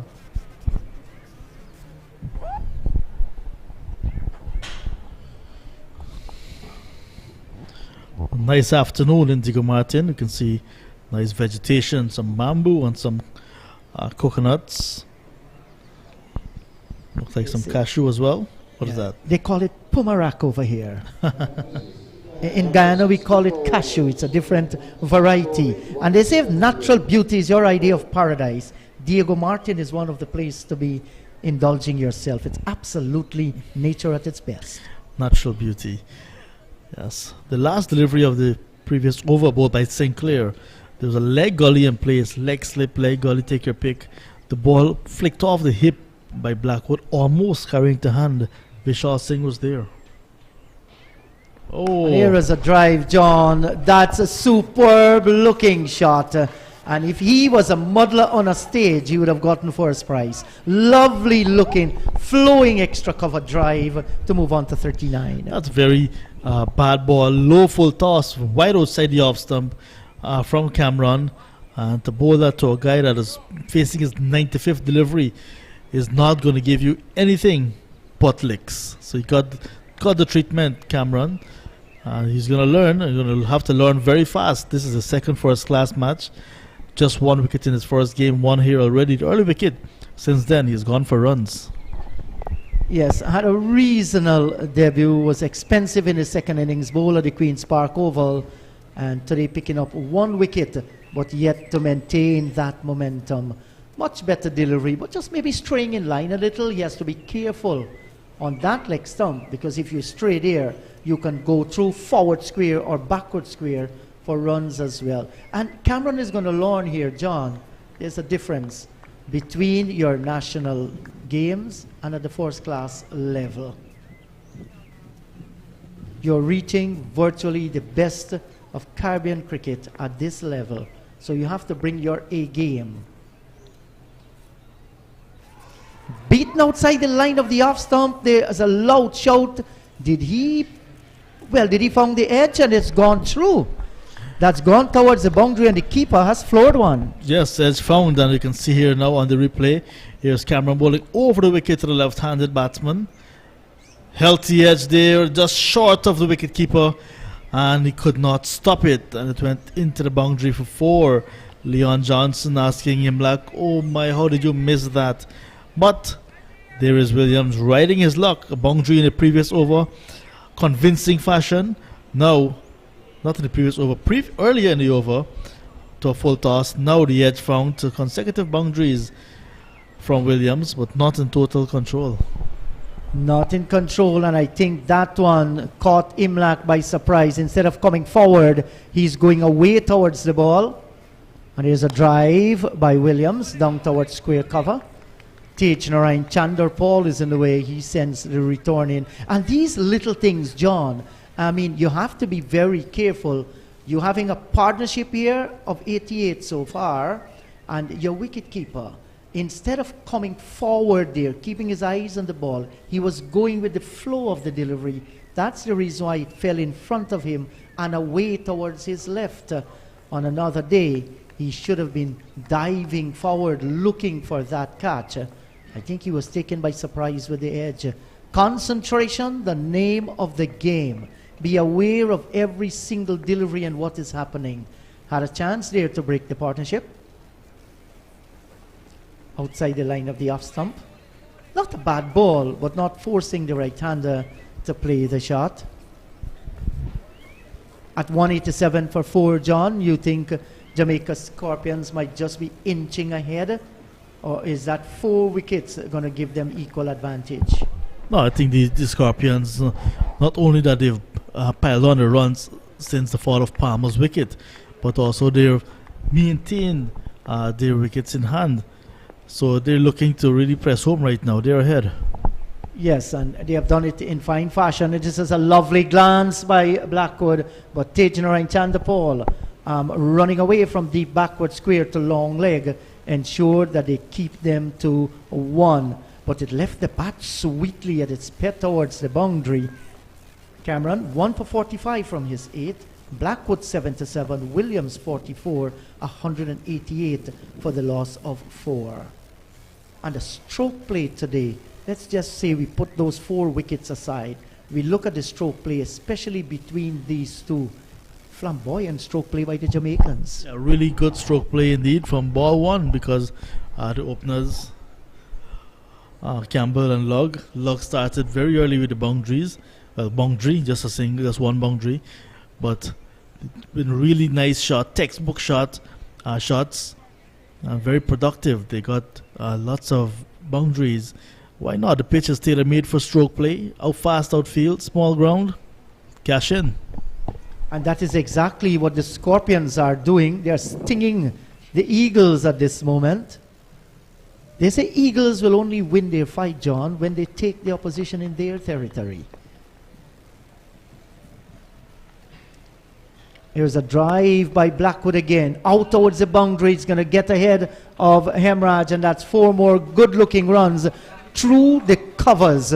And Blackwood continues to blossom like a sunflower here at Diego Martin. Lovely looking shot. So 14 fours have come off Sinclair's bowling. That's our scorer telling us, John Visham. 14 boundaries of Sinclair bowling. Lots of boundary balls. Yes, he's been too wide of the mark, and then down the leg side as well. So wide outside off stump, down the leg side. So he's releasing the pressure. Blackwood coming forward and defending down towards mid-on. Once again, he cannot score. And that's a huge percentage as a bowler. And he's in his 16th over, 2 for 72. Pitched up and driven down towards mid-off. Tej Narayan, Chandler Paul attacked the ball nicely, sends the return in. And with the single Blackwood, he will now move on to 80 to 193 for the loss of 4. And the partnership growing 94. 94 and looking real good still. So 56 runs out of 73 from Sinclair in boundaries in 4s. So that's a very high percentage of boundaries being conceded by the right time off spinner. He's now playing 7 first class matches first of this season in round number 4. And I know that he is a hard worker, and he was very upset after being left out of the last game, making it into the 13, because in the practice game at home before coming here, there was another Sinclair, another off spinner that was really looking good. Junior Sinclair, who was mainly a wicket keeper, that started to bowl off spin as well, but was getting the rewards. So Sinclair here, getting his opportunity not only to be on the touring party, but also getting an opportunity to play, should try to do much better. Leaking too many boundaries. And this time taken on the pad. And with those 14 fours struck off him, our scorer Visham is saying to me that 86% of the runs scored off him are boundary balls. So that's not good enough at all in the circumstances. Here is Williams driving, stretching forward, and drive down towards cover, and he will get another run. So you expect him to be tighter at this level and not all that loose. 2 for 74 off his 16. Blackwood turned 82. Williams 45. Scorpions 194 for the loss of 4 and fighting back and fighting aggressively too. Well, Sinclair as well, with international experience, played 6 T20 internationals for the West Indies. And he knows that in that format, you have to be very economical to be successful, or to just pick up wickets. So coming back at this level now in a 7 game, like I mentioned before this, 12 wickets in 6 matches. So getting another opportunity. He got 2 wickets very early in his spell, but started expensive, and even after picking up those wickets was still expensive. And then there's a period when Pramod and Moti were bowling and keeping the pressure on the batsmen, and Sinclair came and released the pressure, and since then it's been free scoring again. Yes, exactly. And this man that is operating now, Dimitri Cameron, he has had 9 boundaries struck off his bowling as well, and he's in his 9th over, picking up 1 for 46. So these two guys, between them, 23 fours, and you look at Paul, 3 boundaries off his bowling, Veerasamy Pemal, 4 boundaries off his bowling, and 2 of the bowling of Gudakesh Moti. They're the seasoned campaigner, and by far they have less deliveries that went to the boundaries. This is down the leg side, and it beats the keeper, diving away towards his right. We shall wait the signal from the umpire, and those are byes. Imlak not getting there and allowing the ball to go away for 4 byes. Badly lined again from the bowler, so Cameron straying on the leg of the batsman, and then the keeper not able to collect either. So wide of the mark, and that's not going to do any good for anyone except for the batting side, because this partnership is now worth 99 runs. Yes, and that's, if my maths is correct, that's just 1 away from 100, John. We may have to double check. So Cameron will learn that, listen, I might not be a superstar, but when I'm given an opportunity, I must make use of it. Has his chance, and he needs to make an impression here. Needs to do something. That's short, wide outside the line of the off stump. And the left-hander Williams is not going to be outfoxed by that delivery, allows it to go by. And there you see Blackwood just fidgeting there. telling his partner something, you know, well played, guy, leave the bad balls. We are building this partnership that is hurting the RP Eagles. We're having a good cricket match out in the middle. Eagles managed 4 wickets, Scorpions so far fighting back nicely after losing early wickets. And that's a short delivery again, way wide outside the line of the off stump, going by into the gloves of the keeper. Guyana not playing Anthony Bramble, and that's because he's still injured, having a swelling on his on a little bone around the wrist area while he was batting against the Barbados Pride in the first innings. He looked good while he was there and had to retire hurt and never played a part again. This morning we saw him, it was still swollen. Here's a drive and nicely knocked down by Kevin Sinclair down at backward point. They can only get the single. So one more to the score. It's now 1. In fact, that's the 200. 200 up for Jamaica Scorpion. 200 for 4 of 213 deliveries of 60. Well, our score is still saying it's 199. Well, we heard that it's not 200 as yet. This is the partnership now 100. So a very good partnership, workmanlike, busy partnership. They got together at 99 for 4 and they're still there.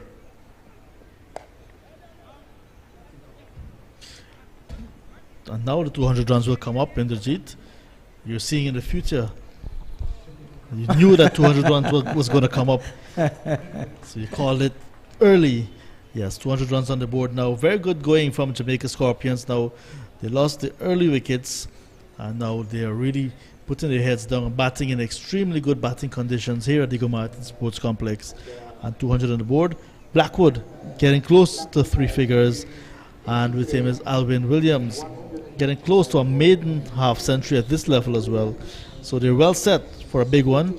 Just Gordon, Green, Merchant, Midley and Thomas to come, and they know that they really need to put their heads down and bat their team to safety and put on maybe a 300 plus total in the first innings at least. Well, they're well set for this. The partnership so far has been a brilliant one. 101 partnership between these two for that 5th wicket, and certainly has brought the Jamaica Scorpions back into the game. And this partnership is led by no other than Jermaine Blackwood, their most experienced batsman out in the middle, and he's setting a high example for the Scorpions. Moti, and off the back foot goes Blackwood. Tells you how easy pace is this pitch, despite it was a faster delivery by Moti. He had enough time to get on the back foot and punching it into the offside field. And that's a good delivery. He wasn't all that comfortable, Blackfoot, as he stepped onto the front foot. Got a little bit of a tangle, ball rushing into him. And off the back foot, will pick up an easy single down towards the left of Hemraj. So one more to the score. And look at the rotation now. It's almost at will. They're rotating the strike nicely. And once the boundary ball comes along, they're ensuring that they make maximum use of it. This is brilliant batting, and it's good to watch.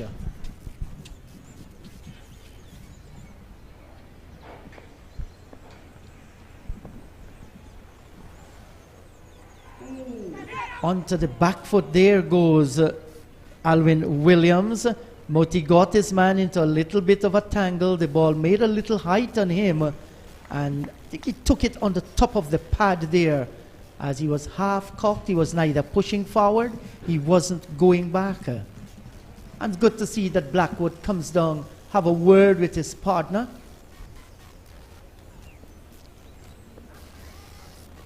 Good delivery, well played again by Alvin Williams. He's kept on 46 in sight of his 4th half century in regional and first class cricket. And he's quiet in defense once again. Ball coming on nicely onto the bat. Moti 1 for 18 from his 13. Blackwood is on 84. Williams 46, 201 for the loss of 4.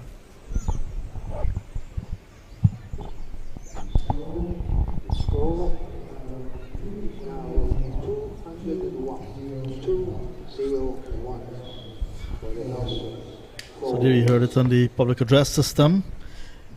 Letting the spectators gathered here at the Martin know what the score is and what's the partnership. So the partnership 102.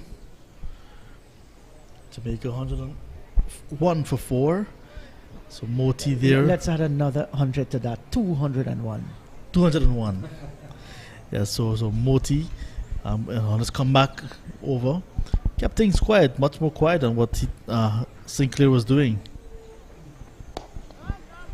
Here's a sweetly timed drive by Blackwood, but down to Virasamy Pimal at wide mid-off. And the ball is leaving the bat sweetly, so that tells his timing is of perfection. To the left of Pimal, that would have gone screaming away towards the boundary for 4. I'm enjoying this batting here by Blackwood. Looks real good, and this is going to test the character of the Guyana Harpy Eagles team.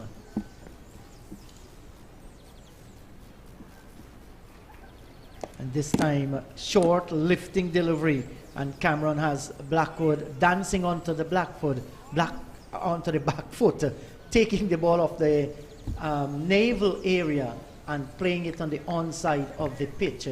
So still good pace off the pitch. The ball is coming on nicely. We haven't really seen any two-pace deliveries on this pitch so far. It's a true cricket wicket. Congratulations to the ground staff.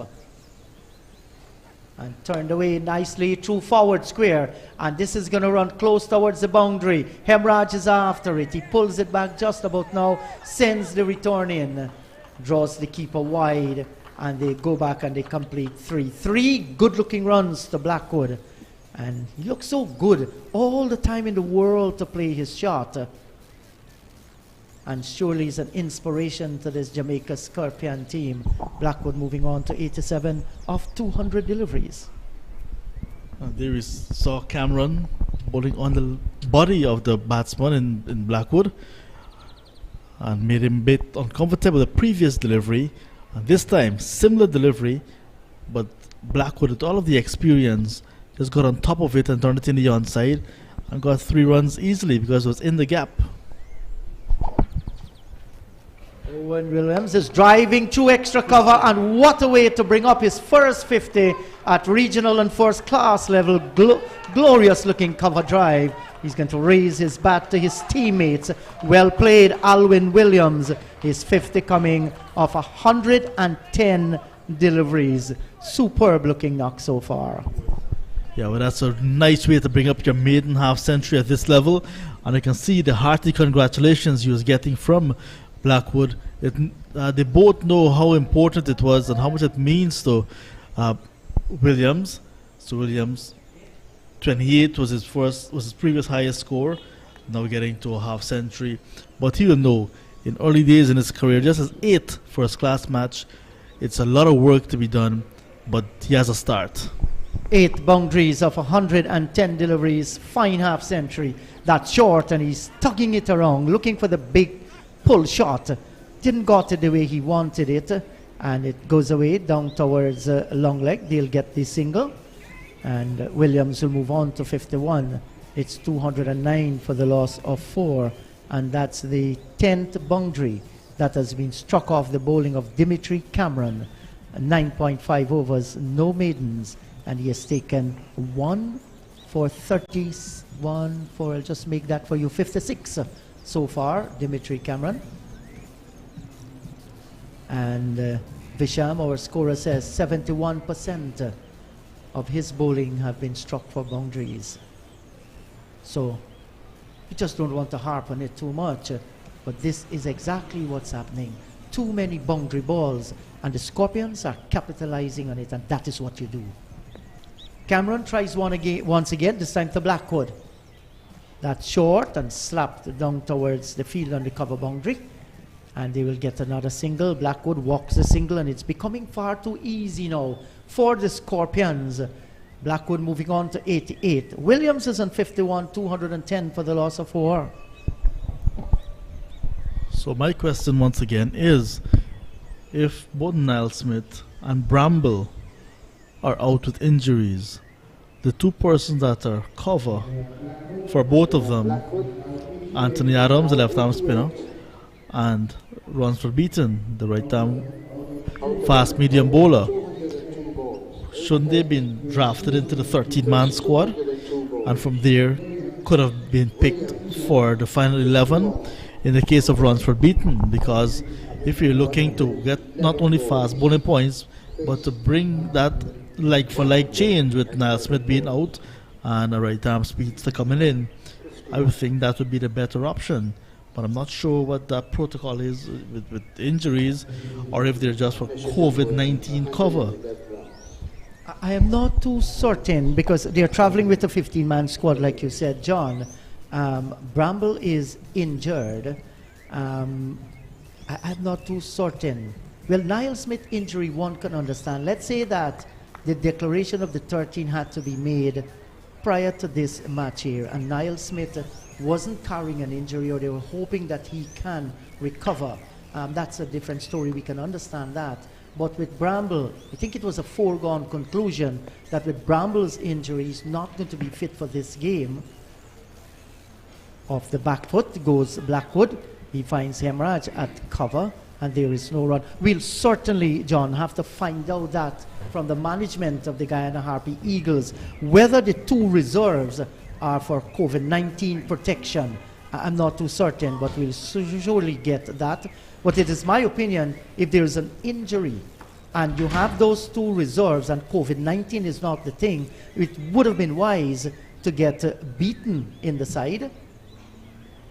This is on driven down towards mid-on by Blackwood, and they come through for the single. Good running between the wicket, good call, and they get it quite comfortably in the end. And that's what good batting and good partnership will do to the fielding side. Cause them to lose concentration, and now they're throwing the ball away and almost allowing the extra run via overthrow. So just need to look to win maybe a 10 or 15 minutes passage of play, create some pressure on the batting side, and then pick up a wicket, break the partnership and take it from there. But so far, it's all Blackwood and Williams. Yes, I agree with you.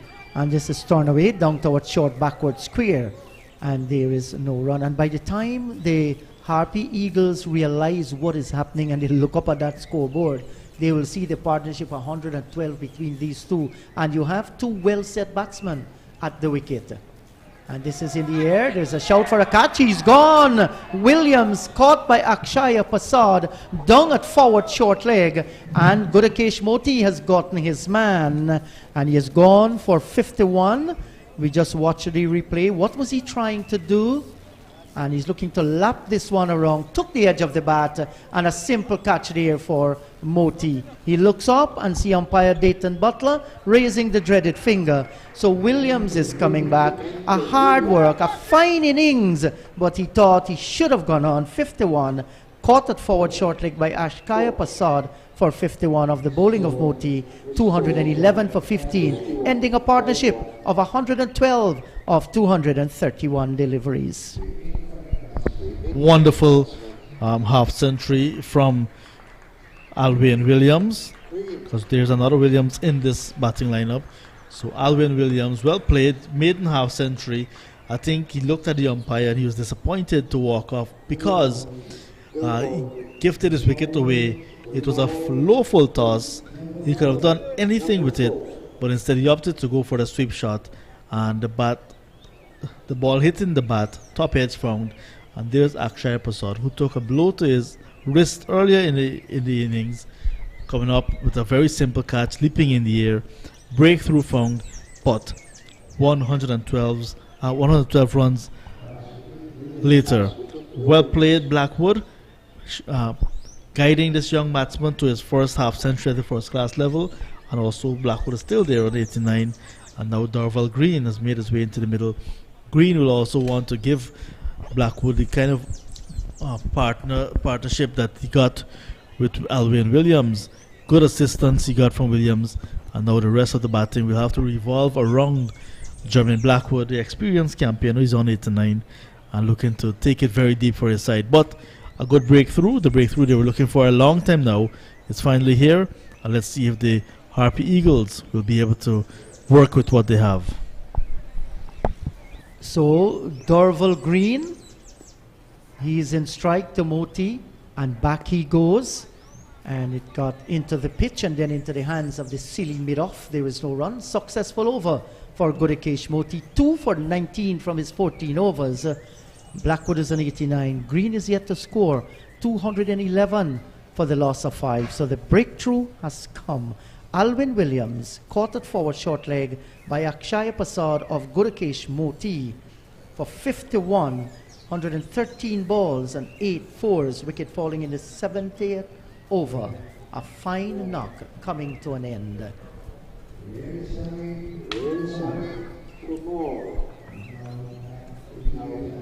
Into the attack. Bowling from the northern line. So Virasamy Premal will replace Cameron. 10 overs, no maiden, 57 runs, 1 wicket. Premal so far 19 overs, 7 maidens, 29 runs, and he has taken none for 29. So he'll be hunting his 4th wicket in this game. And with the breakthrough, Virasamy Premal, once he pitches right, can present some problem for the batsmen, especially the newcomer, and that's Dorval Green. Dorval over the years has been known to play reasonable innings in the lower order for the Jamaica Scorpions.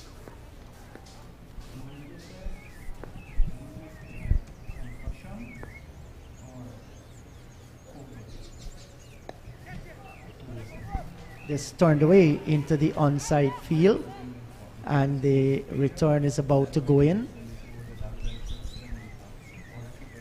So Sean was downstairs and he had a little discussion with the manager of the Guyana Harpy Eagles concerning the reserves, and John Ramsing is going to share that with us in a moment. John?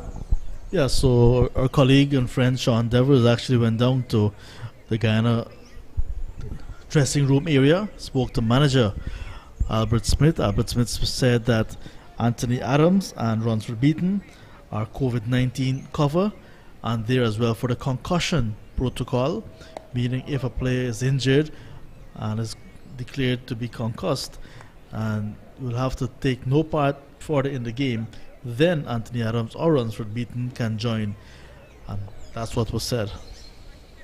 Yes, so that's clearly understood now. And I wonder if the concussion, you must replace the player suffering that concussion with the same style, John? Yes, they usually go for like. He's defending, it goes through the forward short leg, all along the ground though, and I have some scores here from the IPL, and no doubt John is going to share that with us, that interesting match between Royal Challengers Bangalore, and you call the SCG for us. Yeah, so the Royal Challengers Bangalore defeating the Lucknow Super Giants by 14 runs. RCB made 207 for 4 with that wonderful 100 earlier, and then the Lucknow Super Giants restricted to 193 for 6, falling short by 14 runs.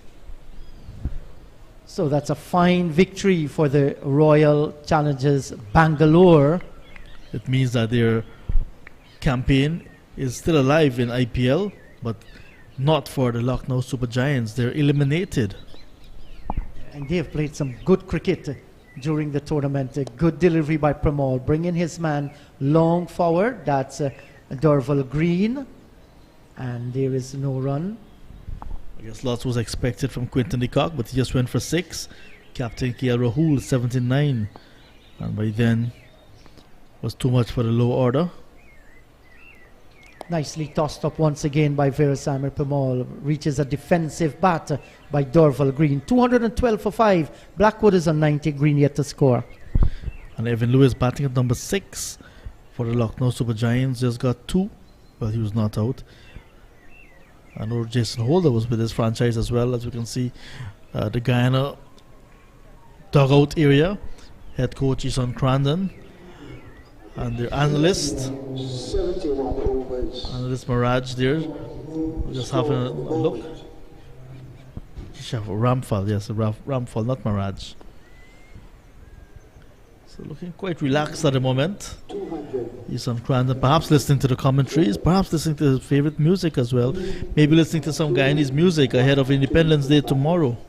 Exactly. Keshava Rampal, the video analyst. This is blasted by Blackwood out through square cover, but Tejan and Tandapol running away towards his left will keep them down to 1. So 1 more to the score, 213 for 5. Keshava Rampal has some relatives in Freeport, John. I remember while we were having a little look at our dear friend Dasrat Maharaj there, who is not feeling well. We were asked about Keshav Rampal helping out the Guyana Harpy Eagles. Yeah, he's coming all the way from Penal. Yeah, that's where he lives, and he told me that he's traveling every day. Wow. The distance, and then you have to beat the traffic as well.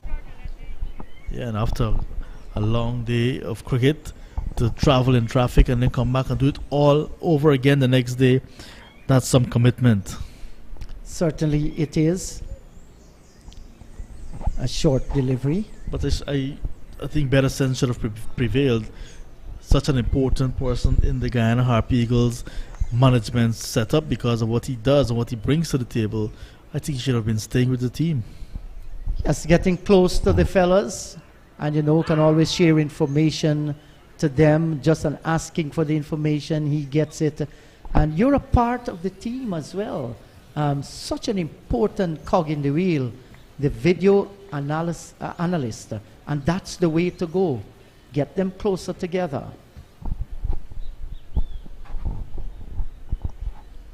It's as if he's there, but yet not there.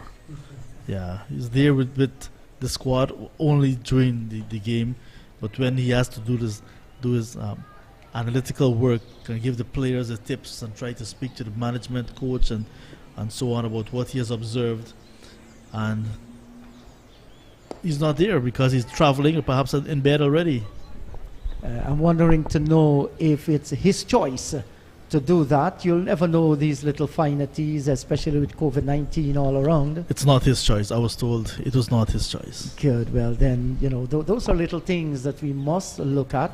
The over has come to an end. Jamaica Scorpions, 214 for 5. Blackwood, 91. Green is on 1. And these two come together at the fall of Alwyn Williams' wicket for 51. So, Leroy Logg, 5. John Campbell, 37. Orion Williams didn't score. Palmer, 18. And Alwyn Williams, 51. Those are the 5 wickets back in the pavilion. Right now, it's Dorval Green and Blackwood out in the middle. So it's Dorval Green, the one that will be taking strike. He has faced 11 deliveries for his 1 so far. And Virasamy Pemal will continue to wheel away from the northern end of the ground.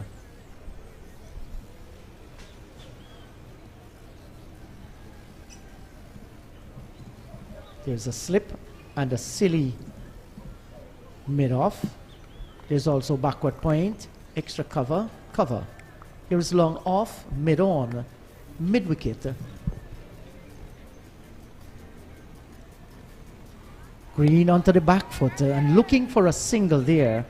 And the ball comes away to the right of Hemraj. He feels there is no run. No doubt looking to get off strike here.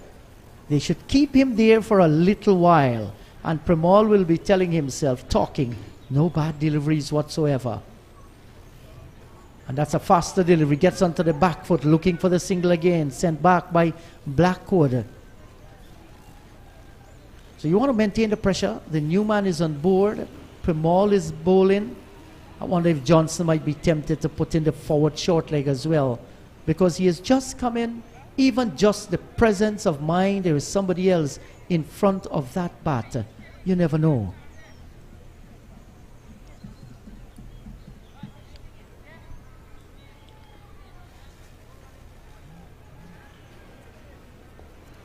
Virasamy Pramal. And this is turned away. Good looking shot. Sensible cricket by Derval Green. Gets off the mark, gets off the strike. So he has gone on now. In fact, he's gone on to 2, I beg your pardon. He has already gotten off the mark, but he has gotten off strike there. And that is what he was looking for. Back comes Blackwood in strike. He's more known for his bowling, he picks for his bowling. But he has 5 first-class half-centuries, Derval Green, the 33-year-old, in his 33rd first-class match early this season. Not a lot to shout for with the bat. In fact, he had one score of significance, 4-1 not out against the Red Force down at the Brian Lara Cricket Academy. The last game he had a 5-4 against the Volcanoes right in Trinidad, but that match was played down south at the Brian Lara Cricket Academy. Yeah, so he should be on a high with his bowling. Blackwood is getting a good delivery by Virasamy Pramal. And once again, he's tight in defense. He walks away and goes back into his crease once again. He's 9 away from another century at this level. Pramal draws his man. Long forward, Blackwood. Pramal, none for 31 from 21 overs. And it's not often you'll see Virasamy Pramal sending down 21 overs without picking up a wicket. 215 for 5, Blackwood 91, Green and 2. Yeah, but what's happening is the Jamaica Scorpions batsmen, they're very watchful to Pramal, realizing they do not want to give him even a whiff of opening because he will take it any day. And so far they're very successful in just keeping him out and keeping him quiet while scoring at the other end, because 21 overs bowled by Pramal, 31 conceded. That's very economical. And that's what they're doing. They're trying to score off the other bowlers, and they've been successful so far. Yes, they are. So Moti starts his battle, and Derval Green, he's stretching long forward to ensuring that he covers the line of the delivery, kills whatever little spin there is, and kept it down to Moti 2 for 21. Very economical. He's in his 16th over. Off the back foot, and he's forcing this one through the covers, between backward point and the cover, down towards stage Narayan Chanderpaul, patrolling the cover boundary, and Green gets another run. He moves on to 3, gives the strike back to Blackwood.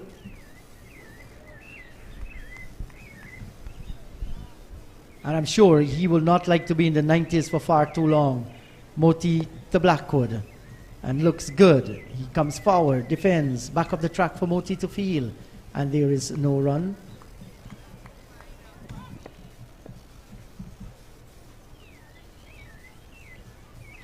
Here's a drive by Blackwood. Blackwood down towards mid-off. Kevin Sinclair is in the way. He feels well, and there is no run. Blackwood batting for Jamaica Scorpions. Jamaica, the land of wood and water, John. That bat he has sounds very woody when he's hitting this cork ball. So land of wood and water against the land of many waters. Green driving down towards mid-off. There is no run. And Jamaica is also known for the ackee and saltfish. Have you ever tasted that, John? Lots of time had saltfish, and I've been staying away from the ackee because I was told that if you don't have the right one, it will not taste good. Yes, and the over comes to an end. Blackwood 92, Green 3, 217 for the loss of 5. And I think why so many people, they're concerned a little with that, because like you rightly said, I understand that the seed of the ackee could be dangerous if you do not peel it properly, and that gets into it. So here's a little partnership starting to develop. It's early yet. Green has been there, just 3, but he has faced 18 deliveries.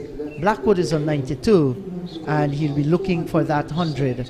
And the communication between the Jamaican batsmen out in the middle has been very frequent, and it's good when you can talk to each other. Yeah, that's very important, and I think that's what Blackwood did when he was batting with Alwyn Williams.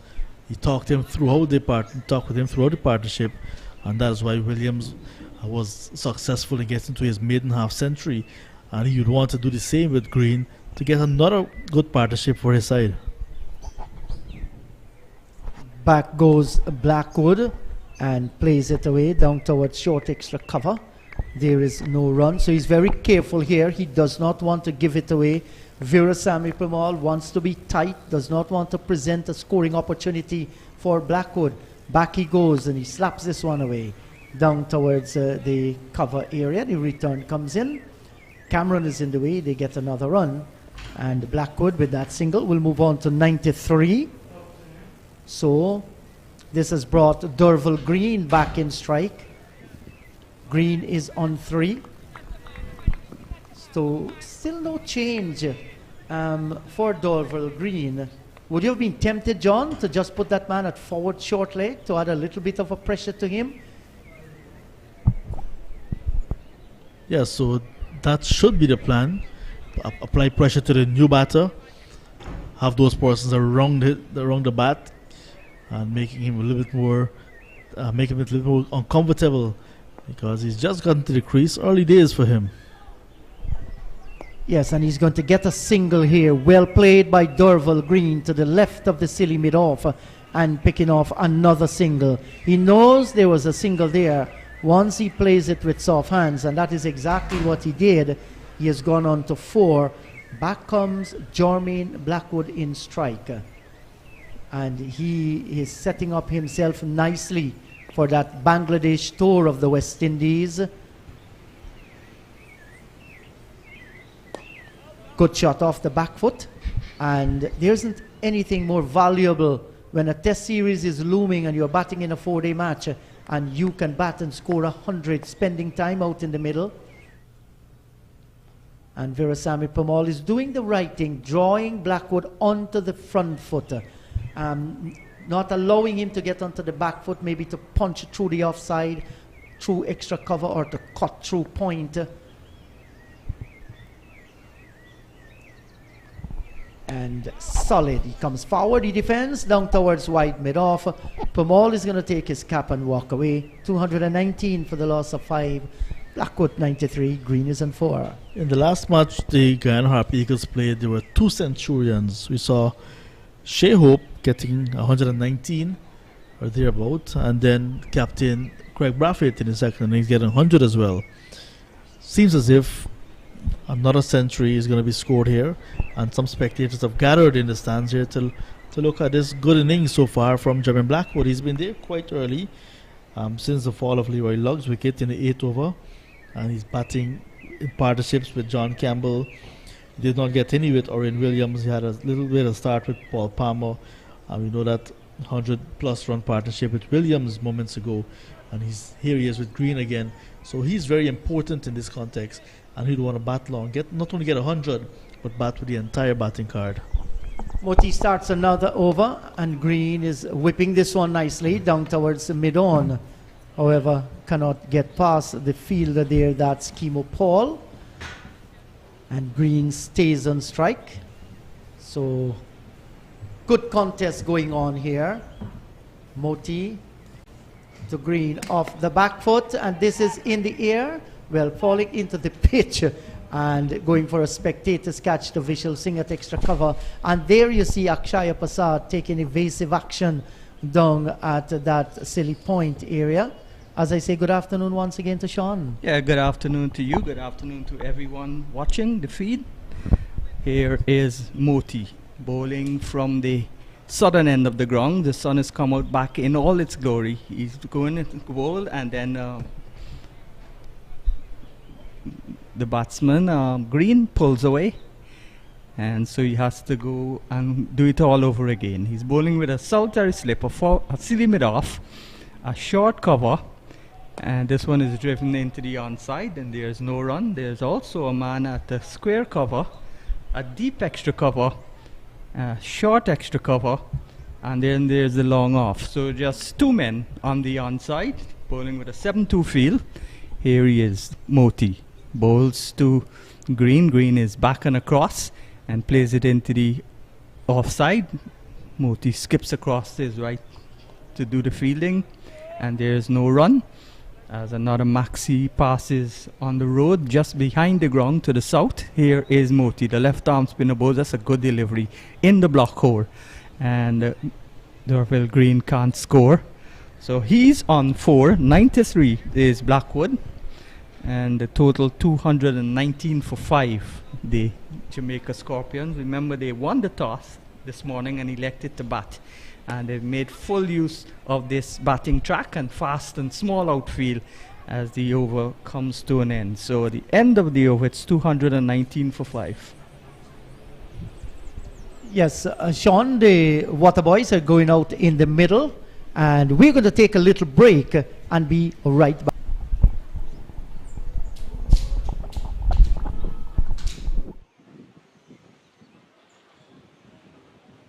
It's now drinks break with refreshments for the players. 219 for 5. Blackwood is nearing that elusive 100.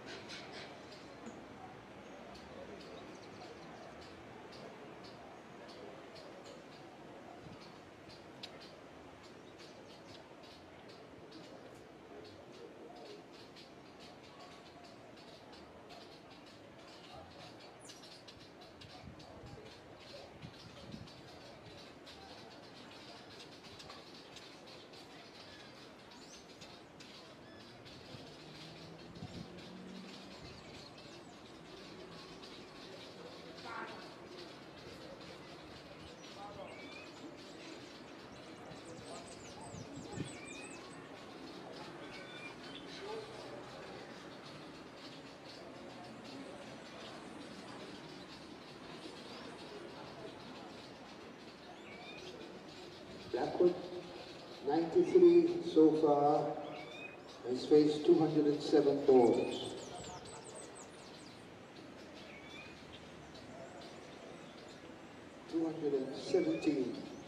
Bowlers. Looking for that elusive century. Come what may. Yes.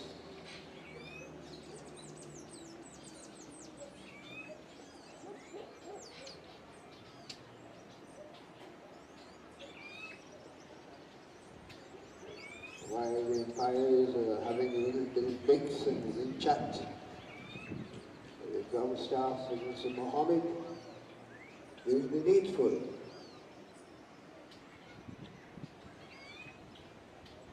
Strange enough, I'm not seeing Mr. Baloo.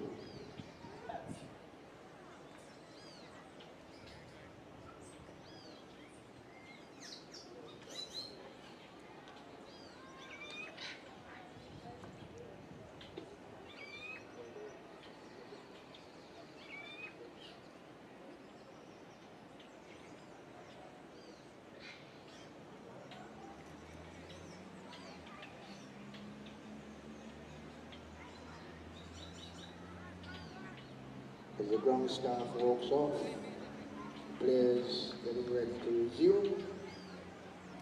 Final set of overs.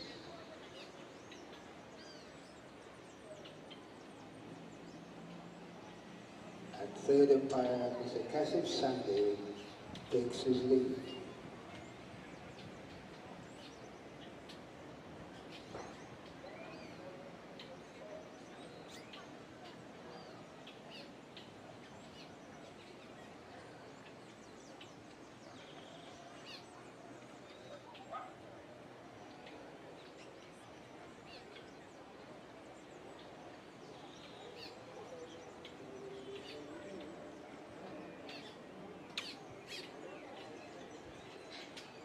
And with 14 overs remaining, play is about to resume.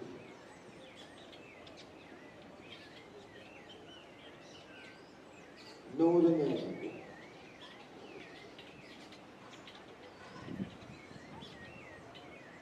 Yes. Northern end bowler nearest. Well, welcome back to a sunlit Ligo Martin Sports Complex here in the center of the tongue of Dio Martin. Pomal with 13 wickets. He's going to continue from the southern end just after the water cart or the water break. Longish water break. Sweltering heat.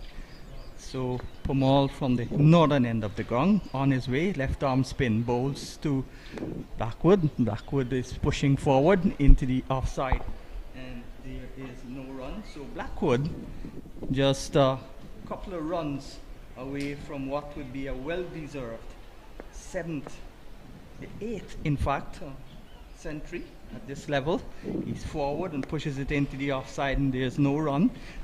While Derville Green has come out with his helmet, Blackwood has opted to wear his green Jamaica cap, number 27 on his back. As he settles, taps with the crease, waits for Pomal, the left arm spinner from the county of Bobbies, bowls, and he gets a good delivery, pats it back towards the spinner, and there is no run. So Pomal, in his a long spell he's had, bowls, and this time he's forward and plays it back towards the left arm spinner.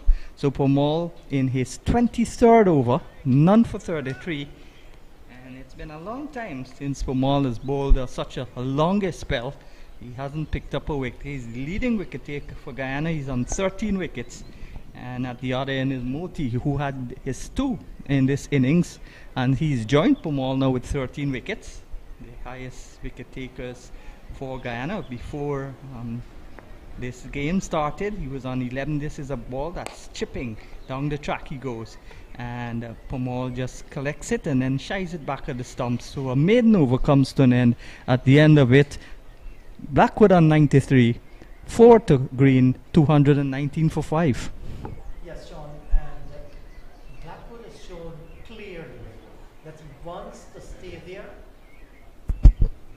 Blackwood has shown clearly that he wants to stay there. He's not going to give his wicket away. He's not going to give this 100 away. He's on 93 and he's committed to that. That's the reason why Pomal was able, through good bowling as well, to keep Blackwood at that end. So we are watching some good cricket at the moment, with Blackwood looking for his 100 and the Harpy Eagles looking for another wicket. Yeah, battle of attrition here.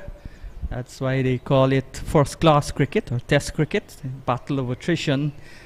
Here is Moti on his way, bowls to Green, and Green is hitting it again hard into the body of Ashkar Prasad. This is the second time he's taken a blow, and if he was not silly, he wouldn't be feeling that silly mid-off.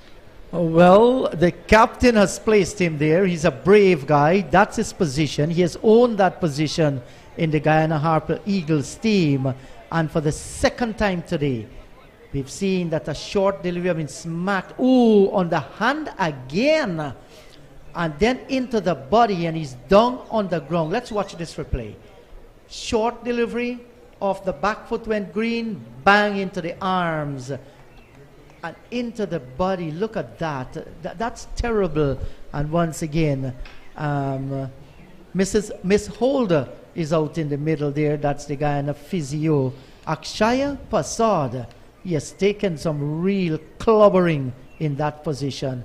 You look at his face, there's a grimace. He bends the head. No doubt he's offering some encouragement there by his players. But he should take a rest. I think so. He might very well be going off. Yes, that's the right thing to do. Fight to save another day. So he's got another day to battle if he stay there. He's been hit at silly mid-off. He's been hit at silly mid-on by Williams. This is twice he's been hit. So that's the important thing, that he's not too badly injured. We don't know the extent of it yet. But he'll go off and maybe get a few x-rays and then come back to bat. And on both occasions, it was Gudakesh Moti, the bowler, bowling far too short. Once to the left-hander Williams and now to the right-handed Dorval Green. And you look at him walking off there. Yeah, he's grimacing in pain. Yes, certainly. That's agonizing indeed. But he's under good hands. I think the pain will last for a time. The sprays will be used. There might be some massaging there by Angelica Holder. And have no doubt in my mind that the young man is going to be back again. But it's good to see him walking off and taking a rest. Yeah, so Green on 4 and Blackwood on 93 at the non-strikers and leans on his bat. He's looked so relaxed throughout this innings. Moti on his way as the action continues and resumes, and this is played back into the ground. Picked up by Moti. A small gathering now has come in after work maybe, and they've into the stand. I understand that the Trinidad match had a lot more people, but the Guyana match at the Oval had very few. They had about 5 people in the Caribbean stand at the Oval. Here is Moti at the top of his mark. Bowls to Green. Green is forward and stabs it away into the onside. Well, Tejnarayan Chandrapal has now gone to that silly mid-off, and Johnson has spent the entire game at the first slip position. So a solitary slip and a silly mid-off going down. Green drives out towards the extra cover position, and there is no run. So there's one man on the offside protecting the boundary at long off, and there's a long leg, well, 3/4 away back towards the boundary. This is short and played away square and picked up there by Anthony Adams, the emergency fielder for Guyana. His left-handed return pulls the keeper forward, and at the end of the over, the Guyana Harpy Eagles still struggling to get a breakthrough. 219 for 5. 23 overs, 8 maiden. Yes, and at 219 for 5. Lugg is back in the pavilion for 5. John Campbell 37. Orain Williams didn't score. Palmer 18. And Alwyn Williams for 51. Those are the 5 wickets. And Blackwood continues to be patient. Terrific innings from him so far. 10 overs. And he wants to ensure that he gets that triple figures. He's well set on a beautiful 100 here this afternoon. Well, of all the batters who have gotten the hundreds, only Gudakesh Moti is not a specialist batsman. So places for the longer version of the West Indies team, that's the Test, are up for grabs. Brathwaite leading with the bat. He's the leading run scorer. He's got 200, including a big double 100 in Barbados, 270. Moti with 13 wickets on this bed. Bowls to Blackwood. Blackwood is pushing forward. Blackwood just 7 short of what would be a well-deserved 700 in first-class cricket. Here is Moti. Bowls to Blackwood. Blackwood is brought forward, pushes it back towards Pamal, and there is no run. So Blackwood has veteran experience of 46 test matches. He's only scored 300s and 15 50s in the highest level of the game. He's down the track and lost it high, and that's gone out for 6. Hits the side screen and bounces back. So that's a good shot from Blackwood. He goes now to 99. Yes, and that was a fine shot. Nothing wrong with it. The mid-on was in, and he got to the pitch of the delivery that was floated up by Veerasamy Permaul. Good-looking shot. Everything was right about it. And now we see Blackwood. He's taking a little relaxation moment. Maybe a there. cramp. Could be, and it's good to see that the Harpy Eagles feel, just looking at him and see, well, he's up and going again. There are still gentlemen in this game, Sean. Yes, and they've sent the physio, the Jamaican physio, back because the Guyana Harpy Eagles players sorted out the recovery. So 1 run to go for Blackwood as Pamal will bowl to him. There's a man right back on the boundary, and that's going to give him an easy single. There's a wide gap. Now Cameron has been brought in. So Leon Johnson, realizing he's 1 away, is going to make him work hard for that single. Don't think he'll be nervous in the 90s. He's played too much of cricket. This is a good delivery, quicker delivery on the back foot, and played out towards the mid-on position. Lovely 6, nice use of his feet, deliberately going over the top. But Pamal wants him to continue playing like that, go over the top again. The mid-off and mid-on is in. Here he is, bowls. And that's a good delivery again. Brings Blackwood forward. Blackwood, as I said, going nicely. 1 run to get his 100, and that's where he gets it. Not convincingly, but in the end, outside edge found, maybe tried to steer it, and he gets his 8th first class 100. He raises the bat to the crowd. Well played by Jermaine Blackwood. Yes, 13 fours and 1 6. A brilliant innings of 227 deliveries. And it's good to see the little Jamaican going on to triple figures. He deserves it. He has played exciting cricket. A mixture of solid defense and pure aggression. Totally deserved. Congratulations to him. And he has held this Jamaican innings together. Now becoming the 10th batsman to score 11 centuries in this tournament. Of course, Craig Brathwaite, the West Indies captain, has got 2. And this is good with the series of the 2 test series of Bangladesh coming up. The first test will be in Antigua and the second in St. Lucia. Yes, I totally agree. And it gives an opportunity to all the players in the West Indies to ensure that they make the selectors think. And I think that Blackwood, he has already booked his ticket for that test series against Bangladesh. So too, Craig Brathwaite, he's the skipper of the West Indies team.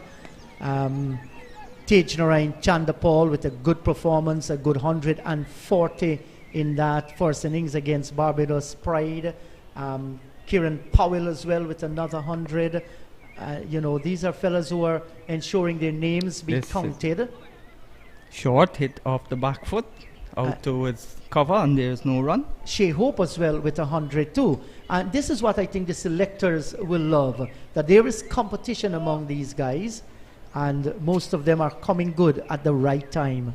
Moti is in, bowls to Green. Green is turning it into the onside, gets an easy single as the fielder comes across his right to do the fielding there. That's Skimo Paul, and there is just the single. So rotational strike as Green goes now to 5, and the total going up to Blackwood. So Blackwood is 101 and Green is in strike. Green slashes that away. Brilliant shot. Not a man move. It went like a rocket from a gun and it crashed into the cover boundary for 4. So Green taking out the attack also, and that's good to see the Jamaicans scoring rapidly. Well, that was a bad ball way outside the off stump. It was short and Green rocked on the back foot, had no problem bisecting the point and the cover and getting the boundary. So Adams, the substitute, has now been pushed back to a sweeper position. Not a man moved. It pierced the gap to perfection and raced like a bullet from a gun into the boundary for 4. And Green has now gone up to 8. He is in strike as he waits for Moti. Moti loses the rhythm, aborts the run, will have to go back to his mark. Lucky thing he's not a fast bowler. Expends far less energy than a fast bowler would do. Here he is, bowls to Green, and Green is playing it into the onside, and that's going to be 4 runs. Lovely shot again. Soon as that passed the man at mid-on, it raced to the boundary for 4. This is a lightning fast outfield. He's now gone to 12. And that's a perfect on drive, Sean. He came forward on the front foot, picked it up on the half volley and stroked it through mid-on. Lovely looking shot for a boundary. Well, the 33-year-old can bat. He's got, I think, 5 first-class half centuries to his name. So he's no slouch with the bat as the crowd continues to gather. A nice, decent gathering at the this ground. Here's a ball that's nicely played. Took the pace off. Nice off hands. Intelligent batting by Green as he gets the single. And he will keep the strike. So the end of the over, 101 to Blackwood, 13 to Green, and it's 236 for 5. Yes, and another partnership between these two is starting to blossom. Blackwood, he's set out in the middle on 101. Green has gotten 13, has looked the part so far, and no doubt the plan by these two is to bat until the close of play. I leave you with more thoughts from Sean Devers, and then it will be the voice of John Ramsing. Yes, well, we were telling you about the Bangladesh Test Series. It's going to be on June 16, the first test set for Antigua. And then the second test set for St. Lucia from June 24. And in that series, they also play T20s. The first two are going to be on the 2nd and the 3rd of July in Dominica. And then Guyana has 4 matches in that series with Bangladesh. The third T20 is going to be played on the 7th of July in the Providence Stadium. And of course, the 10th, the 13th, and the 16th of July will be the dates for the 3 ODIs also in Guyana. So Guyana has 4 matches in that series, but with the weather, that's in the middle of the rainy season in Guyana. Welcome, John. Good afternoon once again, Sean. Good afternoon to everyone following this gripping encounter. So the second new ball is available. 80 overs already bowled by the Guyana Harpy Eagles with the first ball. But with Moti and Pamal getting a little bit of assistance, I don't think they'll be ready to take that second new ball. But looking at the clock, just 10 overs to go in the day's play. 40 minutes. We may very well have an early day today. Yes, well, We finish at the 5 o'clock scheduled close of play. yeah, well, that'd be good because I've got to do my story for Culture News, and that will give me some extra time. Leaving the oval at 7 o'clock in the evenings is not fun. Here is a ball that's short and gone, caught at the slip position, and Blackwood is green is gone for 13. A little cameo, including 2 nice boundaries, but he's got to go. And he's gone now, caught at first slip by Johnson off the bowling of Pamal. Pamal now takes back the leadership in terms of wickets for Guyana. He's gone to 14, and Green has got to go. He's gone. It's 236 now for 6. Yeah, so once again we see Pamal getting into the wickets column. It was just a matter of time really, but he had to wait a long time. And like I said, the second new ball is available for the Harpy Eagles, but had they taken it, Pamal would not have been bowling. Might have been Kimo Paul and Derval, and Cameron, but they persevered with the old ball, and there we see Pamal getting his man. Green trying to be positive, look at the cut shot, but the edge was found, and there we saw Leon Johnson, that first slip, picking up another catch in his career, and the breakthrough found. So there was a little bit of partnership building up, some 25 runs for the 6th wicket, and good partnership broken. But once again we see Blackwood still there, and he really is the big fish. And that's the important thing from a Jamaica Scorpions perspective, that Jermaine Blackman, he's still there. He can maybe run out of partner. We've seen a lot of Centurions finish not out when the team is bowled out. So one would hope from a Jamaica point of view that this doesn't happen to Blackwood. And this is first delivery. He's back and across. And who is that? Merchant? Thomas. So Pamal will be bowling to Thomas. Thomas cuts, and cuts well, but so does Dimitri Cameron at square on the offside, feels well, and there is no run, so a dot goes into the scorebook. Dots don't probably matter so much in the one day, and it goes into the computers. This is a nice use of the feet. Lovely shot, excellent shot there from Thomas as he came down the track, eased it. He didn't try to hit it too hard, just eased it away and down to the boundary for 4. Let's have a look. He just went down 2 steps down, got to the pitch of his delivery, and hit Pamal back past him all along the ground. That's a beautiful shot. And yes, and if you notice, the elbow was cocked, batsman-like fashion. yeah, he looked real good in that, in playing that straight drive, and that's really pleasing to see a lower order batsman hitting a straight drive. Well, there are no lower order batsmen these days. They're all batters. Even Moti, I was very surprised. Knowing the ability of Moti, I expected him to score big 50s and so on, but I never expected Moti to get such a 100. And that 100 was a commanding 100, played textbook shots. Here is a ball that's short, cut away by Thomas, and by play there by the young fielder at Cheesy. You call him Cheesy, which I'll sing at backward point.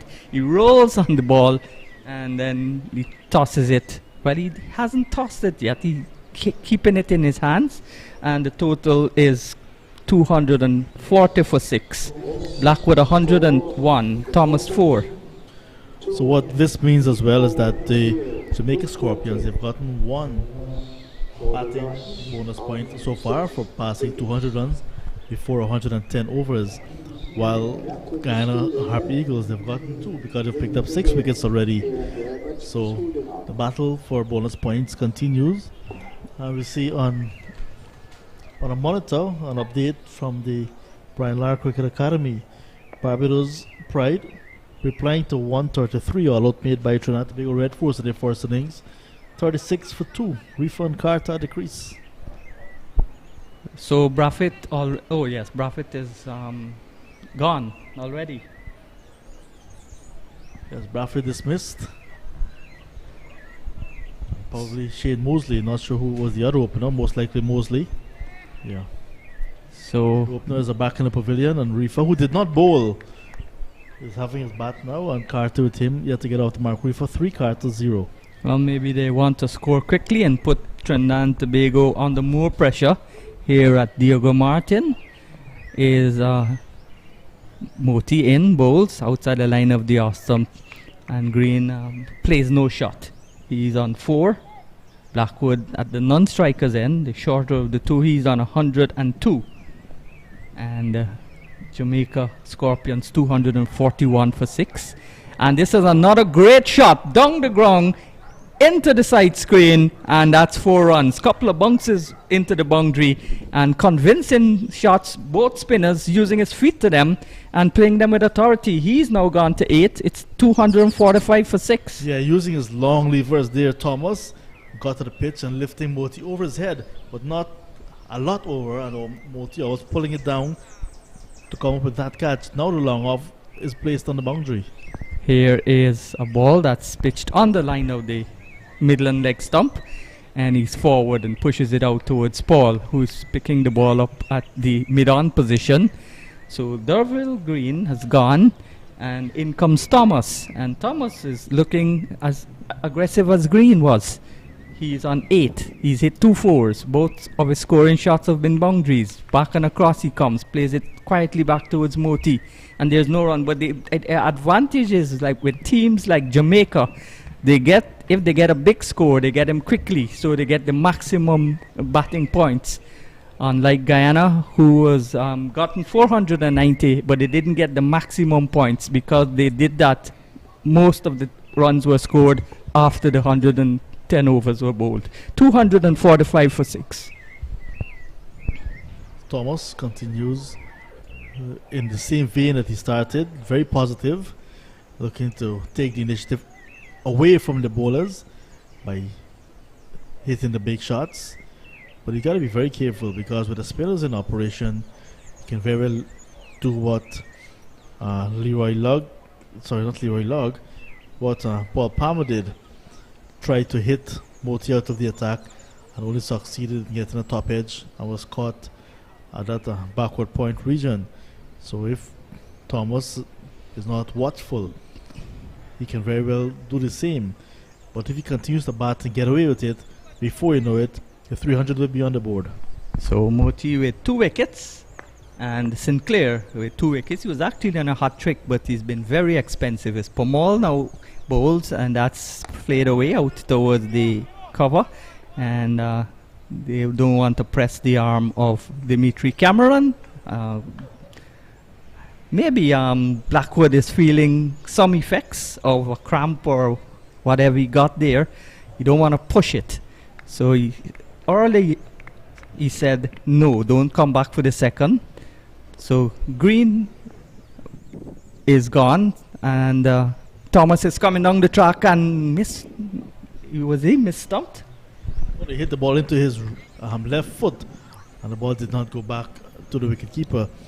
So he's coming down the track, got the inside edge and into his left foot. So he's prepared to give Pomal the charge. Mid-on is still up. The long off has been pushed back. Let's see what he'll do on this occasion. He's forward in defense, and there is no run. So Pomal 1 for 45 and in his 26th over. He's had a long spell. As I said, Moti has got the same wickets as him, 13. He started with 11. Well, he's gone to 14 now, so he's ahead of Moti by 1. Over the years, he's been Guyana's leading bowler, so there's no surprise. This season, he's back and across and played back towards Pomal. A little misfeeling by Pomal. He knocked it away out towards the wideish mid-on position, and Thomas was looking for a single. Blackwood, with a cool head on his shoulder, said no. Here is Moti bowling from round the wicket now, bowls, and there's a ball that's played into the offside. There's a man on the boundary at long off, so you just the single, and that's an easy single. So again, rotation in the strike, and Green, well, Thomas, I keep saying Green because of the greenery in this community. Lots of trees and mountains, and the house is dotted into the mountains. Here is a ball that's on the line of the off stump, and Blackwood is back and pushes it into the offside. So that's the end of the over. Thomas on 9, Blackwood on 103, 247 for 6. And just 3 runs away from another batting bonus points, because once they get to 250 before that 110 over mark, they will get another batting bonus point. But Blackwood, indeed, who's calling for the helmet now, is not running as quick as he was at the start of his innings or before we get into that 99, because after that he started to suffer some cramps. He denied a single when Dorval Green was batting, and now with Thomas we see him not taking twos that he was taking earlier in his innings. So he's definitely they're definitely suffering from some cramps. Moti's in, bowls to Thomas. Thomas is forward, pushes it back to the bowler. Well, he's been out there for 235 balls he's faced. 103. He's now scored the 11th century in this tournament, and the 10th batsman to score 100. This is a ball that's on the line of the off stump, and Thomas is forward, pushes it into the offside. The last session of play here on day 1. Scorpions in the ascendancy, but those quick wickets by Guyana have pulled them back a little bit into this game.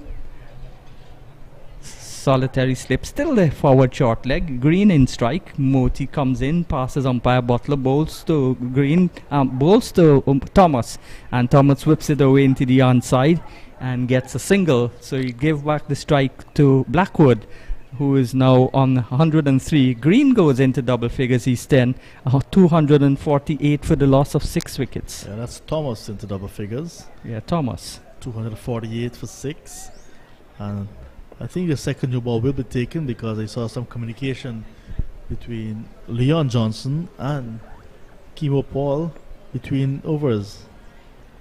Moti's into Blackwood. Blackwood leaves it alone. It's a good time to say good afternoon to all the guys down there at Legends Risto and Lounge International Drive, Orlando, Florida. It was evening session down there, so after all the delicacies ended, they have the dinner and then a party. So over completed, 84 gone, 248 for 6, Blackwood 103, Thomas on 10. Good afternoon as well to everyone at the Bank of Baroda, whether you're a staff or a customer. Bank of Baroda in Guyana, Avenue of the Republic, the head office in Georgetown, and the branch at Monrepo on the east coast of Demerara.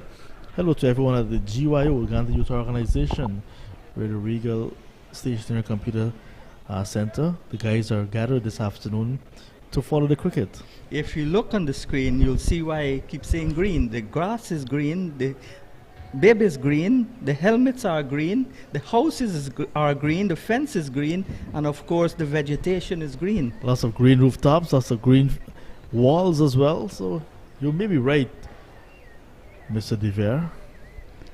So, and then along with us we have young reporter from the newsroom, Akeem Green. Yeah, Akeem Green. Yes. I want to say good afternoon to Stephen Jacobs, First Change Builders Inc. Good afternoon to you as well. Good afternoon to Dalip Singh, the president of the Asikobo Cricket Board. He's got a beautiful hotel as the new ball is taken. He's got a beautiful hotel in Charity, the WD Hotel and Mall. And also to Dave Narayan, he's the owner of the imports, West Indian Imports, Dave's West Indian Imports. And this is related to Guyana, Jamaica, and Trinidad and Tobago, because he's got goods from all of those countries in his store, well stocked. Mountains continue to look a picture. Houses dotted into the mountains, the radio antennas on top of one. And Kimo Paul is coming back. Bowled a long spell, 10 overs on the trot in the game against Barbados, the defending champions. And it looks like if Barbados will continue to build their lead, they've decimated the Trinidad and Tobago side.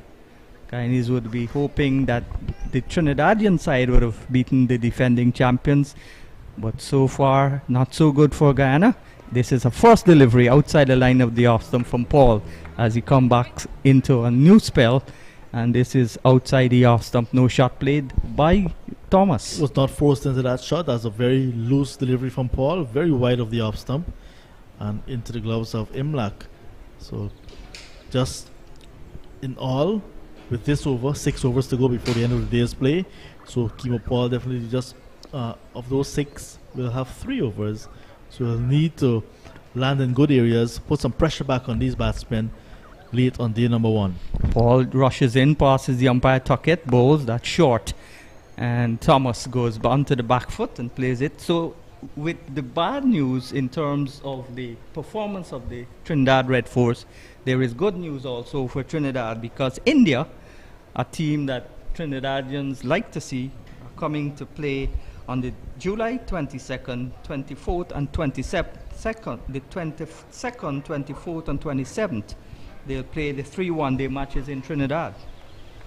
And then, of course, the first T20 of that series will be on July 29th. That's at the Brian Lara Academy in Taruba. So there's edge and just past the gloves of the keeper Imlak. Well, Imlak is not having one of his best days behind the stumps, and that's gone for 4 runs. Another drop catch by Imlak. Yeah, glove taken because Thomas was looking to pull that extra bounce from Kimo and the new ball. And there's Imlak diving away and could not come up with the catch. As you can see, 250 as well coming up. There it is. Healthy part of the glove being taken. And Imlak diving away, full stretch, goalkeeper style, and could not pull it in. So 250 on the board as Thomas goes to 14. Yes, Thomas on 14. He's playing his shots, even though the closing stages are fast approaching. He's playing his shots. He's 14 from 21 balls. Blackwood on 103 from 237 balls, and non-strikers. And he watches as Thomas plays this on a broad bat, and it's played out towards the mid-on position. So Jamaica Scorpions fighting. They're in 5th position, and they have no realistic chance of winning the title, but they're possibly playing for pride.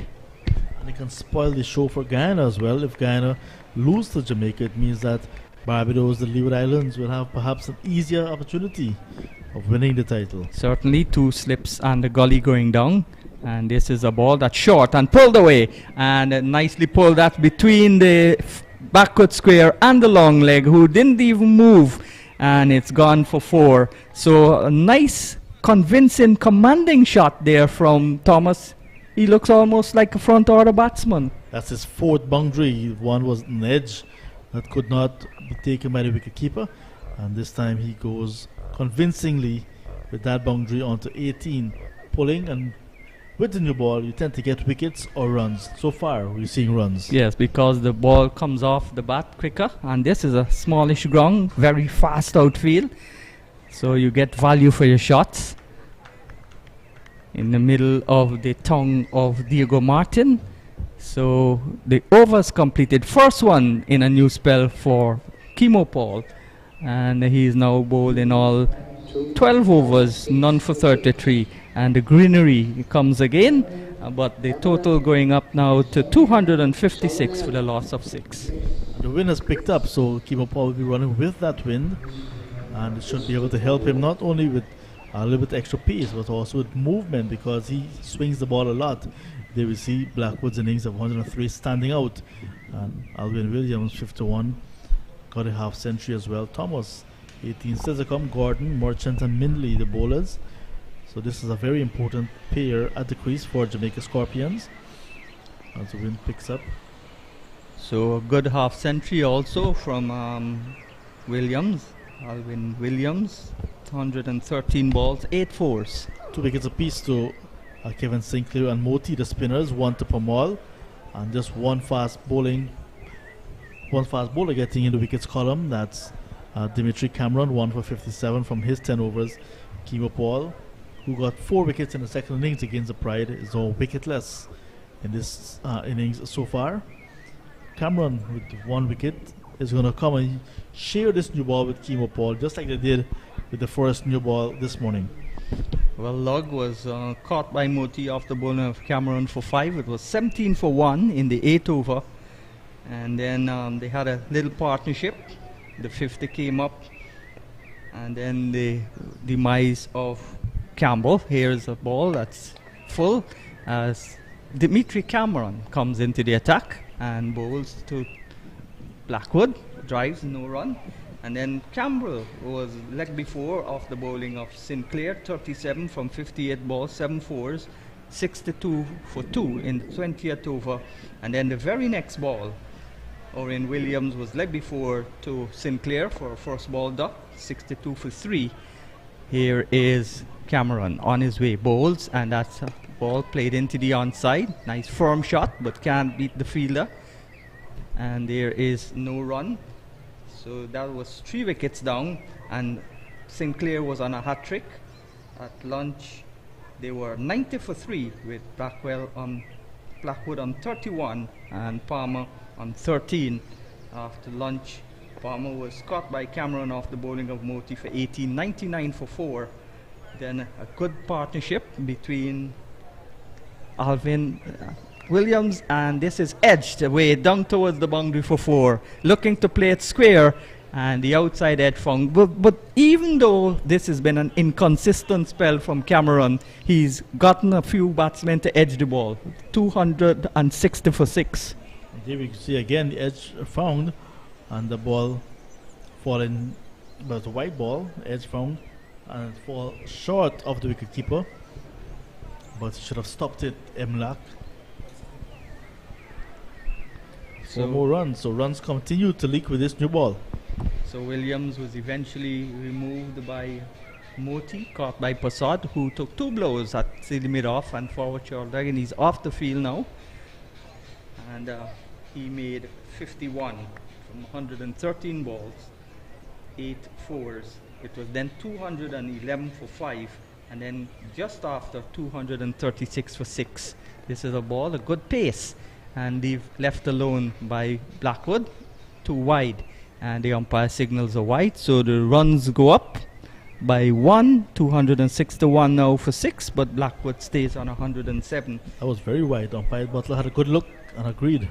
And then the last wicket to fall was Durville Green, who scored 5 half centuries at this level, but couldn't make a 6-1 today. He was removed by Pamal, 236 for 6. This is a lovely shot, square of the wicket, but there's protection on the boundary. Adams, the substitute, comes in to field, and his left-handed return is back towards Imlak, and there's just a single. So 261 for 6.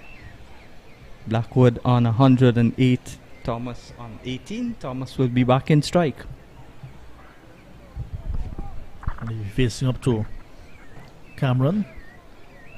Cameron got the ball to find the edge of Blackwood, but it was not taken, was not saved either.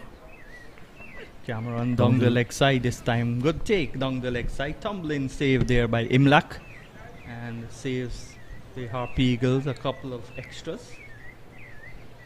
So again, Cameron just going down the leg side and bowled a wide outside the off stump, which was so wide that the umpire called it a wide, even though it's a 40 game, and overcompensating and going down the leg side, but not wide enough for the umpire to call a wide. The breeze picks up, bowling into the breeze, Cameron. And that's a short ball and pulled away disdainfully for 4, and Thomas continues to fight fire with 5. He's counter-attacking. He's now gone to 22 and the total goes up to 165 for the loss of 6. And that's his 5th boundary. So dealing a boundary is Thomas, and that was very convincing indeed. The bowler was short and sat up, and there was Thomas pulling forward of square. Safe shot. There's no fielder there. The fielder backward of square, and he could not stop it.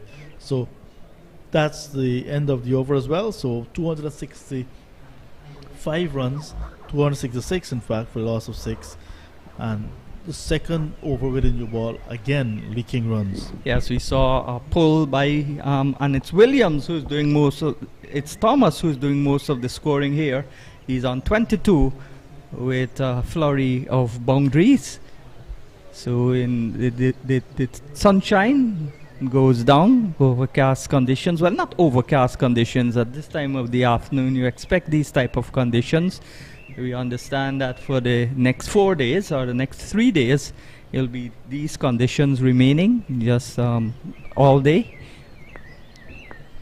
Here is Paul continuing from the northern end and bowls a short lifting delivery, and Blackwood easily goes under it, and the umpire is saying that that's 1 short ball for the over, as the crowd, some of them leaving the ground, because as you said, we've got how many overs left for the day? 3 after this one. 3 overs to go, and we might not need the lights. They're there though. They've been installed 2 years ago for the Under 19 World Cup, and this is another short ball, and that's a wide called by umpire Butler at square leg. Umpire Buckner is in Jamaica. That's where this team comes from, but umpire Butler is from St. Vincent, and he calls a wide.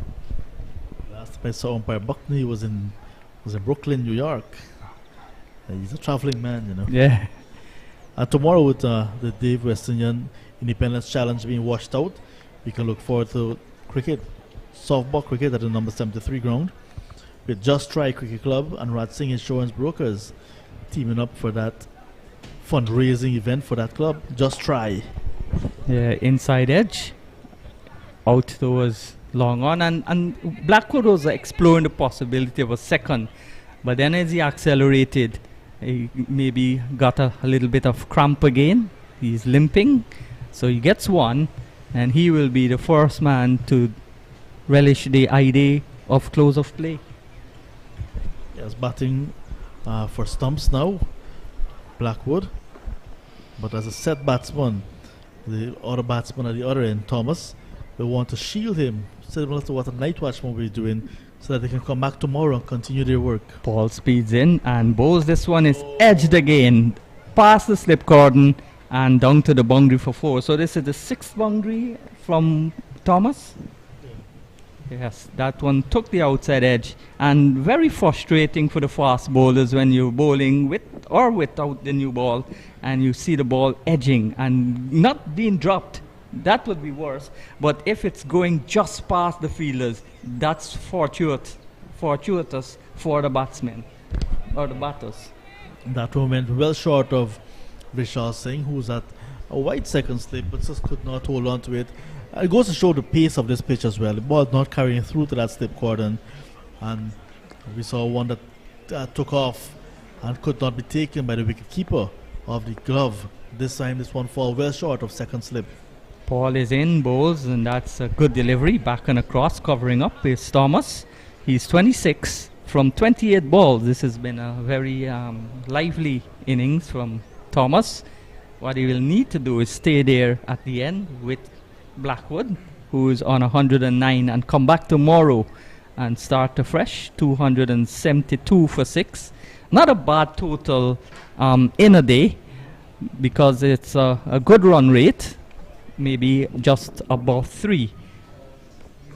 So Paul on his way, bowls, and that's short, looking to take on the bowler again, and that one was just too high, and he missed it and was taken goalkeeper style by Imlak.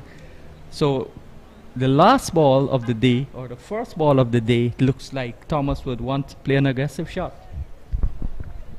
But the ball was short, and he pulled a similar one in the previous over. So he's confident that he can actually get the ball out the middle of the bat and perhaps down towards the boundary. So he's fired up. He's not going to be very timid, even if it's heading towards stumps. But he must remember that he gloved one which he tried to pull, and the keeper put it down. This is a short ball again, and he comes back, and he got onto him a little quicker, and he defended with a straight bat. So he's now on to 26. 109 is Blackwood. The partnership already 36 from 41 balls, and 272 for the loss of 6. And Aldean Thomas has just faced 30 deliveries, 6 boundaries, 5 of which were very convincing. One he got the glove, and one he just pretty much would want to say take outside edge found, as he was looking for a booming cover drive. So he's gotten quickly to 26 and riding his luck on a good partnership. Again, building around German Blackwood, who set on 109. So in fading light here at the Diego Martin Sports Complex in the town of Diego Martin. Beautiful town, very agricultural setting, lots of greenery around, mountains in the distance forming a beautiful landscape with houses dotted into the mountains also, and houses just to the southern section of the road. Here is Cameron Bowes, a loose shot there from Blackwood. He seems to be losing concentration. That's a wide ball, and before he would not have played that shot. Yeah, but he saw a wide delivery and he was looking to maybe help himself to some runs. But previously, he was not playing those shots. And then, as you say, getting closer towards the end of the day's play, he sort of like got himself into a shell, lapsing concentration. Traffic beginning to pick up. Well, traffic in Trinidad and Tobago, well, Trinidad especially, is very hectic after the 4 o'clock, 4:30 hour. This is a good delivery short, and he has to scoot there. He has to put the accelerator on, and whenever he does that, he puts pressure on his calves, his legs, his hamstring, and there he is bending over again. That's a quick single. So he gives Ron Thomas the strike. But why would you want to be running quick singles with 2 overs to go? And as not only the quick single with the time to go, put pressure on the legs, because he was batting very well, looking to just block out these bowlers. But he's putting pressure on himself, so he may be trying to injure himself. Cameron in bowls that short and pounded away through the covers for 4. So Thomas continues to bat in aggressive style. The fielders were in, and there was no sweeper on the boundary. He found the gap to perfection, and he gets 30 with another boundary. That's his 7th boundary, and that was a very wide ball and begging to be hit. Sat up nicely, even pace track, and there we see Thomas just getting good connection, finding the gap on the offside and into the boundary at cover for 4. So no pressure at all on these batsmen heading in towards the end of the day's play. Well, Cameron and Sinclair, the 2 weaker of the Guyana bowling attack, have given away a lot of boundaries. This is a good delivery, bang on target, and back is Thomas. Plays it with a straight bat out to Kimo Paul, who's at the cover position, and there is no run.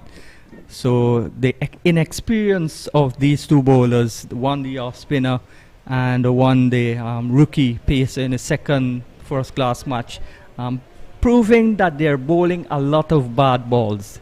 When you get hit for so many boundaries, it's bad balls you're bowling. So the consistency is not there with either of the 2. It's telling on the scores. Look at Cameron's figures. Now in 12th over, 1 for 72.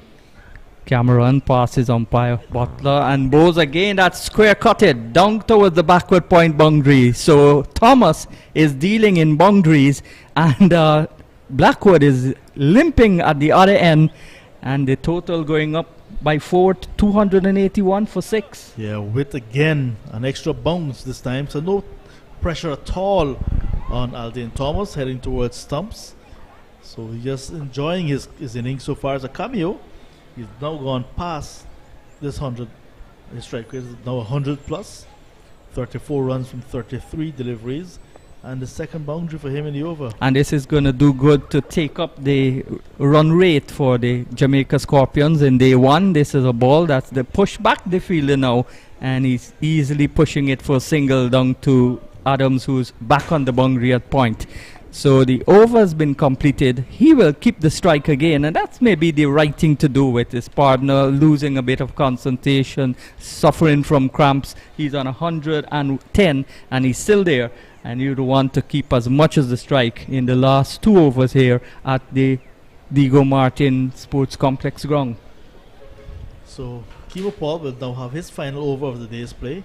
He's going to be coming from the northern end of the ground. 282, the Jamaica Scorpions winning the toss and batting this morning, and at stumps, if you guys we head closer to stumps, that's the right decision.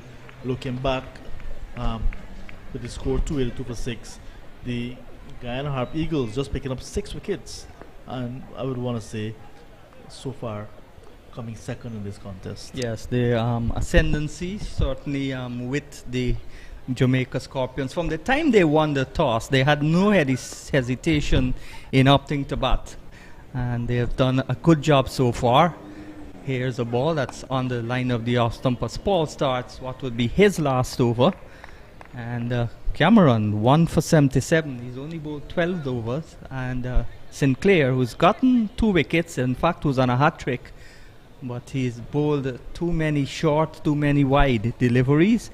And our scorer Vishal says that in all, there are 176 runs and boundaries, means 62% of the 282 on the board is in boundaries. yeah, too many bad balls, and mainly from the hands of Cameron and Sinclair. Good delivery again outside the line of the off stump, and no run as the batsman doesn't play a shot.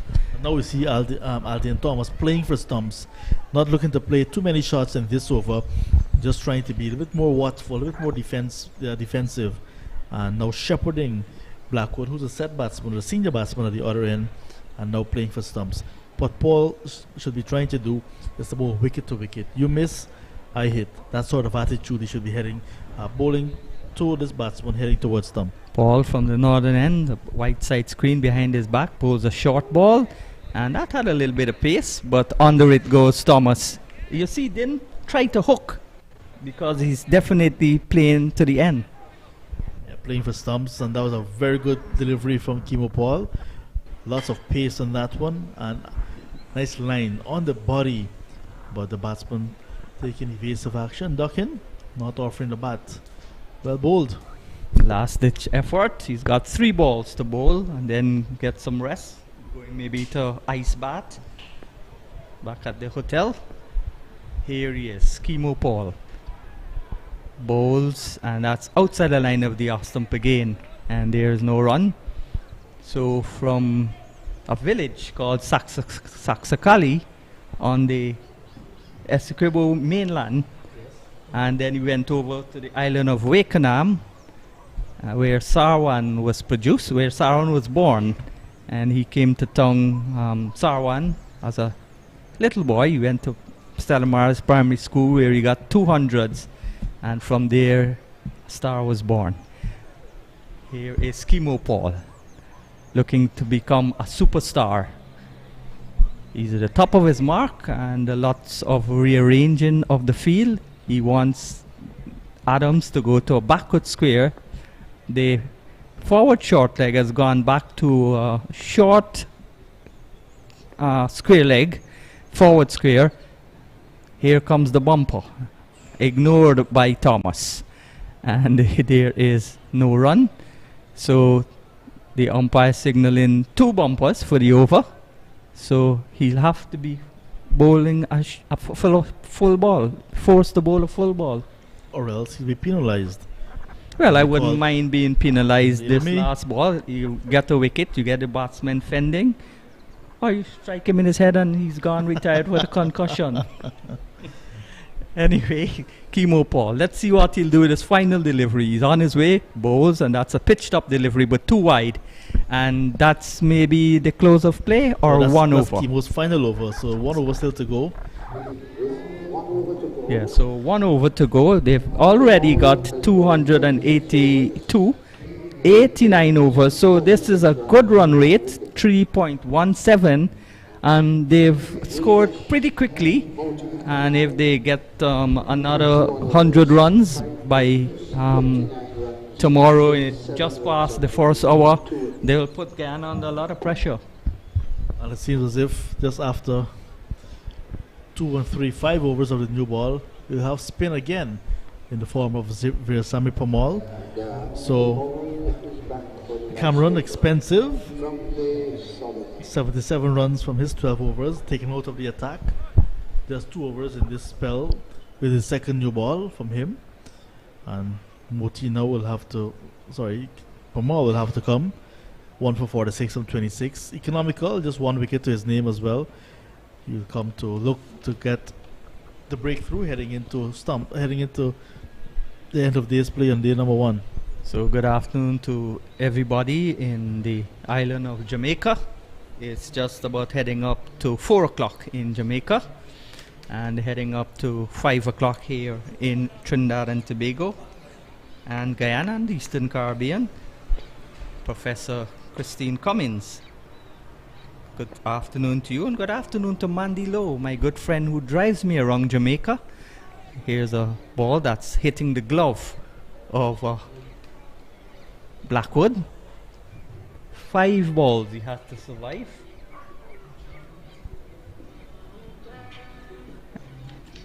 And as John checks the score, the Leewards game, Leewards Windwards. What's the score? How is Windwards doing?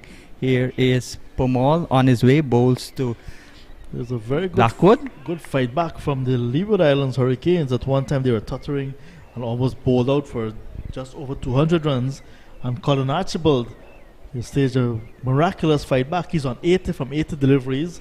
And the Hurricanes, 261 for 9. Well, all not working in Guyana's favour. Here's a forward defensive shot from Blackwood, who's certainly feeling the strains of batting in the sweltering heat. He's maybe gotten a pulled muscle cramp. He will be the first one to be glad to go off the field. And Archibald has gotten good support from Durham, who has faced some 49 deliveries for just 6 runs. So the last pair for the Leeward Islands, giving the Windward Islands all sorts of headache. And do remember when the Windward Islands played Guyana in their first game this season, the last pair for the Windwards stood up and gave Guyana all sorts of headaches. And the last pair for Guyana won the match. The same person who's bowling, Permaul, he got I think 23 not out, and Guyana won by 1 wicket. Yes. That's the victory, first victory for Guyana. Then they lost to the Leewards, then they beat Barbados. We're down to the last ball of the day. And that's negotiated successfully by Blackwood, who limps off the ground. And that's a good day for the Jamaicans. Putting everything in perspective, a good day for the Jamaica Scorpions. Yeah, Jamaica Scorpions for sure taking the honours on day number 1. Thanks mainly to Jeremy Blackwood, 110 not out, 14 fours and 1 6 in that innings. So definitely day 1 belonging to Blackwood and the Jamaica Scorpions. 110 from 251 balls, 14 fours like I said, and 1 6. Got good support throughout the innings from Campbell, 37. Well, he did not bat with Lug. Lug was forced to go for 5. Williams got a first ball from Sinclair. Palmer, 18. Alvin Williams, 51. Derval Green, 13 in quick time. And Aldian Thomas, very good innings of 35 so far. And there we see the bowling figures. Keeper Paul, none for 39 from 14 overs. Cameron, new ball bowler, 1 for 77 from 12. Very expensive. Rear Simon Pamal, 1 for 46 from 27. Sinclair, 2 for 74 from 16. And Godakesh Moti, 21 overs, 2 for 39. The other successful bowler used. Wickets going down at 17, 69, 69, 99, 211, 236. 13 extras, a total of 282 for 6 for the Jamaica Scorpions. And that's the end of day number 1. So we'll be back with you tomorrow morning from just about 10 hours to bring you action on day number 2 in this match between Jamaica Scorpions and the Guyana Harp Eagles in Cricket West Indies Regional 4-Day Championships 2021-2022. On behalf of Inderjeet, Prasad and Sean Devers, my name is John Ramsing, wishing you well for the rest of the day with an invitation to join us tomorrow morning at about 10 hours.